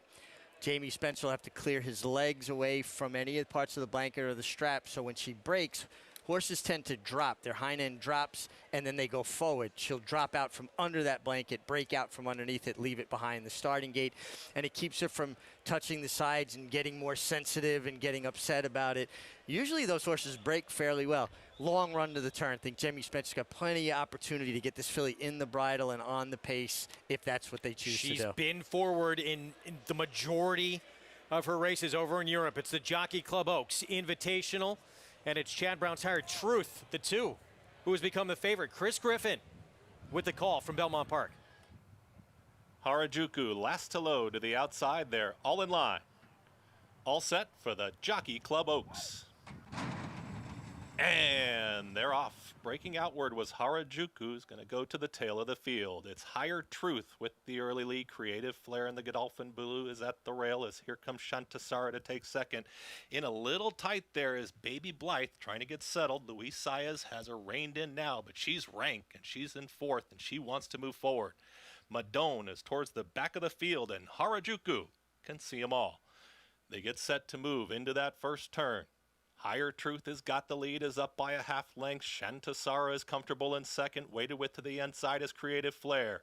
Cornering wide is Baby Blythe. The gray has had a tough opening quarter. Madone towards the back of the field with the trailer. Harajuku. They move around this first turn in the Oaks. It's Higher Truth and Jose Ortiz up by a neck. Shantasara right to her outside in second with Creative Flair at the inside in third. Baby Blythe still out in the center of the course with Madone. Harajuku at the back of the field. They move to the backstretch. Higher Truth still with that neck lead. Shantasara waiting for the cue from second. Baby Blythe still trying to settle in third. Creative Flair is weighted with at the hedge, is in fourth with Madone, who now gets some clear running room, is out in the center of the course with Harajuku, who moves closer.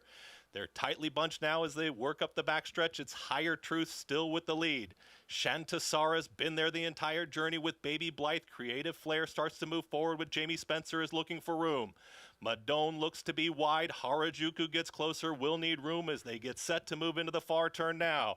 Higher Truth has still got the lead, and Higher Truth lets it out a little bit. Shantasara goes right with her. Baby Blythe is trying to run on from third. Creative Flair still looking for room. Madone has asked for the effort, and here comes Harajuku along the hedge, is still at the back of the field. Anyone's race as they reach the top of the lane here in the Oaks. It's Higher Truth who kicks for home. Shantasara gets ready to pounce right now. Harajuku is in behind them with Creative Flair. 4 across the course now. Down to the inside, it's Higher Truth. Shantasara. Harajuku is trying to make up late ground, but these front two still have it. Shantasara and Higher Truth in the Oaks. Shantasara with a head in front. Shantasara wins the Jockey Club Oaks. Higher Truth for second. Harajuku and Creative Flair. Shantasara outduels her stablemate, Higher Truth. Chad Brown, 1-2 in the Jockey Club Oaks Invitational. And, truth be told, riders based in North America completely had run of the race. No pace on whatsoever. They established forward position. Creative Flair was in behind him, didn't quicken. Harajuku broke out to empty space and was way back, actually did good to cut the corner and get into the race. But I think it's such an advantage when you have riders that are used to the style of racing and are used to the lay of the land here. And the winner and the runner-up got the 2 best rides, and they ran the 2 best races. These two were put in position early. When you looked at me when you saw these early fractions. They went slow for that opening quarter, and they even slowed it down that second quarter. Well, they went 25-2 basically on a complete straightaway. So that's crawling. They blacked it down to 51-3, 118. And then if the fractions are to be believed, they came on the last furlong in 10 and change. How can anybody close ground when they're flying the last eighth of a mile like that? Shantasara, Higher Truth up front early. It was Higher Truth out in front And not a great break from Harajuku out of the gate. That was costly. No, she broke hard to the right, ran to empty space. We talk about horses having a tendency to do that. New place, she got a little bit lost. Ryan Moore did the best he could with the hand he was dealt, dropped it to the fence, actually found his way through a pretty tight spot, turning for home. But they're finishing so fast, you can't close into those glacial fractions. Flavien Prat on the winner, Shantasara. Let's go to Maggie on horseback. Yeah, and time again, we see him come in here from California and just ride the turf beautifully. Flavien, you were aboard her last time out in the pucker up at Arlington. What kind of feel did she give you that day in winning? Good feeling. I thought she ran great that day on a slow pace, and she really kicked home really well. It was a bit closer today, but I felt like we were going pretty easy, and she really kicked home well. And she is one that each test that Chad Brown has asked of her, she's responded beautifully too, and it seemed as though she really relished the extra for going today. Yeah, absolutely. She was a little keen, because like I said, we were going a bit slow, and obviously I didn't have her covered up, but still she took a nice breather around the turn and kicked home nice. Flavien, we'll see you aboard Tango Tango Tango, who is a bit of a long shot, but inside post position, not a lot of speed once again. You gonna try to steal that one too? Yeah, I think he's an interesting horse. I mean, it feels like he would appreciate the distance. He has some good speed out of there. Hopefully we can get a clean break and see what happens from there. But yeah, I think he's an interesting horse. Flavien, congratulations. We're getting pretty good at this post-race pony stuff. Yeah, thank you. Greg, it's always nice to catch up with Flavien Prat, just a guy who knows how to ride these turf courses here in America very well. He does everything well. As you see that flower blanket to the winner, that'll be draped over Shantasara, and I know a lot of trainers on the East Coast would love to see him riding out here more often. I think he's got the right balance, though. Goes home to California, leaving guys wanting more. You always want them wanting you more, and then you go back home and you win races out there, and then when they reach out for you to come back, you're always a fresh, welcome face. Meanwhile, Chad Brown, ever the perfectionist, talking with Jose Ortiz, maybe seeing how they can turn the tables on the stablemate next time out. Yeah, it's funny, right? He's got the winner and the runner-up, and he's almost consoling Jose Ortiz there. Sorry we beat you, bud. Chad Brown 1-2 in the Jockey Club Oaks Invitational. Shantasara besting her stablemate. Higher Truth Jockey Club Derby Invitational. It is next. Stick with us. Mile and a half for $1 million coming up from Belmont right after this.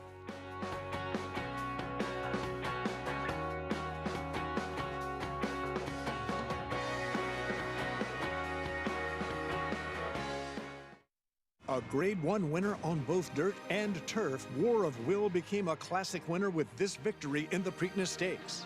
He added turf credentials to his resume with a determined victory in the Grade 1 Maker's Mark Mile, a winner and Grade 1 placed at 2, multiple graded stakes victor at 3, and Grade 1 winner again at 4. This son of War front has proven his class at every level. A classic winner with a stallion's pedigree, War of Will, standing at Claiborne Farm.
Back on America's Day at the Races on Fox Sports 2, SNY as well. We just saw the Jockey Club Oaks, and Chad Brown runs 1-2. Shanta Sara, Higher Truth, complete the exacta. Flavien Prat aboard for Michael Dubb and Madakat Stables. Now 4 for 8 lifetime, this 3-year-old filly.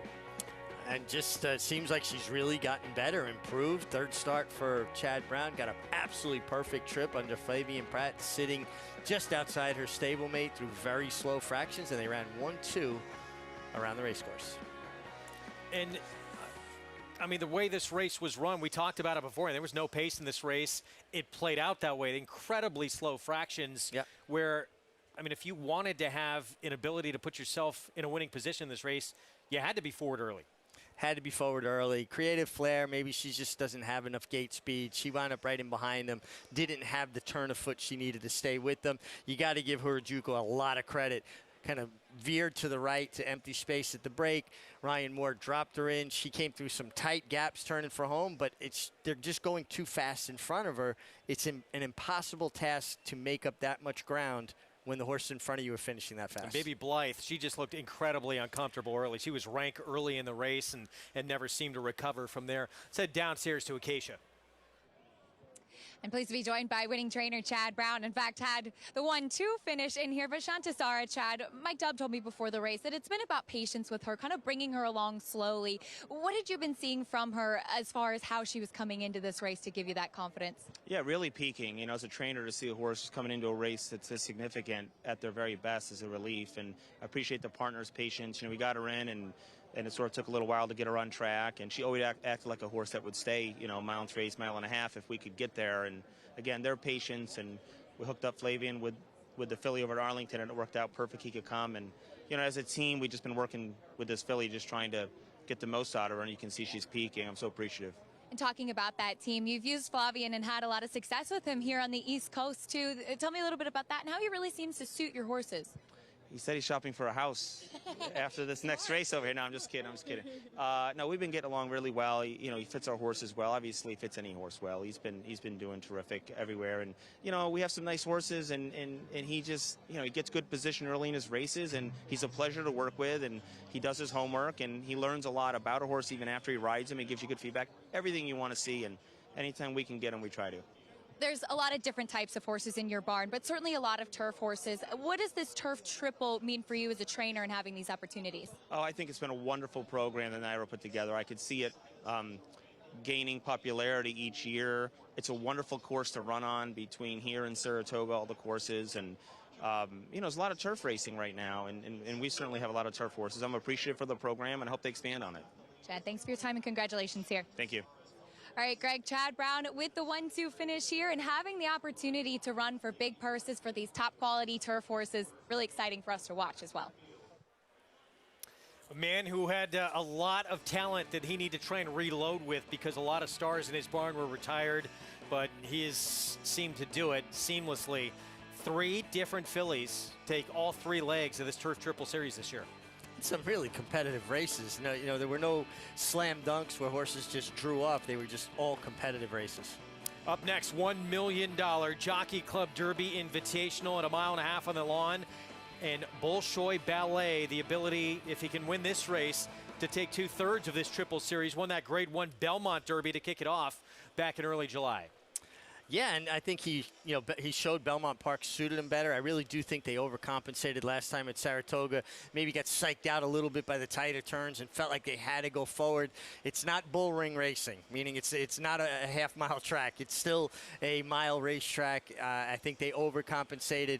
Now coming off this last race where Ryan Moore was so far back on the Andre Fabre trained filly, will he overcompensate again and try to put Bolshoi Ballet a little too forward? Although not a lot of speed signed on here either. Going to have a major player, new face in this edition of this Turf Triple Series. Yabir Euro for Charlie Appleby, who will take a lot of attention on the board right now as a second choice. 3-1 he's going to have to deal with coming up in this race. A lot going on this Super Saturday here at Belmont this afternoon. We tried to get Mig in there, not quite as flexible as he used to be back in his riding days, but he still can down some champagne. I'm a little scared. We'll be back. Our main event up next, right after this on America's Day at the Races.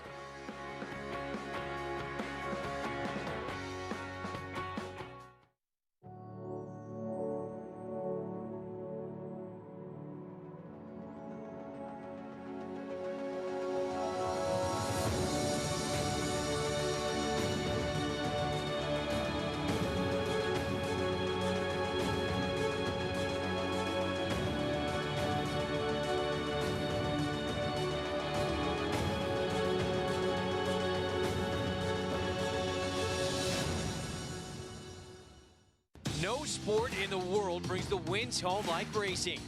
It's one-of-a-kind, high-speed, high-stakes action, and Naira Bets takes you there.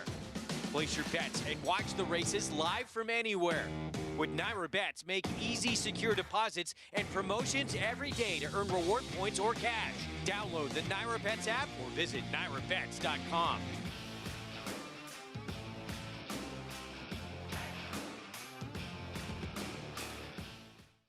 New York, the best racing, the best purses, the best New York Stallion, War Dancer. Opening day at Saratoga. A bang, bang finish. It is Danzig with the stars. In the New York Stallion Stakes. Here is Step Dancer. Step Dancer got him. And with two-time winner, Ruse, Barrage, and 2-year-old Surprise Boss. War Dancer, one of the top sires of the Saratoga meet with 8 wins and New York's #1 sire of 3-year-olds. Follow War Dancer online at wardancerstud.com.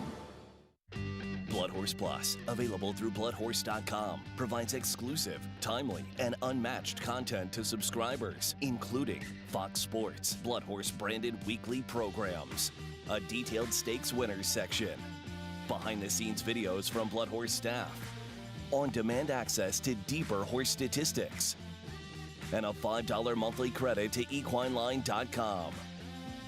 Upgrade to Blood Horse Plus today.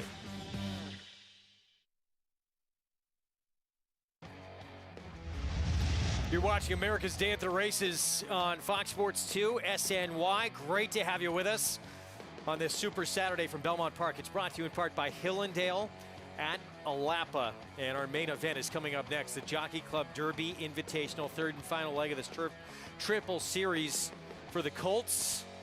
And the favorite, the 8, Bolshoi Ballet for Aidan O'Brien. And the Coolmore Group, Ryan Moore will ride, winner of the Grade 1 Belmont Derby to kick off this series back on July 10th. 2-1 favorite over right now Soldier Rising, who was second, beat a length in the middle jewel of this Turf Triple Series.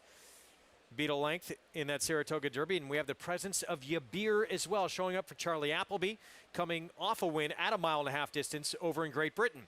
Let's head downstairs, get a paddock report shortly here. We're 15 minutes to post in this main event coming up. There's a look at Yabir, by the way. 3-1 here. Jamie Spencer will ride for Charlie Appleby, and will he be the one in this race? As mentioned, another race without a ton of pace, will go to the front. Many of his races over in Europe, he has gone to the lead, although last race when he won at a 1.5 miles, he was near the back of the pack when he came back to win. But here's a look at Bolshoi Ballet. Yeah, Bolshoi Ballet worked out a really good trip this day. In a race, again, there wasn't a lot of pace on here for Bolshoi Ballet. Ryan Moore was able to get him outside and get moving, and I thought he got first run over the 3 Tokyo Gold, who Johnny Velasquez rides back. And I think you can make a case that Tokyo Gold might have been the better horse on this day, the better trip, won the race, Bolshoi Ballet. So he gets back to Belmont. The 1.5 miles will suit him. I just think last time they made too much use of him being a part of the pace. Can he turn the tables on this one right here? Bolshoi Ballet looking to take 2/3 of this Turf Triple Series. Let's go downstairs to Maggie. And really, I thought in the context of that race in the Saratoga Derby Invitational, he didn't run badly, just taken out of his game. And he is probably a horse because he's a bit of a stretchier individual. So therefore, these wider sweeping turns, as Aidan O'Brien and his team have cited, should suit him better. And honestly, I downgraded him a bit in the paddock back at Saratoga. He just looked maybe a touch light. His coat didn't look quite as healthy and resplendent. And today he's back to what I saw from him in the Belmont Derby. And those cheek pieces do go on, which act like a small cup cheater blinker. So we'll see where that positions him in the race, if that provides him a little bit more focus and to be actually maybe a little bit more settled as opposed to what we saw from him up at Saratoga. Moving on to number 2 in here, that is Yabir for Charlie Appleby. And I've kind of gotten accustomed to these Charlie Appleby horses throughout the summer here, where he's had a lot of success. And what I noticed is that his horses coming from Europe are just these robust types that seem to ship very well, because he does give them a lot of opportunity to acclimate. He ships them over here well in advance and to train here a bit. And, you know, they regain all that weight and conditioning that they may lose a little bit with the travel, with this marginal quarantine that they have to go in. But Yabir is a massive animal. He looks like a 5-year-old in amongst some of these 3-year-olds in here. I'm impressed with what I'm seeing. He does wear the hood, as he typically does in his races, but what a good-looking son of Dubawi, which that helps with the physicality. And then I thought a long shot threat in here is number 1, Tango, Tango, Tango, for our good friend Jack Sisterson, as he does take the blinkers off and trying to get a 1.5 miles. There's not much on his form that says to you, yeah, definitely 1.5 miles.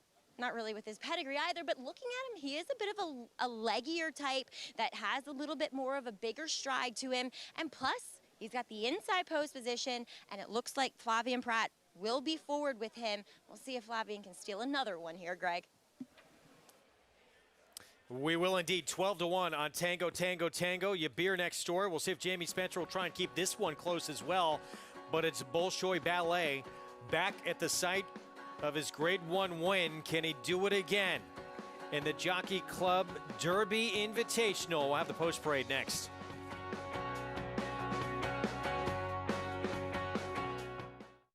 Respect the law. He's earned it.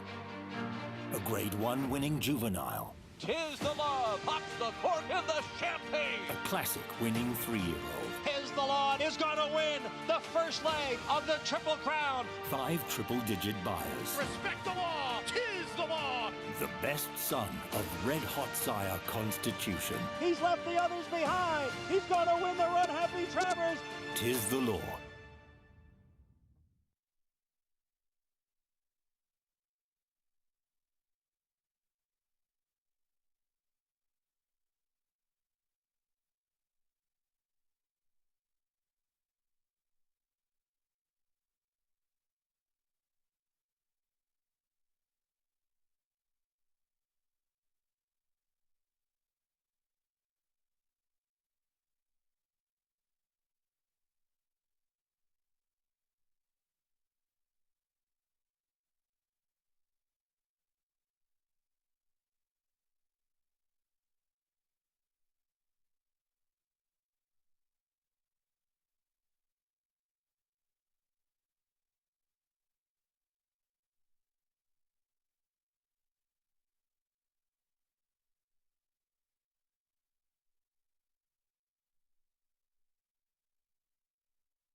Experience a heritage in horse racing that is over 300 years old.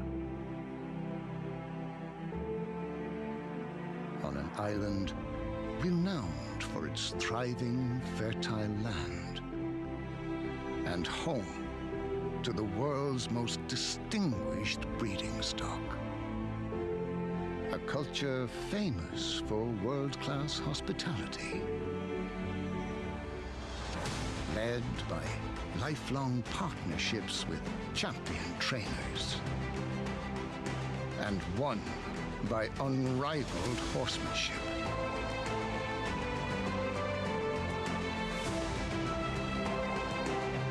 In the world of racing, Ireland has a proud tradition of excellence.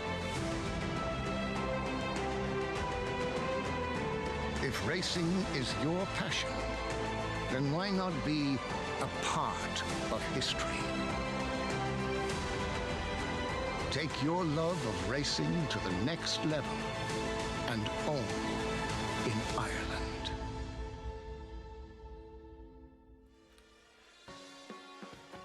Well, we have an Irish-bred horse in Bolshoi Ballet. Grade 1 winner of the Belmont Derby, who was one of the horses to beat here in this final leg of this Turf Triple Series. Here is Tango, Tango, Tango. Flavien Prat looking to take both of these Turf Triple races today. A horse that should be very forwardly placed, could actually be your pace setter, and we saw the last race. Being forwardly placed is a good thing. Yabir States debut for Charlie Appleby and Godolphin. Group 2 winner at this distance already. Yeah, and a horse that's already won left-handed and should sit the good trip. He can be forwardly placed. Tokyo Gold trying to turn the tables on Bolshoi Ballet from that Belmont Derby. I like this horse a lot. I think he was right there with Bolshoi Ballet last time and didn't have quite as good a trip. I think he could turn the tables on him. And don't forget about Soldier Rising. The public has not. They have made this horse the favorite right now, that runner-up in the Saratoga Derby. Well, after getting away a little bit, sloppily, brushing the gate, he negotiated a lot of traffic and came finishing very strongly. Could work out a good trip here under Irad Ortiz. And Barkley Tag, trainer, of course, of Tiz the Law, giving this New York-bred Step Dancer a big shot. Yeah, son of War Dancer, who's been a very hot stallion. He's got an explosive turn of foot. Will that translate to the 1.5 mile distance? Brad Cox, the reigning trainer of the year. He sends in Slick back with Luis Saez. Yeah, coming off a runner-up finish in the Virginia Derby. He's going to have to find a big move forward, though. And one of the great trainers in the history of this sport, Aidan O'Brien with Bolshoi Ballet, the winner of that Belmont Derby. It gets back to Belmont. Should be more comfortable here with the configuration of Belmont compared to Saratoga. And is another one that's versatile. Could lay up close if they're going too slow. I just wouldn't want to see him used as much as he was last time. 6 minutes to post, and what is at stake in this Jockey Club Derby Invitational? It is a win, and you're in for the Breeders' Cup Turf. And here's what's on the line. Automatic entry into that $4 million race. $100,000 entry fee paid by the Breeders' Cup. That Nominator Award for $10,000 and travel allowance if stabled outside of California. One of the long shots trying to earn his way there, the New York-bred Step Dancer. With more, let's go to Acacia Courtney. And he's in good form right now, as I'm very pleased to be joined by his trainer, Barkley Tag. Barkley, Step Dancer has really come along. He has that closing turn of foot. What was it about him that made you decide to give him a try here? Well, for one thing, it was free and it was a lot of money. He loves the turf. He runs well here. He runs well everywhere he goes. Nothing is new to him. He kind of adapts very well. He's just a really cool little horse. He is, and as you said, he's not a super tall type, but he got so broad. He filled out so nicely this year. He's very strong, very strong. Every move he makes is strong in the stall and everywhere else. He's just strong. And I stopped worrying about him being short a long time ago because it doesn't stop him. He is a New York bred, too. What a good advertisement for the program. I'll say, it sure is, sure is. Barkley, thank you. Best of luck. You're quite welcome. Thank you. All right, Greg, the New York bred, as Barkley said, he does everything that's been thrown at him. We'll see what he does today. Coming off a big win, but it was against New York bred company last start at Saratoga. Big test here. We'll see if he is up to the challenge. Acacia, thank you. Right now, 5-2 second choice on the board. Again, the horse who's trying to take 2/3 of this series. Let's go to Gary Stevens with more on Bolshoi Ballet. Yeah, guys, I think that this horse has been pointed for these races specifically for one case, and that it's Belmont Park. He's undefeated at Leopardstown in Dublin, And Leopardstown is probably the flattest course that there is in Ireland. There's no undulations. It's very flat, sweeping turn, the same as Belmont. The stretch is a bit longer. It's about 3.5 furlongs at Leopardstown, but it's got the long sweeping turn. And the one time he ran in France, he ran in St. Cloud, it's undulating. And then he ran at Newmarket. You've got a hill, it's undulating. It's not a flat course. He ran at Epsom. Very undulating with Tatnam Corner is steep. It's sharp. The track is not flat whatsoever. So I think that the reason he's been sent over here to America, never mind about the shipping back and forth to Ireland and here, it's a short trip as compared to some of the daily trips that they make in Europe by van, sometimes 8-9 hours. These horses are more hardy. They're used to it, the traveling. So I'm loving this horse right now. I think it is the toughest task that he's faced with the likes of Yabir in here. But, Jonathan, I know you've got some interest in Bolshoi Ballet as well. Yeah, I mean, well, first of all, that's a hard one to say, isn't it? Bolshoi. Just doesn't come out very easily. Maybe it's I don't say it every day. Look, this is a horse that I feel like is going to appreciate, like you mentioned, G, the kind of wider swooping turns at Belmont. Obviously, it's a little bit tighter at Saratoga. This horse ran well at Belmont previously. And I think the biggest thing is just from a daily handicapping standpoint, the pace was extremely fast last time in the Saratoga Derby, and Bolshoi Ballet was involved in that, involved in that pace, a pace that fell apart.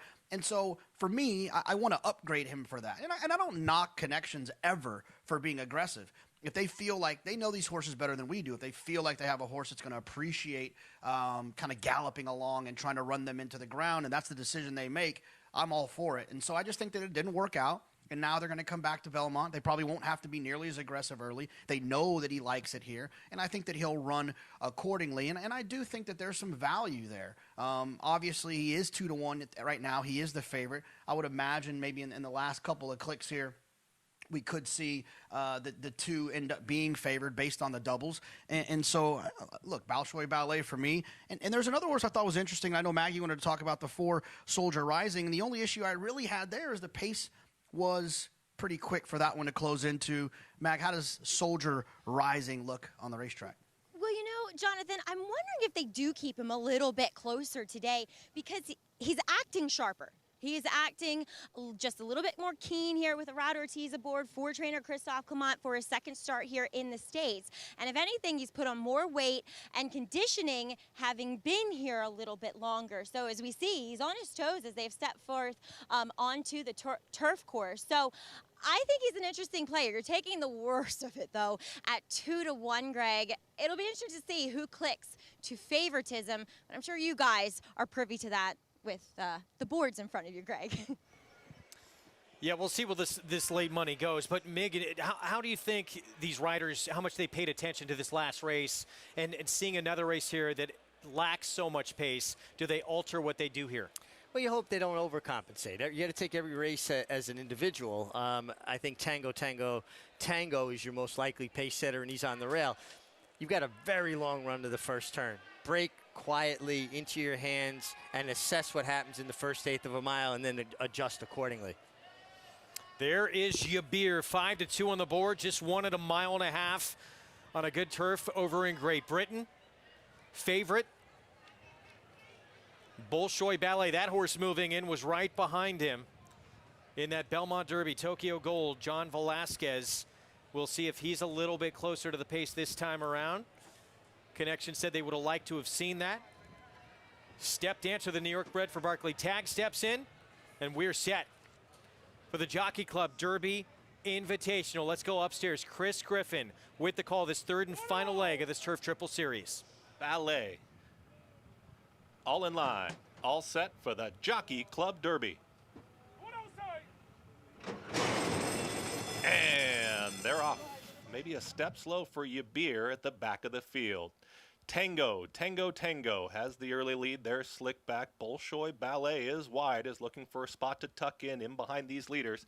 It's Tango, and Slick Back pass us for the first time. Soldier Rising has found a good spot, is saving ground to the inside, is in third. In between horses there is Step Dancer. Bolshoi Ballet is going to be 3 wide into this turn. Tokyo Gold is weighted with Yabir at the back of the field. They slow things down up front. Gets bunched. Tango with a half-length margin on Slick Back, who's tracking in second. Soldier Rising weighted with to the inside with a wide Bolshoi Ballet. Still in between horses there is Step Dancer. Tokyo Gold is second to last, and the red cap and the Godolphin blue of Yabir can see them all. 5 lengths would cover them all as they take it to the backstretch here in the Derby. It's Tango still in front, is still up by that neck. Slick Back, Bolshoi Ballet continues to be wide, has taken third with a ground-saving Soldier Rising down to the inside. Step Dancer is losing some ground, now gets past to the inside by Tokyo Gold, and still at the back gets Yabir. Tango is going to try and take them all the way. Slick Back is right there in second. Bolshoi Ballet now a comfortable third with Soldier Rising still saving ground to the inside, is going to reclaim that third position. They pick up the tempo up front. Tokyo Gold is still there with Step Dancer. Yabir has trailed throughout. They take it into the far turn. Tango with a head in front. Slick Back is ready to challenge. Bolshoi Ballet is waiting for the cue on the far outside, but Soldier Rising is beating that rival to the spot, has got a head in front.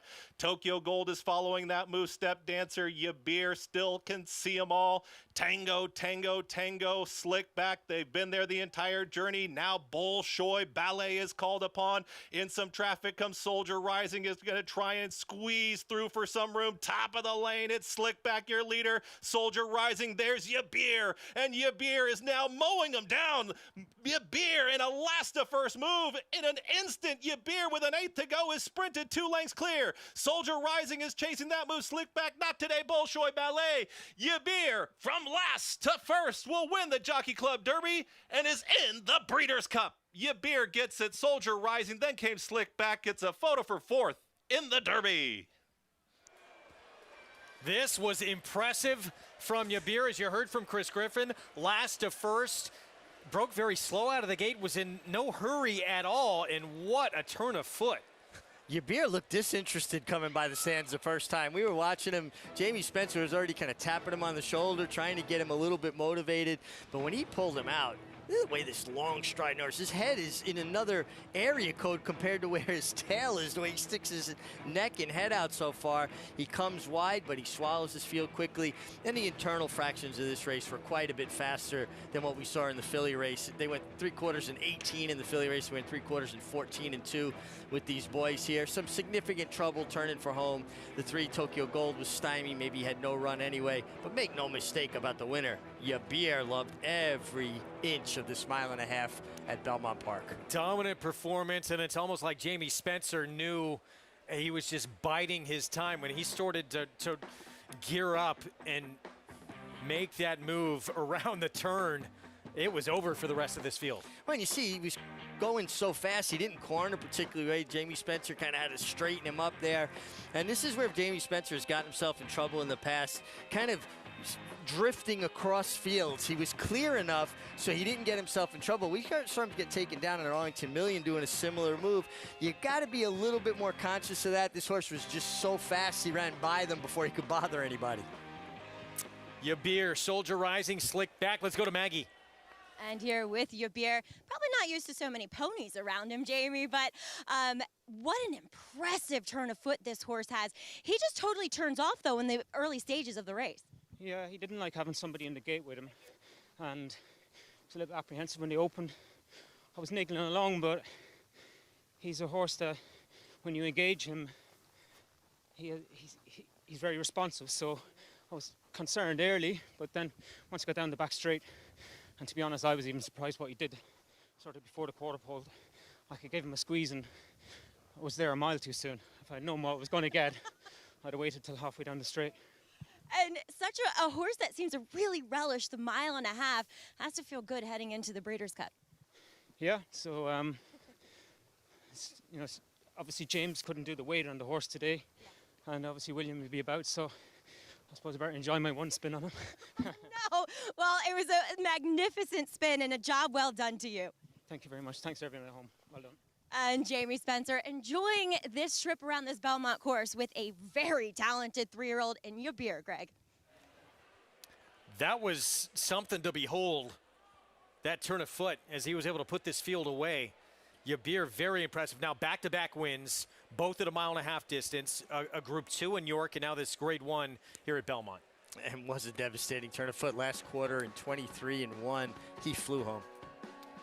We have Churchill Downs After Dark, the opener, coming up when we return, about 7 minutes to post, out in Louisville on their first of the evening. Stay with us. That's ahead when we come back on America's Day at the Races.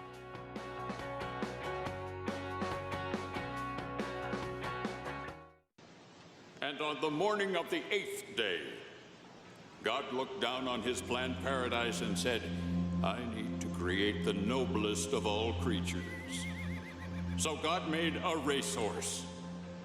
He needed a horse that is faster, smarter, sleeker, and sounder, so God made a racehorse.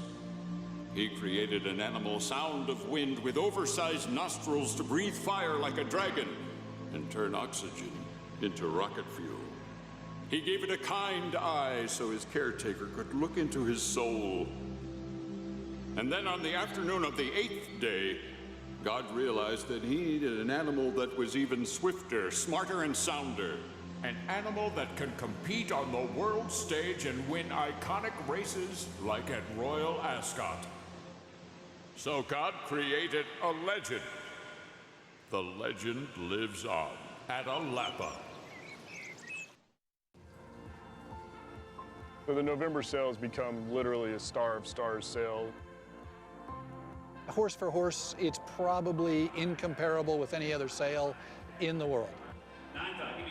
Whether you're a consignor, you're a buyer, or you're just a fan of the sport, it's the one you want to be watching. The best mares foaled to the best stallions. I think it's really one of the highlights in the industry.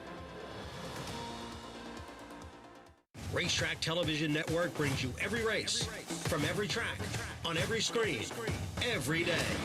With monthly packages starting as low as $5, RTN gives you great value and access to more live HD streaming and race replays than anyone. Visit RTN.tv today to sign up and watch on almost any device, including Roku and Amazon Fire. Use promo code TRYRTN for a 5-day free trial.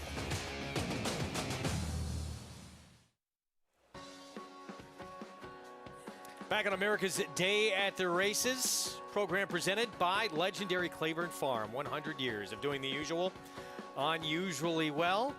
And we have the evening program from Churchill Downs coming up here in just a few moments. 6 furlongs to kick things off. Condition claiming race, $10,000 claiming tag. Fillies and mares 3 and up will compete. And currently it's the 3 until now who is favored on the board, dropping out of some allowance races, but at the softer Belterra circuit, wow, 9-5 favorite right now. Feels like everybody's kind of searching for the one because a lot of these horses seem very similar in form.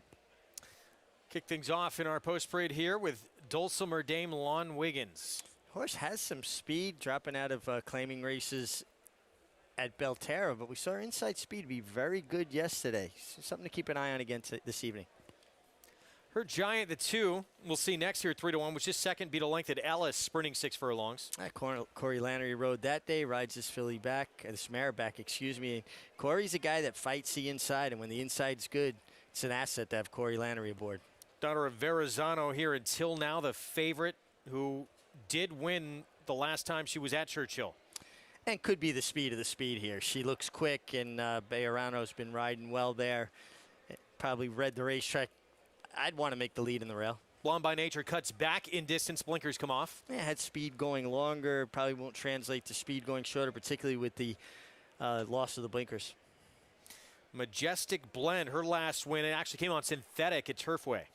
Yeah, and then she's been on turf. We don't have turf racing at Churchill, so they got to get back to dirt. She's taking money, though. 7-1 on Ronan, 5-year-old mare by Successful Appeal. Yeah, good closing kick last time. Not really the way the racetrack's been playing at Churchill. And huge long shot. Biggest price on the board outside, Kojo's Queen. Yeah, and rightfully so. Even her form isn't that strong, and then having the outside post, not a benefit at Churchill. Tremendous card this evening at Churchill. We're going to see some of the top Filly Mare sprinters in the country in the Open Mind. And we kick off the road later this evening to the Oaks and Derby. Let's check in with Frank Lyons. Thank you, Wolfie.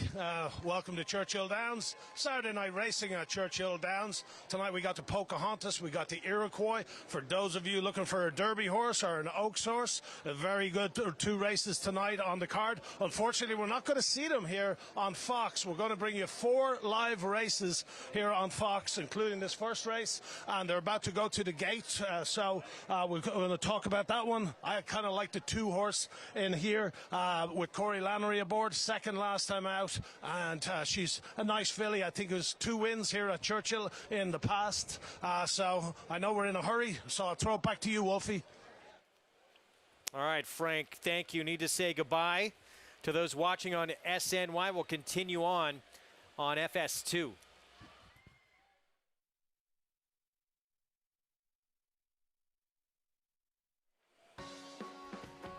So loading up to the gate for this first, so 9-5 on Until Now in this spot. When she was last here, we mentioned at Churchill, she was dominant winner for 10,000 non-winners of 2 lifetime, winning that race by 5 lengths, and she did that on the front end.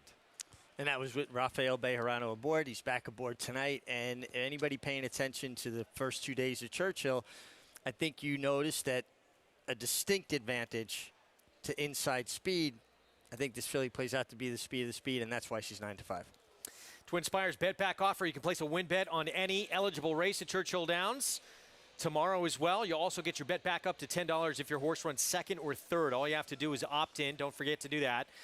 And your bonus funds will be credited every Monday. Download the Twin Spires app or go to twinspires.com to get involved. So the 3, your favorite, Until Now. Her Giant, the 2, Frank, caught the attention of Mr. Lyons there, coming out of that starter allowance at Ellis, the 2.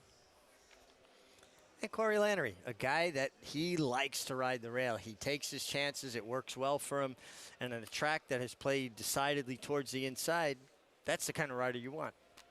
Kickoff is Downs After Dark card with a condition claiming race. Travis Stone with the call to begin things.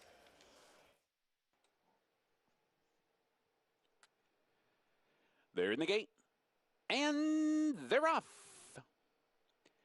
And it is Until Now breaking out on top. Majestic Blend is away well, too. Here comes Dulcimer Dame through toward the inside, advancing quickly. Up to grab second, just in behind Until Now, who's sent on for speed right off the mark. Majestic Blend and up close 3rd. 3 lengths back, Kojo's Queen is racing 4th. Blonde by Nature comes on to grab 5th. At the back are Ronin and Her Giant. They're 8 lengths behind pacemaking Until Now, who hits the fire turn in front by half a length. Majestic Blend is now up into 2nd. That opening quarter in 22 seconds flat. Dulcimer Dame with a good spot in behind, tracking from 3rd. A margin of 2.5 now. Back to Kojo's Queen, who's 4th alongside a Blonde by Nature. The rest have to get going. Round the far turn. Until Now still holding on to that lead. Majestic Blend is poised. Dulcimer Dame's going to try and cut the corner off the turn. Narrow opening down inside. Off the turn, into the stretch. Until Now's in deep water. Here's Majestic Blend on the outside, and Dulcimer Dame coming up the rail. These 3 right across the track with a furlong to go. Until Now, tenuous lead. Majestic Blend trying to get by. Dulcimer Dame is flattened out down inside. It's still Until Now. Majestic Blend is lifting late, and here's Majestic Blend to the front, short of the wire. Majestic Blend the winner. A length in the end over Until Now. Dulcimer Dame was 3rd, and Ronin was 4th. First time this filly had been on dirt in quite some time, and it pays off. Well, when she was able to be so close to the pace coming out of those, last time a mile and 70-yard race at Kentucky Downs, a couple of long races previous to that, you knew she had the foundation. And Adam Beschizza, a very strong finisher, gets it done. Maybe it's not as pronounced an inside bias as I thought it was, at least yesterday, but this filly certainly put herself in the game, and coming out of those longer races, you knew she'd have stamina. It's been exclusively turf and synthetic the last 8 starts for Majestic Blend. Back on dirt, wins it 2-1. Meanwhile, back at Belmont, Yabir ultra impressive to take this Jockey Club Derby Invitational. Goes from last to first with an explosive turn of foot under Jamie Spencer. Well, you know, it's so hard for a rider to judge, Greg, how much horse he has underneath him when the horse is off the bridle. This horse was off the bridle, and you heard Jamie Spencer say in the interview to Maggie, I asked him, and he jumped right in it, and I got there a bit too soon. If I'd have known he was going to give me that much, I would have waited a bit. But, you know, having knowledge of a horse, and he alluded to the fact, too, that William Buick and Jamie Doyle ride a lot for Godolphin, so he might not get an opportunity back on him, but he'd probably ride him better the next time he rides him. And he won today, so that's pretty good. $7.30, Godolphin and the son of Dubawi. An impressive victory here, and now adds another stakes win to the resume. Multiple group winner, I should say, in Europe. As Yabir gets that victory and also punches his ticket should Connections choose to go to the Breeders' Cup Turf. I mean, you look at this division right now, and it seems like a lot of the most talented Europeans, anyway, are 3-year-olds right now. Yeah, and the way he just ran, I mean, you got to give, he threw his hat in the ring. He's legit. He came home the last quarter in 23. He did drift to the left, and he was clear of the field. That's something that Jamie has to be a little bit more aware of when he rides in the States. Sometimes he has a tendency to allow horses to drift. He had just blown by the field so quickly. But this was a very impressive effort, and I think a horse that still has a lot of upside. It looks to me like he's still figuring it out. He just turned it on for a quarter of a mile. Still have another one coming up here at Belmont, the nightcap to close things out on this Saturday card. It's been terrific. 6 furlongs on the main track, 50,000 starter allowance. Let's take a look at the field. Current odds for this group. It's wide open betting race. The 3 advance notice. Rudy Rodriguez just claimed the son of Curlin is your favorite at 7-2 right now. Very wide open race. I actually really like a horse in here, the 8 Air Show. I thought this horse looked like he might be turf meant. Absolutely hated the turf last time, but his dirt races previous to that are very, very strong. And I got to give him another chance back getting the surface that he's proven on. Well, if he can win, that's going to be a 4-win day for his pilot, Dylan Davis, who's already had a tremendous afternoon, including one of the biggest upsets, probably the biggest upset we'll see of the meet, with Lone Rock being beat earlier on in the card. And a terrific ride he gave the horse. And that's the thing about Dylan. He doesn't get the cream of the crop. He doesn't get some of the better mounts as a lot of the other guys do, but he delivers. That was with locally owned Former Claim from Tom Morley. What a big win as well. As we're back at Churchill, Majestic Blend. Picture time. 3 wins now from 19 career starts. Adam Beschizza, Anamia. And gets by this 3-horse until now. Quick out of the gate early, and then late. Majestic Blend just too good. Yeah, just too good. And Majestic Blend attended the pace the entire way. Never let the 3 until now out of her sights. And that was the key to victory. Coming out of longer races, you can count on that foundation you have, that stamina, if you're close enough to carry you through. $6.40 for the victory. 5-3-1-6 to kick off the card at Churchill. Still to come on the card early on, which we're going to bring you. Sconson and Bell's the One, a rematch of 2 of the top filly mare sprinters in the country going head-to-head. Obviously, Gamine, the leader, clear cut of that division, but Bell's the One, very impressive this summer at Saratoga. Very impressive. Great turn of foot. I like those closing sprinters, those horses that drop out going short, but turn it on late. They always make it exciting. Neil Pessin's done a terrific job with her. 6 furlongs in this 11th here at Belmont. There is the favorite. Advance notice. She was odds on for 35,000 non-winners at 3 on a race that was meant for the turf, was taken off. She got beat, ran second in that race. Prior to that, here at Belmont, her last try here, she was a winner for 40,000 non-winners of 2. We'll be back post-parade next from the nightcap at Belmont. Catholic Boy, one of only 3 American 3-year-old colts in history to win Grade 1s on both dirt and turf, including the Immortal Secretariat. A 6-time graded stakes winner from ages 2 to 4, he was the fastest 3-year-old of his crop over 10 furlongs. Now his first foals have arrived. Dual Surface Grade 1 winner Catholic Boy, standing at Claiborne Farm.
Back on America's Day at the Races on Fox Sports 2. Greg Wolf, Richard Migliori, Maggie Wolfendale, and Acacia Courtney with you. And the rest of the crew. Gorgeous Saturday afternoon. It's brought to you by Naira Bets, where you can play all the races. Go to nairabets.com. Download the app. We have our nightcap coming up. We're 9 minutes to post. And that's a look at the current favorite in here. Advance notice, 3-1 on the board. Manny Franco will ride. Last try at Belmont for this 4-year-old son of Curlin. It was a win and one of the better numbers that he's run in his career.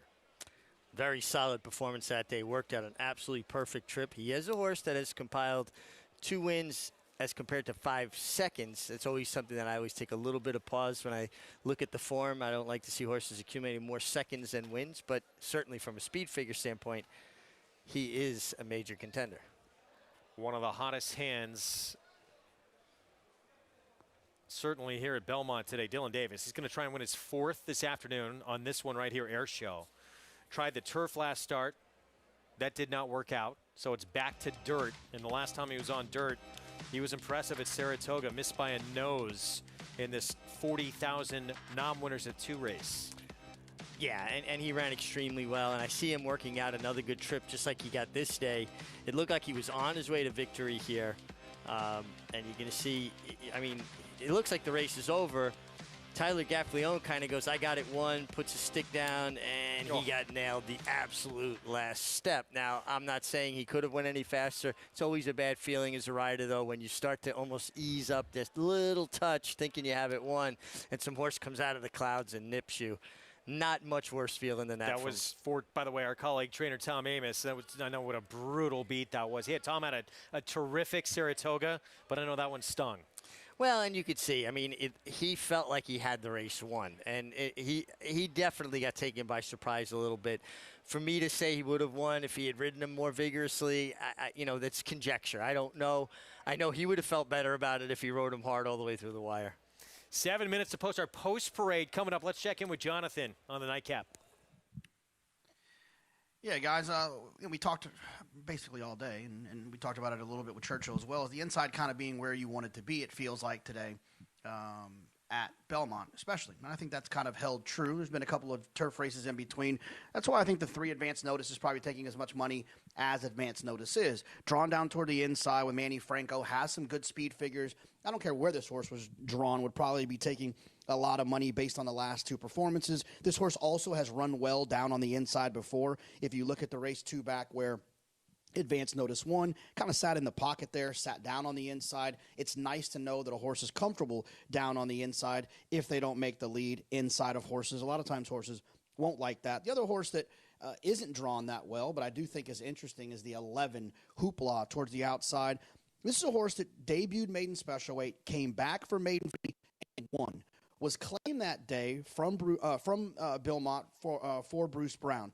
Because the horse ran for 40 that day, is eligible for the starter allowance condition. Has only run a couple of times. To me, that's a situation where that horse didn't need to be running for 40. They tried to sneak one by running the horse for 40, and it didn't work. Bruce Brown claimed the horse. Now the horse is eligible for starter races, and in my opinion, he's better than some of these horses in here. Not drawn well, but he does have a bunch of talent drawn towards the outside, and the speed figure suggests that he fits with this group.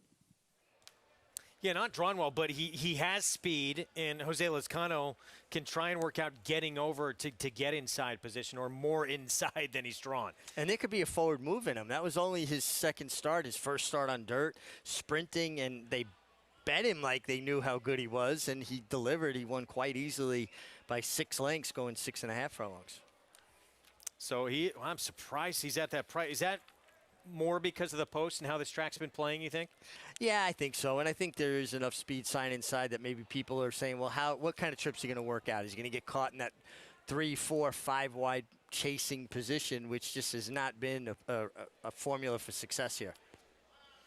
Celebrate the return of Belmont all weekend long. 20% bonus, up to $50 per day on your winning double bets this whole week at Belmont Park. Go to nairabets.com for all the promotion details. Don't forget, you have to opt in to take advantage of that promotion. So if you're Jose Lezcano on Hoopla, who looks so good in that dirt debut, you know he has some speed. How do you have to navigate this out of the gate? Do you have to hustle as hard as you can? I think you play the break. If he explodes out of the blocks, I would try to take no prisoners. You know, you've got just enough run down the backstretch of Belmont with the wide sweeping turns. Go straight for about 100 yards and then angle quick. Make other guys almost, whoa, you know, this guy's changing lanes awful fast here. And be going forward at the same time so you're not just squeezing them like an accordion. But it all depends on the break. Here they come through the tunnel. Post parade here coming up for our nightcap. 4 minutes away from this 11th on our Saturday card. And here's big long shot Manolito.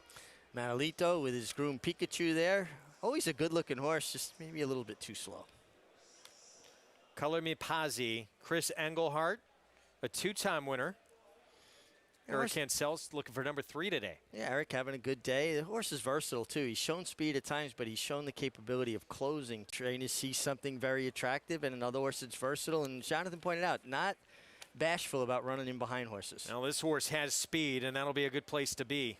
Trash Talker. Yeah, another horse that lends speed to the party here. Jose Ortiz for Linda Rice. We saw them win earlier in the card. Another one with pace and with an aggressive rider, and Luis Saez clear humor. Yeah, went wire to wire last time with Louis. Louis not a guy that's trying to reinvent the wheel. He usually allows his horses to roll early. More pace. Johnny V's been known to take advantage of speed as well on risk profile. Well, it's another Linda Rice trainee, and she's got other horses near its speed, so I'm sure they had a conversation on who was actually going to use that speed. One Whirlwind Ride trained by Michael Simmons. Yeah, a horse that tries hard would have to pick up from a speed point standpoint, and you can see he's not too keen on going off by himself. You see his rider trying to get him to warm up, probably going to go back to the pony. Air Show might be able to sit just behind the speed in this race. Could set up great for him. He's 5-1. I think he projects to get a really good setup. I like this horse. I thought he would like the turf. He didn't. He's back to his preferred surface and could get the right trip. Here's American Gentleman for Natalia Lynch. He runs his best. He shows speed, too. Another horse that could add to the speed of this party. Broke his maiden going gate to wire. That was at Aqueduct. That was against 40 maiden, claiming 28-1. Huge price. Actually comes out of a stakes race at Monmouth. As we look at the 10, Repo Rocks. Juan Vasquez just claimed this one off of one of the hot trainers today, Tom Morley, who's won a couple. Yeah, Tom Morley having a terrific day. This horse is his own worst enemy at the break. He just seems to find trouble at the break, doesn't get away as clean, and it kind of sets up negative trips for him. And Hoopla, the one we were talking about earlier, won his dirt debut. Bill Mott dropped him in for a claiming tag after he disappointed on turf, and he got taken from him. He looked like he was very talented. It looked like they did try to steal one. Maybe got caught a little bit. Bruce Brown reaching in for this one. And if he can overcome the post, he is a major player. He shouldn't be 8-1. Big price on a horse who showed a lot of ability in what was essentially his debut. It was his first start on dirt, just his second start overall. But an outside post where we've been seeing inside's been the place to be. Can he get to the inside? He's got speed. Let's go to Gary Stevens. Yeah, guys, I hate to keep talking about the same thing, but Hoopla. I'm going to rinse and repeat here a little bit. Me and Jonathan have been on the same horses all day long, but look, the horse only started 2 times. Multiple horses in here have had multiple chances and been beaten multiple times for 1 and 2 wins. He did everything right the last time. Jose Lascano, we watched the 8th race right when I came on today. He came from well off the pace. Everybody was talking about speed on the fence. I don't even care if it's speed on the fence. It's the fence is where you want to be. Jose knows that. I'm with Richie. Come away from there. If he breaks well, let him run straight for 100, 150 yards and let everybody know your intention. And Jose's not afraid to do that. He will turn the left hand before he hits that turn and make a couple guys get out of there. But even if he doesn't break well, I think he can work out a trip, get down. He found that out earlier in the 8th race that you can sit on the fence and still make up ground. Everybody's going to be fighting for the same spot. So if they're doing that, I think he'll go ahead, maybe split the field, work his way over to the fence, take advantage of a couple of guys, and maybe work out the trip. But in agreement with Jonathan, that this horse, maybe they got caught with their hand in the cookie jar when he was claimed for $40,000. Maybe not, but they got the job accomplished. Dale Snyder, she likes steak horses, and apparently they didn't think this was going to be one, New York bred, so they ran him for 40, and now he's in for the 40 starter. We'll see what happens, or 50 starter. 7-1 on Hoopla. Outside post to deal with. Let's go to Maggie for more. Taking a look at Hoopla, I didn't see him for his last start, but he was sharp from the gate, and he's very sharp today. He's the most rambunctious throughout the preliminaries here. Got a bit hot first off the claim here for Bruce Brown. Looks tremendous, but definitely the sharpest of any of these, and there's several that look as though they want to go to the lead, and the horse that might benefit from all of that is number 10 in here, Repo Rocks, who I noticed that they put a little bit of a bigger blinker on him. We'll see if he can actually leave the gate today. If he does, he projects to sit right behind that early speed. Though I will say he was fairly relaxed today. Would have liked to see maybe just a little bit more energy from Repo Rocks as he's waiting his turn to get into the stalls. My kind of hesitation pick is number 4 in here, Trash Talker. Honestly, he looked best in the paddock. I don't know how he necessarily wins here for Linda Rice, because he feels like a horse that wants that early lead to be able to win.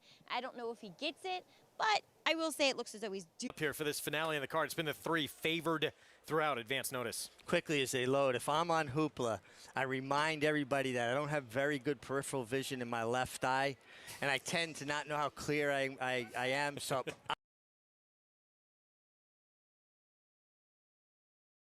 kind of missing. I don't see too good. There's Lizcano moving in on Hoopla. We're set for the nightcap. Here's Chris Griffin. And they're off. Walking out of the gate there was One Whirlwind Ride at the back of the field. Speed from American Gentleman and Trash Talker. They're 1-2. It's American Gentleman who's going to kick on. Hoopla on the yellow cap has now got forward momentum. Takes second. Trash Talker taken back to third. Repo Rocks, Manolito in tight is in fifth. Then comes Advance Notice, followed by One Whirlwind Ride, who has made up some ground. Then Clear Humor, Color Me Patsy towards the back air show and the trailer. Risk Profile all alone up front. American Gentleman is 2 lengths clear. Hoopla in second. Repo Rocks is wide. Trash Talker has got room at the rail, is coming after this leader now. Manolito trying to follow that move. Advance Notice, One Whirlwind Ride. They approach the quarter-mile pole. American Gentleman still in front. Repo Rocks in the green cap is outside of Hoopla. Manolito's going to tip to the outside, looking for room. No room there. Trash Talker also trying to run on from the back. One Whirlwind Ride and Advance Notice. New leader is Repo Rocks. It's Repo Rocks in front. Trash Talker, Manolito there following. 8th to go. It's still Repo Rocks with the lead, is up by a length and a half. Manolito is getting closer. Trash Talker late run. Risk Profile from the back inside the final 16th. Repo Rocks continues to find Risk Profile coming after Repo Rocks. Oh, it's tight. Maybe Risk Profile. It's a tight photo. Flew on from the back in a photo. Finishing third was Manolito. The Hall of Famer playing to the track's strengths. And it looks like Johnny V able to get the win here at 5-1. This was close, but look at the 6 closing with every stride he does get there. I had the biggest kick out of this. You know, I love, a lot of people love to start labeling riders, right? Well, Johnny's a terrific rider, a Hall of Famer, but he doesn't care unless it's a stake, unless it's a grade 1, unless there's a lot of zeros at the end of it. Go back and watch this replay and tell me Johnny Velazquez doesn't want to win, whether it's a $40,000 starter allowance or a grade 1, because this was a grade 1 ride. And we talk about the inside being the place to be. Well, he just about stayed on the fence. He came out around 1 and ducked back to the fence right in there as that horse was stopping. You're going to see Johnny's about 8th on the rail right now in the light blue. He's going to see that this horse starts stopping. American Gentleman there. He angles out around him and then ducks back in. This is textbook driving home from Aqueduct on the Belt Parkway, trying to make it in time for dinner, and ducks back to the fence and comes full of run. And you tell me Johnny Velazquez still isn't hungry. If you're on Repo Rocks, why do you not immediately go down to the best part of the racetrack? Well, because you've got some pressure on the outside. You want your horse to feel that challenge, so you're a little bit reluctant to leave that. You know, at this point, it wasn't there. Yeah, but it's not like driving a car. You're not just going to shift your momentum and change. And Manolito's still close enough to him. Manolito only beat a half a length to Repo Rocks. You want your horse to feel that challenge. I can't fault anybody. I think Irad rode a good race, got off cleaner than normal with Repo Rocks, did everything he could to win. Manolito at 58-1 ran terrific, but Risk Profile got the Hall of Fame ride from the Hall of Famer. Did not have a great start out of the gate either. No. It's 5-1 and a Hall of Fame ride from the Hall of Famer, Johnny V. Taking the nightcap and paying attention to how this track's been playing. Race 2 at Churchill. Look at the current odds. Mile and a 16th, $10,000 claiming race.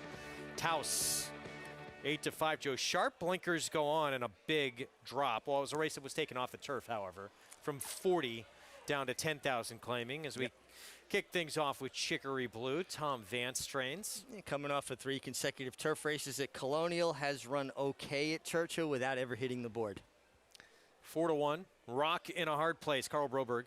Raylo Gutierrez showing up at Churchill Downs, handled by Jose Santos Jr. Has been riding this horse, rode this horse for Carl Broberg. Win on a race taken off the turf at Belterra, softer circuit for Exemplar last start. A horse that has some speed and is taking a lot of money here with Mitchell Morrow. Pickford 8-1, and Armando Martinez aboard. Yeah, last time seen at Churchill, got the money. That was for claiming 8. This is claiming 10. 5-horse. Taos Blinkers going on for Joe Sharp. Precipitous drop in class, although that wasn't off the turfer. Has never run at Churchill, but's got some competitive races. Urbanite, 10-1, Miguel Mena. Yeah, Urbanite more of a closing type, although I thought the first race anyway looked like track could be playing fair today. And rounding out the field, the 8 here, Rare Form, son of the Factor 5-time winner. Yeah, it's going to have to work out some kind of a trip breaking towards the outside. Rare Form, that ride we saw from Johnny Velasquez in the nightcap at Belmont was Rare Form. That was fun to watch. A Hall of Famer. Get my blood up here. This is going to carry me through these last Teach 3 at Churchill. those young bloods a lesson. Yeah, anytime you think Johnny Velasquez is done, take a look at that ride. Minute to post here in the second. Let's go to Frank Lyons. All right, guys. Well, you know what? Without the 2 scratches, these horses have won 60 races between them. It's only a 10 claimer. We got 2 9-year-olds in here by Yes It's True, the 1 horse and the 3 horse. The 3 horse is a horse that I like. Exemplar. He's won 12 races from 68 starts. He's won 4 from 11 starts here at Churchill, and he's won 3 from 22 with 7 thirds at this distance. So he likes this distance. He looks amazing out there today. As Barn has turned him out fantastic. Then the 5, Taos. Hey, he looks good too. You know, he probably needed that last race when trained by Danny Gargan on a race taken off the grass at Saratoga. Showed some speed and faded in the end of the race. Luis Saez was on him. He went off at 5-2 against 40 claimers, so he drops down to 10 today. So you know he's in the right spot. And then the 8, Rare Form. He looks like he's in good form after coming back to Churchill Downs. He's won 3 races from 9 starts, a second and a third, over 147,000 earned. But I think it's all about the 3, Exemplar. Wolfie? Frank, thank you. Exemplar, 5-2 on the board as we're getting set for a start. Let's go to JK with our market mover. Yeah, guys, the Twin Spires market mover is going to be the 3, Exemplar, probably because Frank likes the horse. Not really, but that's a good narrative. This horse is taking some money here, was 7-2 on the morning line, down to 5-2. And look, this is a horse before the races started today, was a horse I thought was extremely live because of the way the racetrack had been playing. Now, if you're going to play the bias game, you should play it on your toes, said the great Mike Maloney, a famous horse player. And so just because the 1 Dulcimer Dame earlier in the day didn't run up there, it doesn't necessarily mean that the inside still isn't the place you want to be. So I would imagine that the 3 Exemplar is taking a little bit of money because they project to get a nice forward trip on the inside, and I would imagine that's why this horse is the market mover. If you want to bet this market mover or any other horse in this race, go to twinspires.com. JK, and the next one is going to be a very good one. We got some of the best filly mare sprinters in the country. Sconson or Bell's the one for you? I like Sconson, but that decision was made when I thought the rail was good. So ask me after this race if I see if the rail's good. See how this second plays out. Exemplar for Frank. Taos, though, continuing to take a lot of money. Joe Sharp, the 5, we're set. Let's go to Travis Stone for the call. They're in the gate.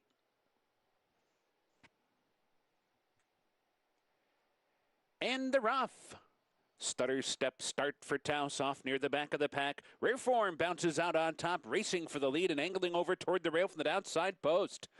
So Rare Form secures the top spot right off the mark.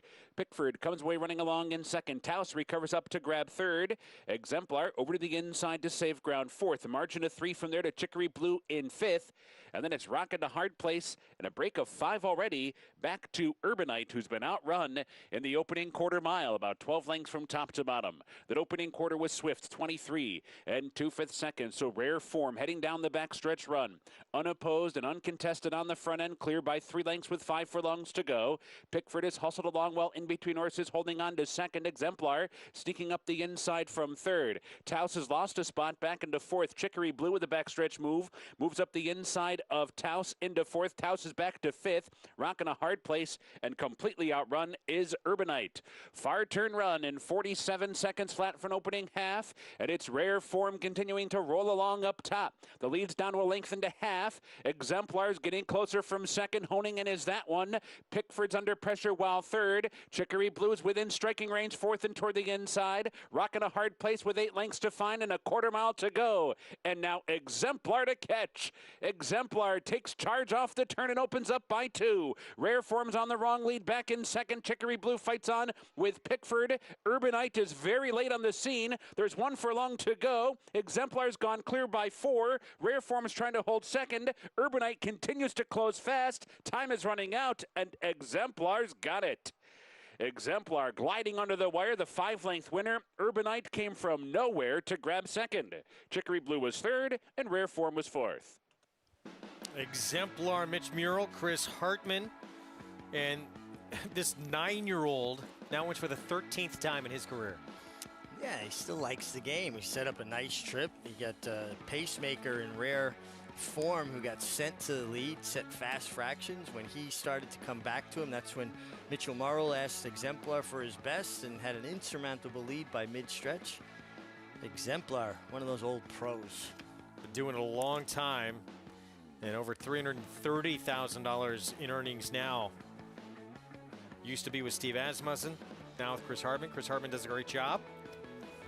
And this horse, much the best in this group. 5th win in his career at Churchill Downs.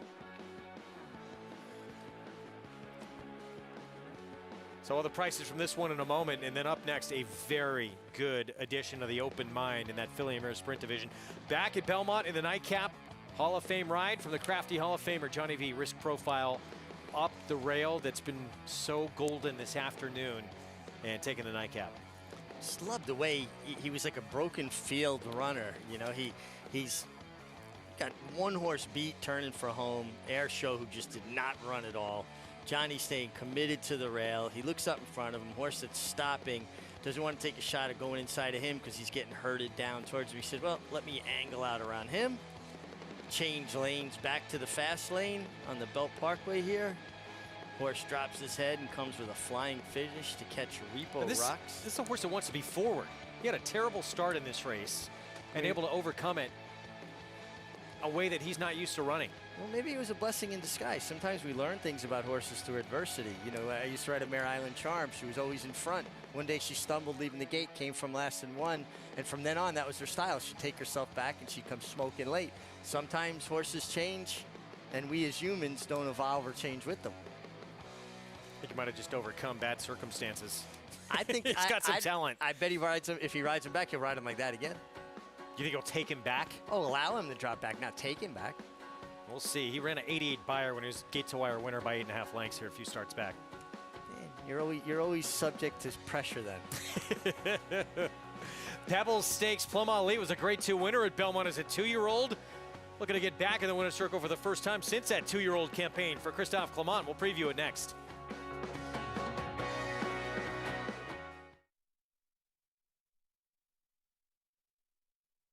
Definitely be looking at Always Dreaming yearlings. Florida Derby's always been a key stallion-making race. Constitution, Scat Daddy, Quality Road. The 2017 Florida Derby to Always Dreaming. I see a lot of similarities in Constitution and Always Dreaming. They're a little more angular, aerodynamic, and athletic than some of the other stallions by those sire lines. Always Dreaming offers that athleticism, and I think he can reproduce that into his babies. No sport in the world brings the wins home like racing. It's one-of-a-kind, high-speed, high-stakes action, and Naira Bets takes you there. Place your bets and watch the races live from anywhere. With Naira Bets, make easy, secure deposits and promotions every day to earn reward points or cash. Download the Naira Bets app or visit nairabets.com.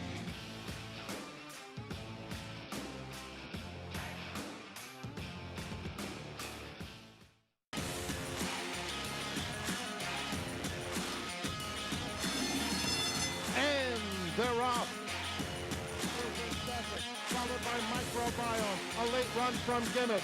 A 16th to go. And Run Up will make every pole a winning one in the sorority as she comes to the Run Happy finish line. Run Up jogs. Eclipse champion Run Happy, standing at Claiborne Farm. He won the Derby. He won the Breeders' Cup Classic. He's authentic indeed. The opportunity is here to get a part of this wonderful sport, authentic in the Breeders' Cup Classic. But Street Band is beginning to move away, and this will be a signature moment for Street Band. Tis a magician owned by my racehorse, Moonlight Doros. She'll win the Las Virgenes Vertical Strat in the Steel Valley Sprint. Got Stormy surging to the lead. One of racing's all-time greats, Monomoy Girl wins the Bayakoa. Back on America's Day at the Races program, brought to you by America's Best Racing. For the love of the race, visit americasbestracing.net today. Second at Churchill goes to Exemplar. Now a 13-time winner in this 9-year-old's career. Chris Hartman doing the training duties now for the son of Yes It's True.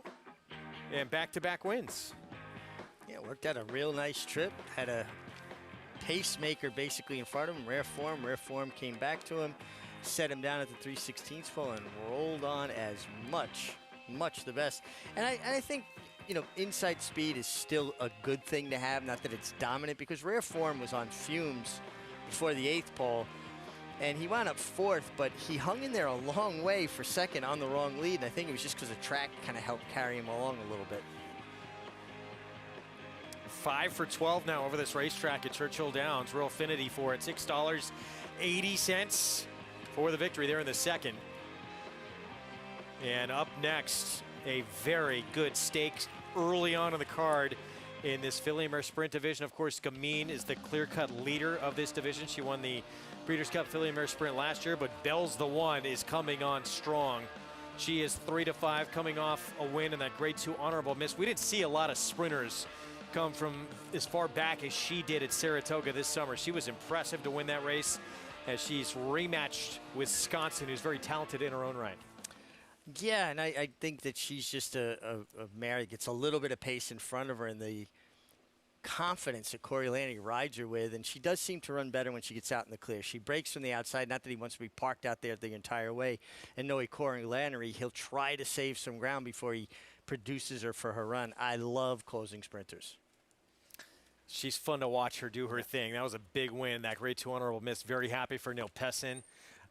Saw him actually after that win that evening. He was ecstatic, as he should be. He's done a tremendous job managing the career of this 5-year-old mare, getting the best out of her now. It really seems like she's at her best. Well, we talk about it a lot. You know, your best trainers aren't just good horsemen that get their horses at their, you know, to their peak physically. They also manage them in a way that they continually improve, and they find spots for them to build on, not tear them down with. Going to preview some stakes action tomorrow in a race named after Open Mind. No, that's today. That's this one coming up. Yeah, this one. Sorry. Pebbles. That's okay. 1996. Pebbles. We're going to look back. Our colleague, big win for Gary Stevens at Belmont.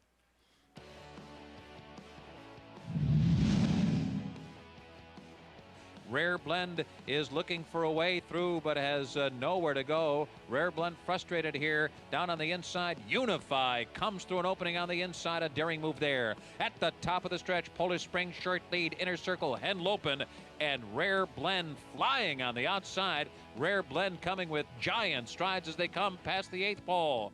And Rare Blend has taken the lead.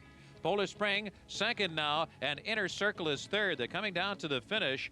Rare Blend, Gary Stevens with a sharp ride there, a 2-length win.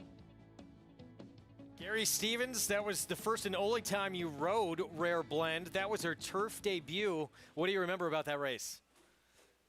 Well, I'll be honest with you. Our producer, Evan Schwartz, had to dig deep for that one because I had to look it up this morning. Equibase, there wasn't even video of it. I had to go back and look at the chart, and then I remembered it. Joe Allen, Shug McGahee. I was actually riding there the full fall meet. I was there with Bobby Frankel. I was riding all of his horses, and it was actually a pickup mount for me. They needed a rider. It was first-time turf for her, and G. Stevens wound up picking up the mount, and it had a happy ending. You know, sometimes Meg will confirm you get on a horse for the first time on the turf, and you realize midway through the backstretch that they're enjoying themselves. And I was able to sit back on her and swing her wide into the stretch, and I didn't go as far as Jamie Spencer did earlier this day, but coming off that turn, she was going so fast that she kind of fell in a little bit. I was able to straighten her out, but a lot of good memories. And tomorrow's Pebbles is a great field. Plum Ali, already a Grade 2 winner. She's going to have to, I think, step forward again. She stepped forward in her last race in a big way. But I think she's going to have to step. She's getting class relief, but I don't know how much class relief she's getting. There's a filly in there for Chad Brown. I believe her name is Nanuza. Second time starting over here in the United States. She was only beaten a couple lengths in the Belmont Oaks, and a filly that's moving forward as well. So no easy spot tomorrow in the Pebbles. Yeah, that's Nazuna in there. Our Rod Ortiz Jr. will ride a third draft. Seems like she's really coming along for Shug McGahee. There's some nice runners in this spot. And by the way, pickup mount there, was able to win. She actually, Rare Blend, went on to become a multiple graded stakes winner on dirt. That became her true surface. What I liked about it was the underhanded crop from Gary. Like, he knew he had it won, keep her busy, but it was pretty stylish. I liked the way it looked. It was pretty neat. And my Pebbles story is I wound up in behind Pebbles, the horse, in the 1985 Breeders' Cup Turf on a horse named Morjane, who's buried at Clare Court in Saratoga. Followed Pat Ettery through on the fence. Strawberry Road drifted off the rail with Cawthon, and then Pebbles drifted the rail. And I thought, look at this, I'm going to win the Breeders' Cup, and I couldn't make up that length and a half on him. They just held me safe, but I did finish third. Pebbles tomorrow. Obviously, Plum Ali has shown a ton of talent. She was so precocious early as a 2-year-old for Christophe Clement. She's been in some tough company since. She's been in some tough company, and to me, she's had some compromised trips. Now, Joel Rosario, who is brilliant, has a tendency to allow horses to lag a bit. It's Jose Ortiz, who puts horses in the game a bit more. I anticipate her having a little bit more forward position. She's never impressed me as a filly with the most devastating turn of foot. She's got a turn of foot, but it's more steady. I think she'll be better served to be a little bit more in the race, and she gets an inside draw with Jose. I think she could get a different trip with the rider change. No, the last time she won, Jose Ortiz was aboard, and that was at Belmont, that Miss Grillo. He'll be back aboard today, so going back to what worked for these connections before. And we'll see if Plum Ali can get back in the winner's circle for the first time since she was a 2-year-old early on in her career. But again, it's going to be a tough group. Manon for Chad Brown in there as well, who's had some tough trips. She's got a lot of talent in that race. A keeper at time for Brendan Walsh. Looks like she has some ability as well. Big field and a very competitive field and a lot of different ways you can go. So terrific betting race. That is coming up tomorrow. That is race 9 on the Sunday card. We're going to take a timeout. We'll be back. Bell's the one. Sconson going at it again in the Open Mind. 2 of the top filly mare sprinters in the country. Looking ahead to the Breeders' Cup. That is next from Louisville when we come back here on America's Day at the Races.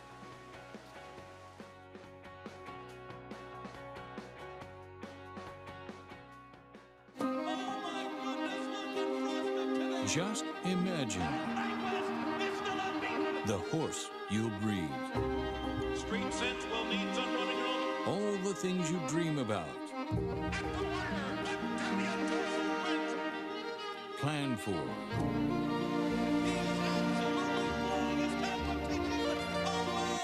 Darley, just imagine.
back on America's Day at the Races on FS2. Greg Wolf, Richard Migliori, Frank Lyons, Jonathan Kinchin taking you the rest of the way here. We have the Open Mind up next, and there she is, one of the top sprinters in the Findlay Mare Sprint Division. Bell's the one for trainer Neil Pessin, the 4-5 favorite we saw this summer at Saratoga with a Grade 2 honorable miss.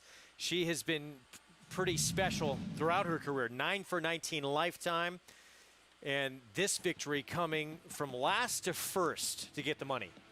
Yeah, and you're going to see Corey Lannery, patient, trying to stay inside as much as possible till the quarter pole tips out as they turn for home. He's widest of all. What's interesting, just watch, he's pretty much hands and heels to the wire. Gives her a couple of underhanded reminders with the crop, but watch just throwing the reins at her, kind of changing holds and keeping her focused. But this was just an absolutely confident ride, a rider and horse that know each other well, and Corey Lannery timed that move to perfection. Lake Avenue ran big that day, but she was able to put her away. Bell's the one, 4-5. And game plan certainly is the Breeders' Cup in November as we bring in Gary. Yeah, guys, and I'm going to talk Bell's the one. I love this filly. I love the way she runs. Corey Lannery has ridden her a majority of her career. He was flown into Saratoga to ride her in that Grade 2 win. And one thing you should know, Corey actually injured his collarbone here a couple weeks ago, and he was recommended to take some time off. Well, this is a Breeders' Cup filly for him for the sprint, and sometimes we have to play hurt in this sport, the same as you do in any other sport. He's showing his toughness today. He's riding. He's back in action. He's been back in action for a couple days now. I know he's probably not 100%, but I think Mig can vouch that some of the best riding I did hurt. You rise to the occasion. But this filly, she's got a style that is one way. She sits, she's a come from behind closer. As Mig was talking earlier, those types are fun to ride. You know that you can count on them. They're going to give you that run. She should get a good setup. There's plenty of speed in here for her. She's going to have to deal with Sconson, who's second favorite right now at 2-1. The one thing I'm worried about is that same kind of move. He's going to save ground around the turn for as long as he can, but more than likely she likes to make her move on the outside. And is that bias on the inside going to play out of her favor? Guys? What do you think? I think it's definitely a question. I don't think it's as pronounced as maybe it was yesterday, but I still think it's an advantage being inside, and I think it is something that you have to factor in how this race is going to be run. 4-5 favorite.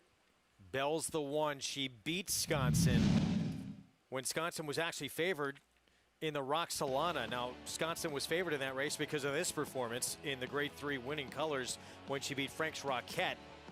She won by 3 1/4 lengths. Yeah, and she mowed them down. It was fairly contested pace, but she came rolling down the center of the racetrack under Tyler Gaffleone this night. I didn't see any excuses for her, though, in the Roxalana. I mean, Bell's the one just beat her on the square that night. Came back in the Ballerina, had to go against Gamine. Was no match at 7 furlongs in that Grade 1 Ballerina. So now it's back to 6 furlongs. And she is the 2-1 second choice on the board. Well, she won the winning colors. Hall of Fame mare filly that won the Kentucky Derby with our esteemed colleague Gary Stevens, trained by Wayne Lucas. This is the Open Mind filly trained by Wayne Lucas. Won the Oaks, Kentucky Oaks, the Alabama, the Coaching Club, the Acorn, the Mother Goose, all in 1 year. Another Hall of Famer. Pretty quite cool a resume, campaign. Huh? Yeah, quite a campaign. She won 10 in a row. 7 of those 10 were Grade 1s. Unreal. Post parade coming up. We're going to kick things off as they come through that tunnel with Monday Call. Brad Cox trains, and he has this filly in pretty good form right now. She comes in off a win at Indiana Grant. She was a heavy 1-2 favorite in that spot, but apparently she has shown enough to Brad Cox to take a chance here. Well, and Brad Cox is a trainer. When his horses hit a form cycle, they tend to hold that form cycle. She's got speed, and she's got the inside with his go-to rider, Florent Giroux. Here is Sconson, Grade 3 winner on this racetrack and Grade 1 placed in her career. Big, pretty daughter of Include, has a similar style to Bell's the one, maybe gets first run on her. 9-2 here on this daughter of Golden Sense. She has speed. Another one, speed to the party. Adam Beschizza coming off a victory earlier this evening. Jungle Juice, Anna Mia, 7-time winner. A horse that at times, when she's good, can show speed, but not against this kind of group of horses. And Bell's the one, 4-5. Going to give the filly and mare sprint another run this year. 3rd in that race last year. I spent the summer training at Arlington Park on their synthetic surface. Shipped to Saratoga off of works there and got it done. Came into Churchill Downs and threw out a half and 46-4 her last work heading into this race. I think that signals her readiness. Indeed. And again, Neil Pessin's so happy for him. He's got a real good one on his hands. Can she keep it going for a couple of more starts? Twin Spires bet back offer. Place a win bet on any eligible race at Churchill Downs Friday through Sunday. You'll get your bet back up to $10 if your horse runs 2nd or 3rd. All you have to do is opt in with bonus funds credited each Monday. Download the Twin Spires app or go to twinspires.com. Let's check in with Frank. All right, guys. Well, this is just a 5-horse field. It's the first of our stakes races tonight. Unfortunately, it's the only stake that you will see on Fox. But Bell's the one. She is just, I mean, I just love her. She is an awesome filly. And, I love the trainer, Neil Pessin. Such a great character. And he absolutely adores this filly. This filly means so much to him. She's won 3 of 6 here at Churchill. She's won 9 of 19, over 1.1 million. And she's a grade 1 winner. The Derby City Distaff, that was last year on Derby Day. She's won her last 2, including the Grade 2 Honourable Miss in her last start. Corey Lannery's been aboard her for probably all her starts, her lifetime starts. So she's the one to beat, the one I hope will win. But if she's going to get beat, well, who's it going to be? Maybe the One Monday Call. She's owned by OXO. Equine Larry Best, trained by Brad Cox, the daughter of Inter Mischief, cost $950,000 at the Saratoga August yearling sale. She is a stakes winner herself, and she's never won a graded stake, and this isn't a graded stake. It's just a listed race, but she's got a good chance coming from the Brad Cox barn. And then Sconson. Sconson was actually favored over Bell's the one when they met here in the Roxelana, going down by 3/4 of a length. So this is a very intriguing race, race that I think that Bell's the one will win. But you know, it's a horse race. There's 5 of them in here, so let's see, Wolfie. Sconson, there she is. Her best running, her best performances and results have come on this racetrack. 2 graded stakes wins here. Grade 1 placed on this racetrack as well against Gamine. Minute to post. Can she turn the tables in the rematch with Bell's the one? JK. Yeah, look, I mean, it's a great race. Look, I get it's a 5-horse field, but there's 2 really talented horses, and arguably 3 if you want to include the One Monday Call. For me, Sconson, like Richie said, a lot of times when we're talking about a biased racetrack, it doesn't even have to be all that pronounced. It just, even at this point, you could just go back to geometry and being able to save ground on the inside, whether the inside is where you want to be or not. It's a better trip. And I feel like Sconson, and she also is going to be able to work out a nice trip from the inside. She's also a little bit more tactical than Bell's the one. I think Bell's the one's the type of horse you really want her in like an 8-horse field with a couple of big speed horses. They're going to go out there and hook it up for her, and then she'll be able to come running. Don't get me wrong. I'm not saying the 5 Bell's the one can't win. I think this is going to be a rider's race. It'll be interesting to see what happens. But I do think the edge has to go to the 2, Sconson. And I have to say this just to say it out loud. The One Monday Call, let's see how she runs. This will give us a little bit more of a clue on the inside and how it's playing. So, look, it's a pressure situation here for that man right there, Corey Lannery, just with this mare's running style in a compact field with the way this track's been playing. Yeah, no doubt. I mean, he's going to have to pull off a good ride. This is no layup by any means. Now, Gary talked about the fact that, you know, he has an injury that he's managing. Sometimes that makes you ride even more thoughtful race because you've got to manage what is ailing you, and you almost rate yourself and your horse a little better, and you kind of think every move through. I think if there's going to be an upset here, I think it's the One Monday Call. If she gets loose on a track that I do think favors inside speed, and a filly that's impeccably bred, has been improving, and they don't respect her enough and give her too much of a lead, it all depends on what the 3-horse does as far as how much pressure she gets. But if this filly gets comfortable at all in the lead, this daughter of Into Mischief, she could be tough to run down, and that would be who I'd lean on as an upset possibility. 6-1 right now. Drawn inside. Can take advantage of that speed.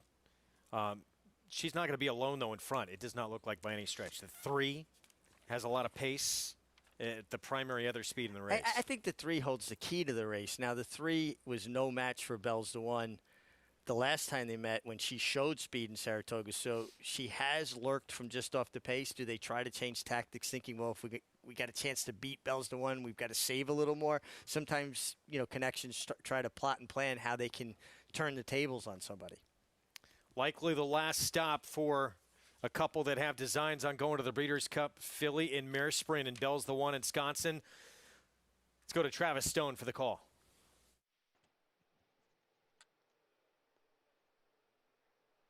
They're in the gate. And they're off. Jungle Juice with a good beginning. Bells the One is away well to Monday Call toward the inside. Ain't No Elmers fires up on through 2. So down the back stretch they go. 3 across the track early. Here's Monday Call on through to the front. Ain't No Elmers is running in second. Jungle Juice right up and on the pace. 3 wide while third. Sconson angles off the rail to the clear. Racing fourth, 5 lengths off the lead. And Bells the One settles in at the back of the pack. 6 lengths behind Monday Call, who heads for the far turn after an opening quarter in 21 3/5 seconds. It's Monday Call in front. Ain't No Elmers is hounding her every step of the way. Jungle Juice is honing in 3 wide. Sconson is right there, just 3.5 lengths off the lead, running well in the clear outside of Jungle Juice. Meanwhile, Bells the One's going to stick toward the inside route, but now switches out just a bit behind Sconson. They're off the turn. They're into the stretch. Ain't No Elmers, Jungle Juice, Monday Call. Sconson right there. Bells the One produced down the center of the track. 5 across the track with a furlong to go, and Sconson puts her white blaze in front. Bells the One trying to run her down late, 100 yards to do it. Sconson digs down deep. Bells the One surges late. Sconson still with a short lead. Bells the One can't get by Sconson. Sconson in a thriller over Bells the One. Monday Call was 3rd. Jungle Juice was 4th. Sconson, the win in the rematch here. Bells the One, just a little bit too much to do here. Yeah, and listen, it was a fast-run race from the beginning to the end. They wound up finishing in 108 and essentially 3. And I just think Sconson being a little bit more tactical and getting first run on Bells the One, who had a rally widest of all, was the difference. I mean, she had her chance to get to her. I don't want to take anything away from Sconson. These were 2 very, very good fillies, a filly and a mare throwing it down. We're going to say goodbye to those watching on Fox Sports 2. We're going to continue with this final half hour of coverage, though, on the Fox Sports app, so you can catch the conclusion of our program over there. Hope you've enjoyed it, but we continue on another half hour coming up.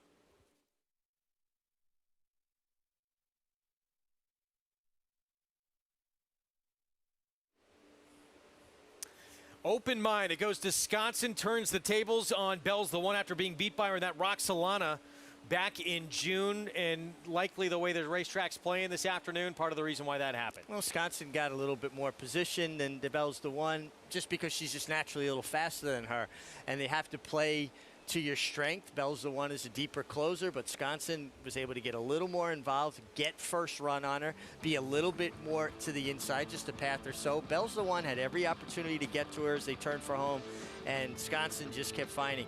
I will say, I don't think a lot separates this filly Sconson and the mare Bells the One. I think they're very, very close in ability, and it comes down to the way a race shapes out, just trips.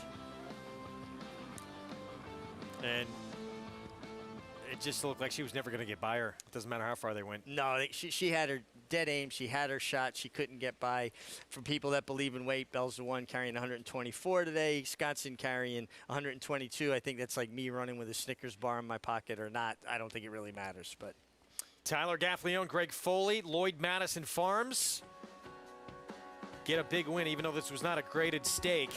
You're beating a good one here in multiple graded stakes winner Bells the One. Sconson, big victory here. She's 4 for 7 at Churchill. Prices will set up the 4th when we come back on America's Day at the Races.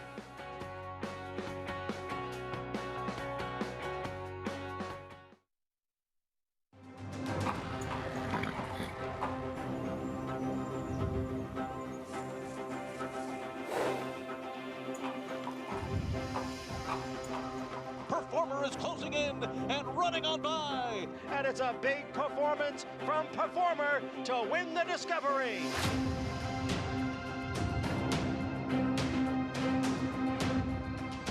Performer, new for 2022 at Claiborne Park. Racing is back at Churchill Downs, and Twin Spires has the offer to get you in on the action. With our Churchill Downs bet back offer, place a win bet, and if your horse runs second or third, you get your bet back up to $10. That's right, opt in and get your bet back for second or third on all eligible races on Friday, Saturday, and Sunday at Churchill Downs. Twin Spires. Download the app and bet today. Considering horse ownership? Get off the bench and get in the game. We have one goal. Make racehorse ownership a slam dunk. It's Maxim Rate close to home. Maxim Rate has won the game lead. A terrific finish in the Woody Stevens that goes to drain the clock by a head. Slam dunk racing. Come win with us. Resorts World Catskills. Your closest casino resort experience is so close. Stay the night and get your game on. Play live table games or thousands of slots. Resorts World Catskills.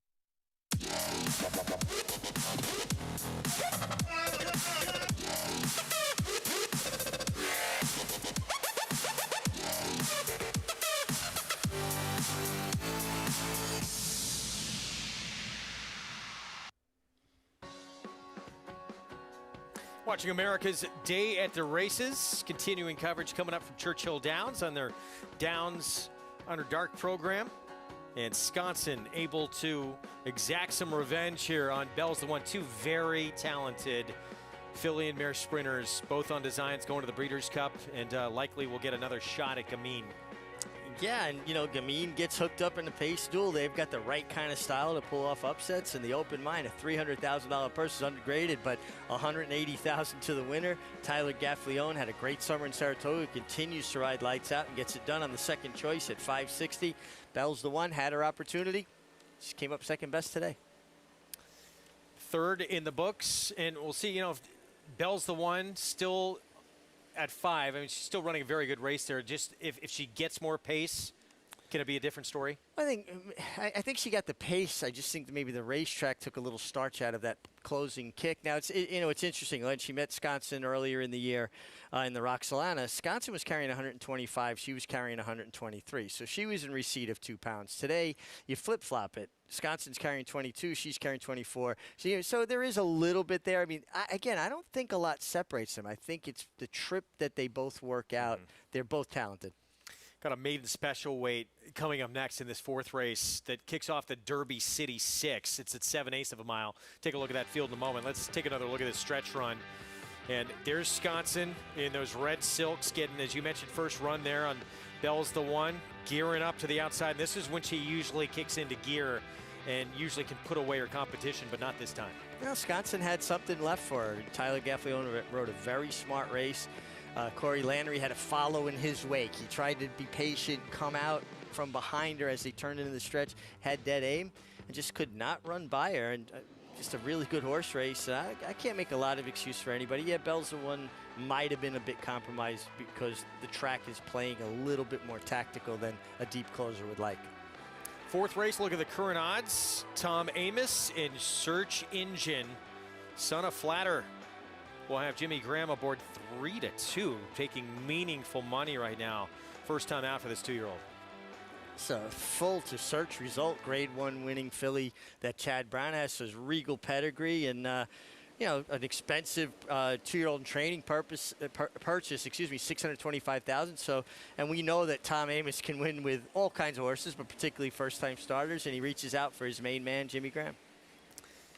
See if this one can produce here in the debut. Always fun to see these 2-year-olds. We never know what race future star. I know we have our first points race later on this evening. It's going to be later after we sign off the air on the road to the Kentucky Derby, but this could be a race where potentially a future Derby horse comes out of. Well, particularly a 7-furlong race starting. Sometimes you see the quality. It's a dividing line with young horses, and the fact that Search Engine has the pedigree, has the workouts, has the connections, and is taking this kind of money, there's potential we might see something pretty special. You got Brad Cox with a Juddmonte homebred star alignment as well debuting. Son of Munnings, Florent Giroux will be aboard. That's the 8 in here. And Baton outside. Corey Lannery with some sharp works, including that Keeneland gate drill last time out. That was pretty fast. Yeah, good. You always like to see a sharp gate drill. I'm not a big fan of it being the last one before they run. I like to see one kind of maintenance work in between, but at least you know they're sharp away from the gate when you get a bullet kind of work from the starting gate. So we'll take a look at this group, some potentially future stars of tomorrow. And again, in these 2-year-old races later on, we'll see who emerges. And so early on in the game, though, to see even with the hopeful winner that we saw Gunite for Steve Asmussen, hope to see these horses can go on and can continue to progress and maybe go on that Derby trail. Things can change quick. We have a horse running later in this program, too, who was a superstar. Everyone thought they were going to just give him the crown, Dennis's moment. Yeah. Didn't pan out for him, but he looked pretty good in his comeback race. It's going to be his second start back now of his 4-year-old campaign. Well, remember, we're talking about young horses. They're like kids going into high school. The best athlete starting high school, not always the best athlete coming out of high school. They're changing. They're developing. They're going to go through different little, injuries and little things. They're athletes. They're going to have to deal with things and fight through them. So they mature at different stages, and it's, to me, fun to watch the ones that come along and develop a little later. And then who gets better with more distance?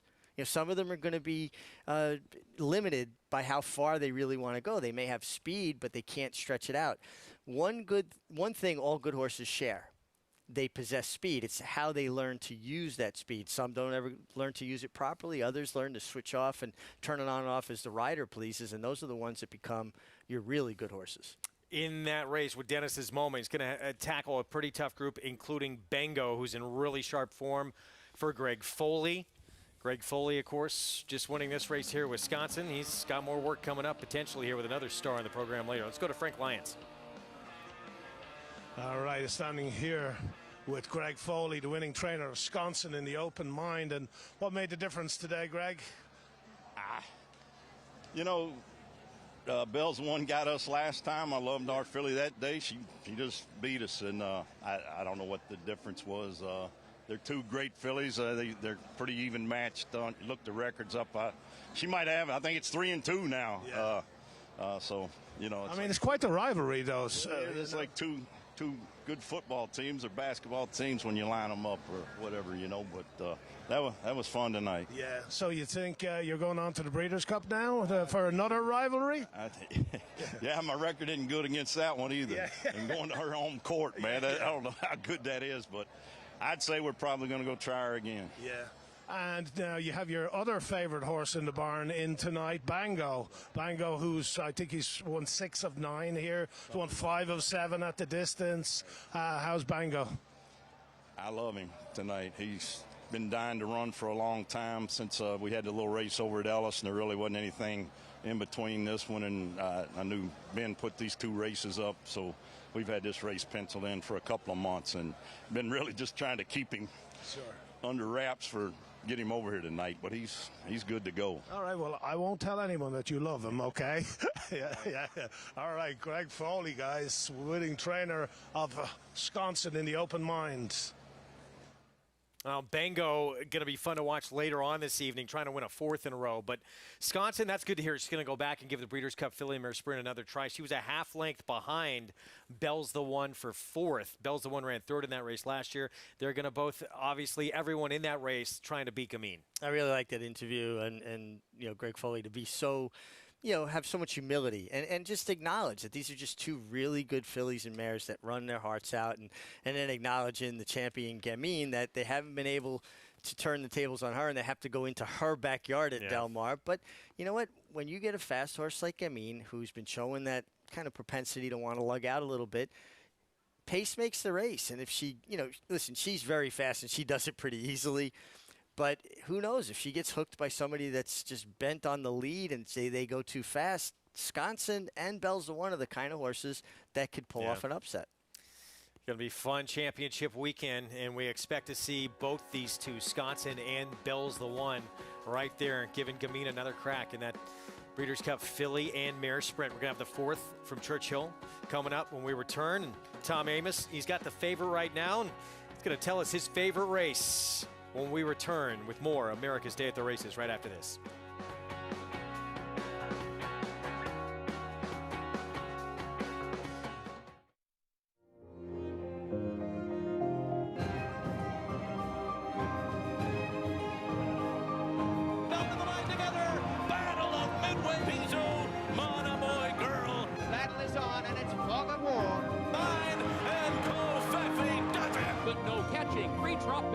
It is Speech and Javier and Cambia Parker.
Beautiful shot there of the historic Twin Spires at Churchill Downs.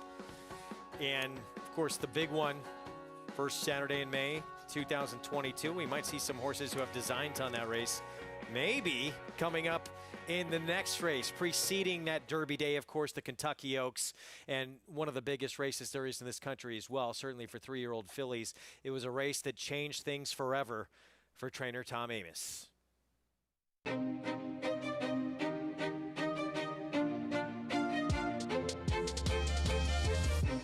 My favorite race is the 2019 Kentucky Oaks with my horse, Serengeti Empress, crossing the finish line first and everything that she brought to us with that win. I don't know what it's like to actually be an athlete in a major event, but I think that walkover is about as close a feeling as you can get to it because you just feel electric inside. They're off in the Kentucky Oaks. I really wasn't watching her out of the gate because a horse had stumbled and lost its rider. And I immediately turned to that horse to make sure she was okay. And then I turned my attention back to Serengeti Empress, who was making the lead going to the first turn and saving ground from the 13 hole. That was the plan. So everything to this point is going great. My wife had turned to me and said, 46 and change, that is too quick for a half mile. And I turned and I said, not for my horse, it's not. Turning for home, I thought she cut the corner great. She's going to take a challenge right here. And I'm like, uh-oh. But when Serengeti sees this filly out of the corner of her eye, she re-brakes, takes off, and it's right about here where I realize I'm going to win the Kentucky Oaks. As they come down to the line, Serengeti Empress has taken the Kentucky Oaks. I remember raising my hands like this, and then one of my friends patted me on the back, and I lost my balance. And I fell into my daughter, and I fell into my wife, and we hit the floor. and everybody piled on like it was like we just won the World Series. I must have thought about a million things at the same time, but the most overwhelming thought in my head was my parents. And I always hoped I could do something in their lifetime that would make them proud, a signature race, and this was it for me. I mean, how do you describe something that just makes everything in the world seem great? I don't know what's in the future for Tom Amoss Racing Stable, what big races might be out there, but for me, this will be the one, and she'll be the one. I'll never, ever forget her. Such a great shot seeing Tom hold up that trophy. So proud, so deserving. One of the winningest trainers, one of the top 20 trainers in the history of this sport in terms of wins. And among that group, he has the highest winning percentage. It's an incredible stat. And, you know, people see his reaction, the emotion, not just the excitement, but the sheer emotion of it. And, yeah, it's a big race, big purse. It has nothing to do with it. When you start out heading into this game wanting to be a trainer, a jockey, a participant in this industry, you dream of participating in the big races. You dream of winning the big races, being a part of the history of the sport. And it doesn't matter what the purse is. When you realize in that moment, I just wrote my own paragraph into the chapter or the history of the Kentucky Oaks or any big race or any big racing venue. That's what gets you, because you set out so young with all these dreams and you work so hard to get there. Incredible moment for Tom and his family, and maybe he's got a Derby horse in his future with this one right here. Search Engine, son of Flatter, making his debut, and right now the second choice on the board. Jimmy Graham will be aboard, owned by My Racehorse and Greg Tramontine. It's the start of the Derby City 6, and Derby dreams begin here for many. We'll be back.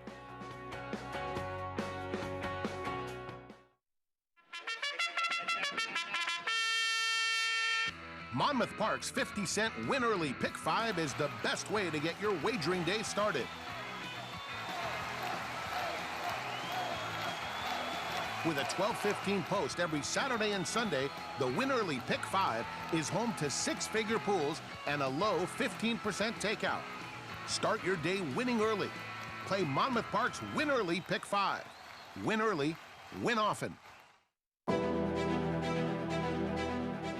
You don't have to be a multi-millionaire to get into this game. You can have a few $1,000s and have fun with it. But with the bonds, you're actually going to win. I've had the opportunity to win multiple races. In fact, this year I won 2 times in one day, which is almost unheard of to be able to do. This is going to happen with them. You will get into the winner's circle in Saratoga. You will walk that horse in, and you will stand there, look at the crowd, and the bonds will take you there and get you into that winner's circle. And it won't cost you a lot of money. It's America's original sport, and no one covers it better than americasbestracing.net. From the sport to the lifestyle, the best races, horses, and destination venues, cocktails, gambling, fashion, and more. americasbestracing.net is a sport for you.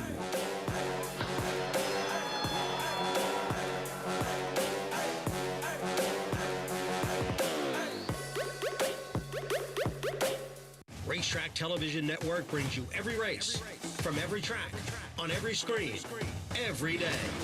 With monthly packages starting as low as $5, RTN gives you great value and access to more live HD streaming and race replays than anyone. Visit RTN.tv today to sign up and watch on almost any device, including Roku and Amazon Fire.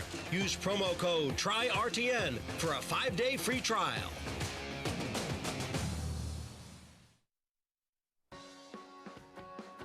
You're watching America's Day at the Races. Live coverage from Churchill Downs. Final race we're going to bring you this evening. 4th on this card, the Downs After Dark. It's a maiden special weight, a bunch of 2-year-olds. The majority of them making their debut. Traveling 7/8 of a mile, and you never know who could come out of these 2-year-old maiden races and stamp themselves potentially as a Derby contender on the Triple Crown Trail. Here is Mumayaz, Danny Pites, and a son of Bodemeister making start number 2. Yeah, Danny Pites, a trainer whose horses tend to get better with racing. This horse is coming out of a 5.5 furlong race. Should appreciate stretching 7/8. Tough post, though. Another one with experience, debuted in a race that was taken off the turf at Ellis, Legendary Lore. Yeah, and it was well beaten that day and would have to really improve off of that effort.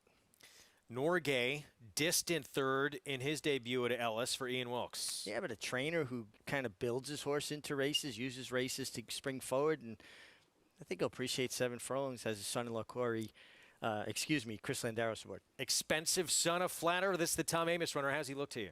He looks great, and he's full to Grade 1 winners, search results, so there's pedigree there. Made a nice impression. Presence on the racetrack. Yeah. Here's General Strike, Steve Asmussen, second start. He was the favorite in his debut at Saratoga. He took a lot of money in Saratoga. Heard a lot of good things about him. Didn't run up to the hype that day, but certainly could turn it around. Sacred Midnight blinkers go on. Well, he's going to have to really turn it around from that effort last time where he showed brief speed. Fightville at 25-1 for Keith DeSormo. Yeah, kind of find it interesting. His brother Kent DeSormo there rides the horse. Keith is so good at finding bargains. Inexpensive horse he does great with. Here's the Juddmonte homebred star alignment, the son of Munnings for Brad Cox. Yeah, and a very well-bred horse. Juddmonte, they breed a good horse. Brad Cox and Four Drew, good connections. Sure ran good at Indiana Grand in his debut for Rudolph Brissett, Camp David. And ran in a way that made you feel like going the 7 furlongs is going to help him, and he should break better, particularly with an outside draw. Yeah, I like the warm-up, too, as he broke off on the pony there. And the Baton, first-time starter on the outside with Corey Lannery. Yeah, and a horse that's coming in off of fast gate work, probably showed some ability. But the way track's playing, probably a little up against it with that draw. It's been the year of the 2-year-olds for Steve Asmussen. He is the even money favorite right now. General Strike here in start number 2. Let's go to our market mover, JK.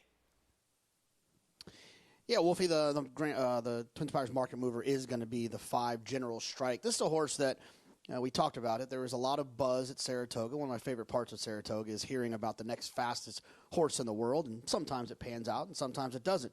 General Strike was that horse. There's the narrative that this was, quote, Steve's best 2-year-old, Steve Asmussen's best 2-year-old.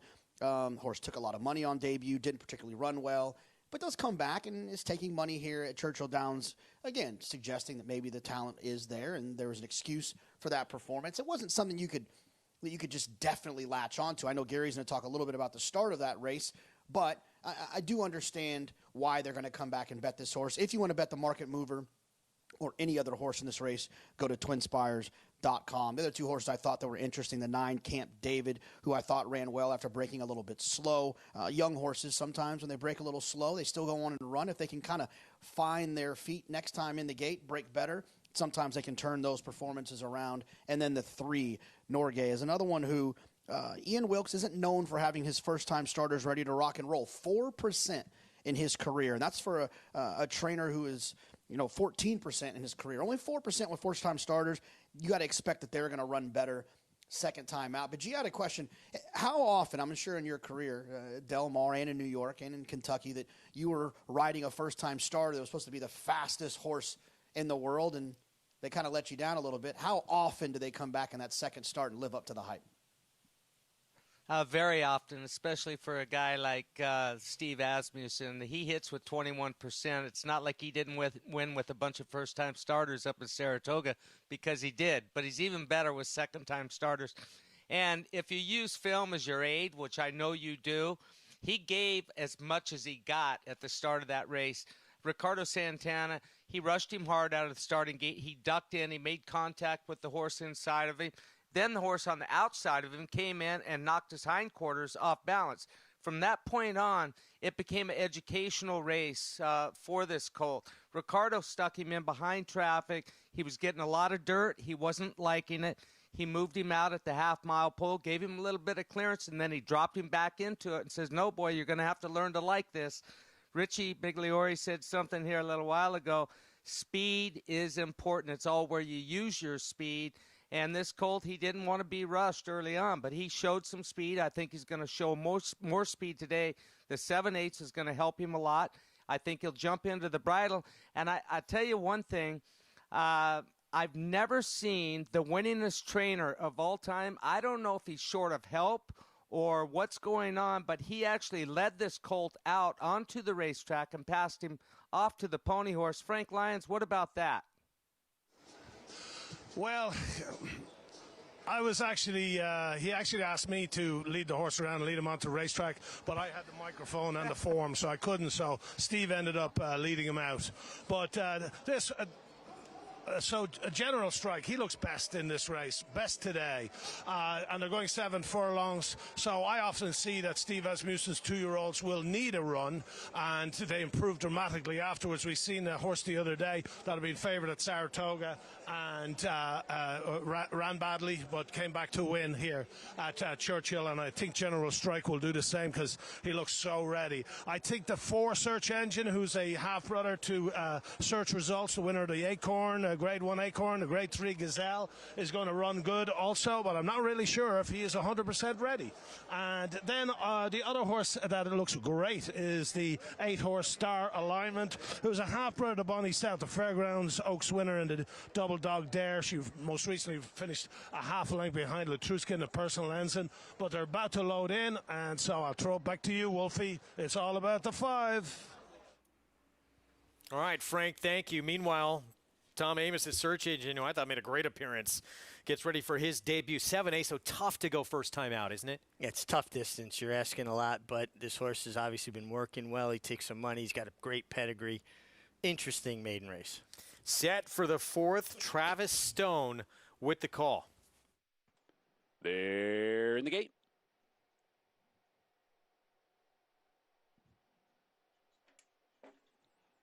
And they're off.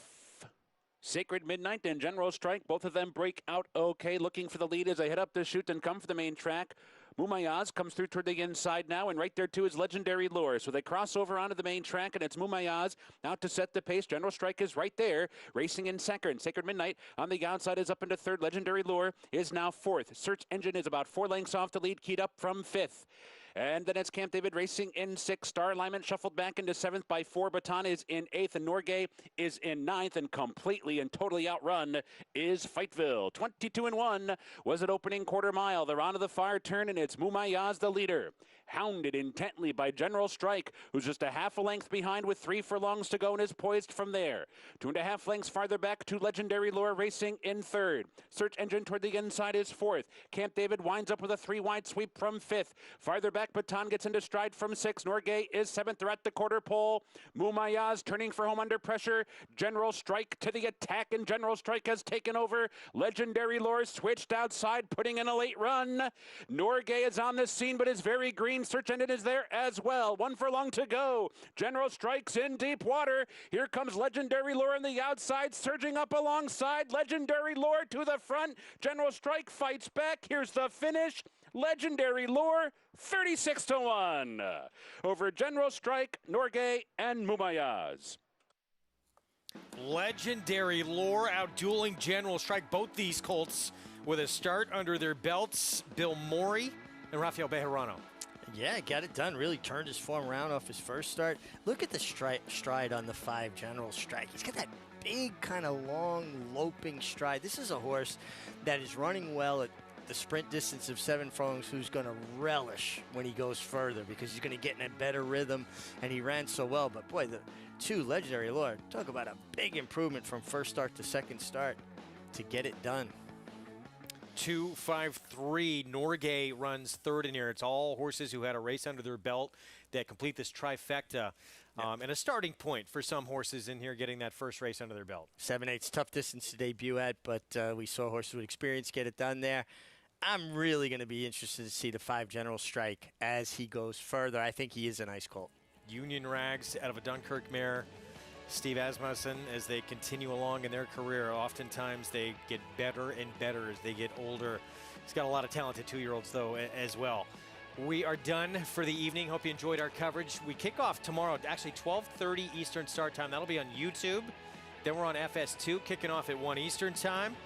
It was Shantasara out-dueling her stablemate to get the win in the Oaks.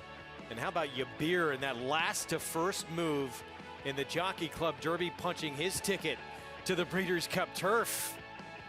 In the Open Mind, Sconson turning the tables and out-dueling Bell's the one, likely both these two moving on to the Filly and Mare Sprint. We'll see you tomorrow, 12:30 Eastern start time on YouTube.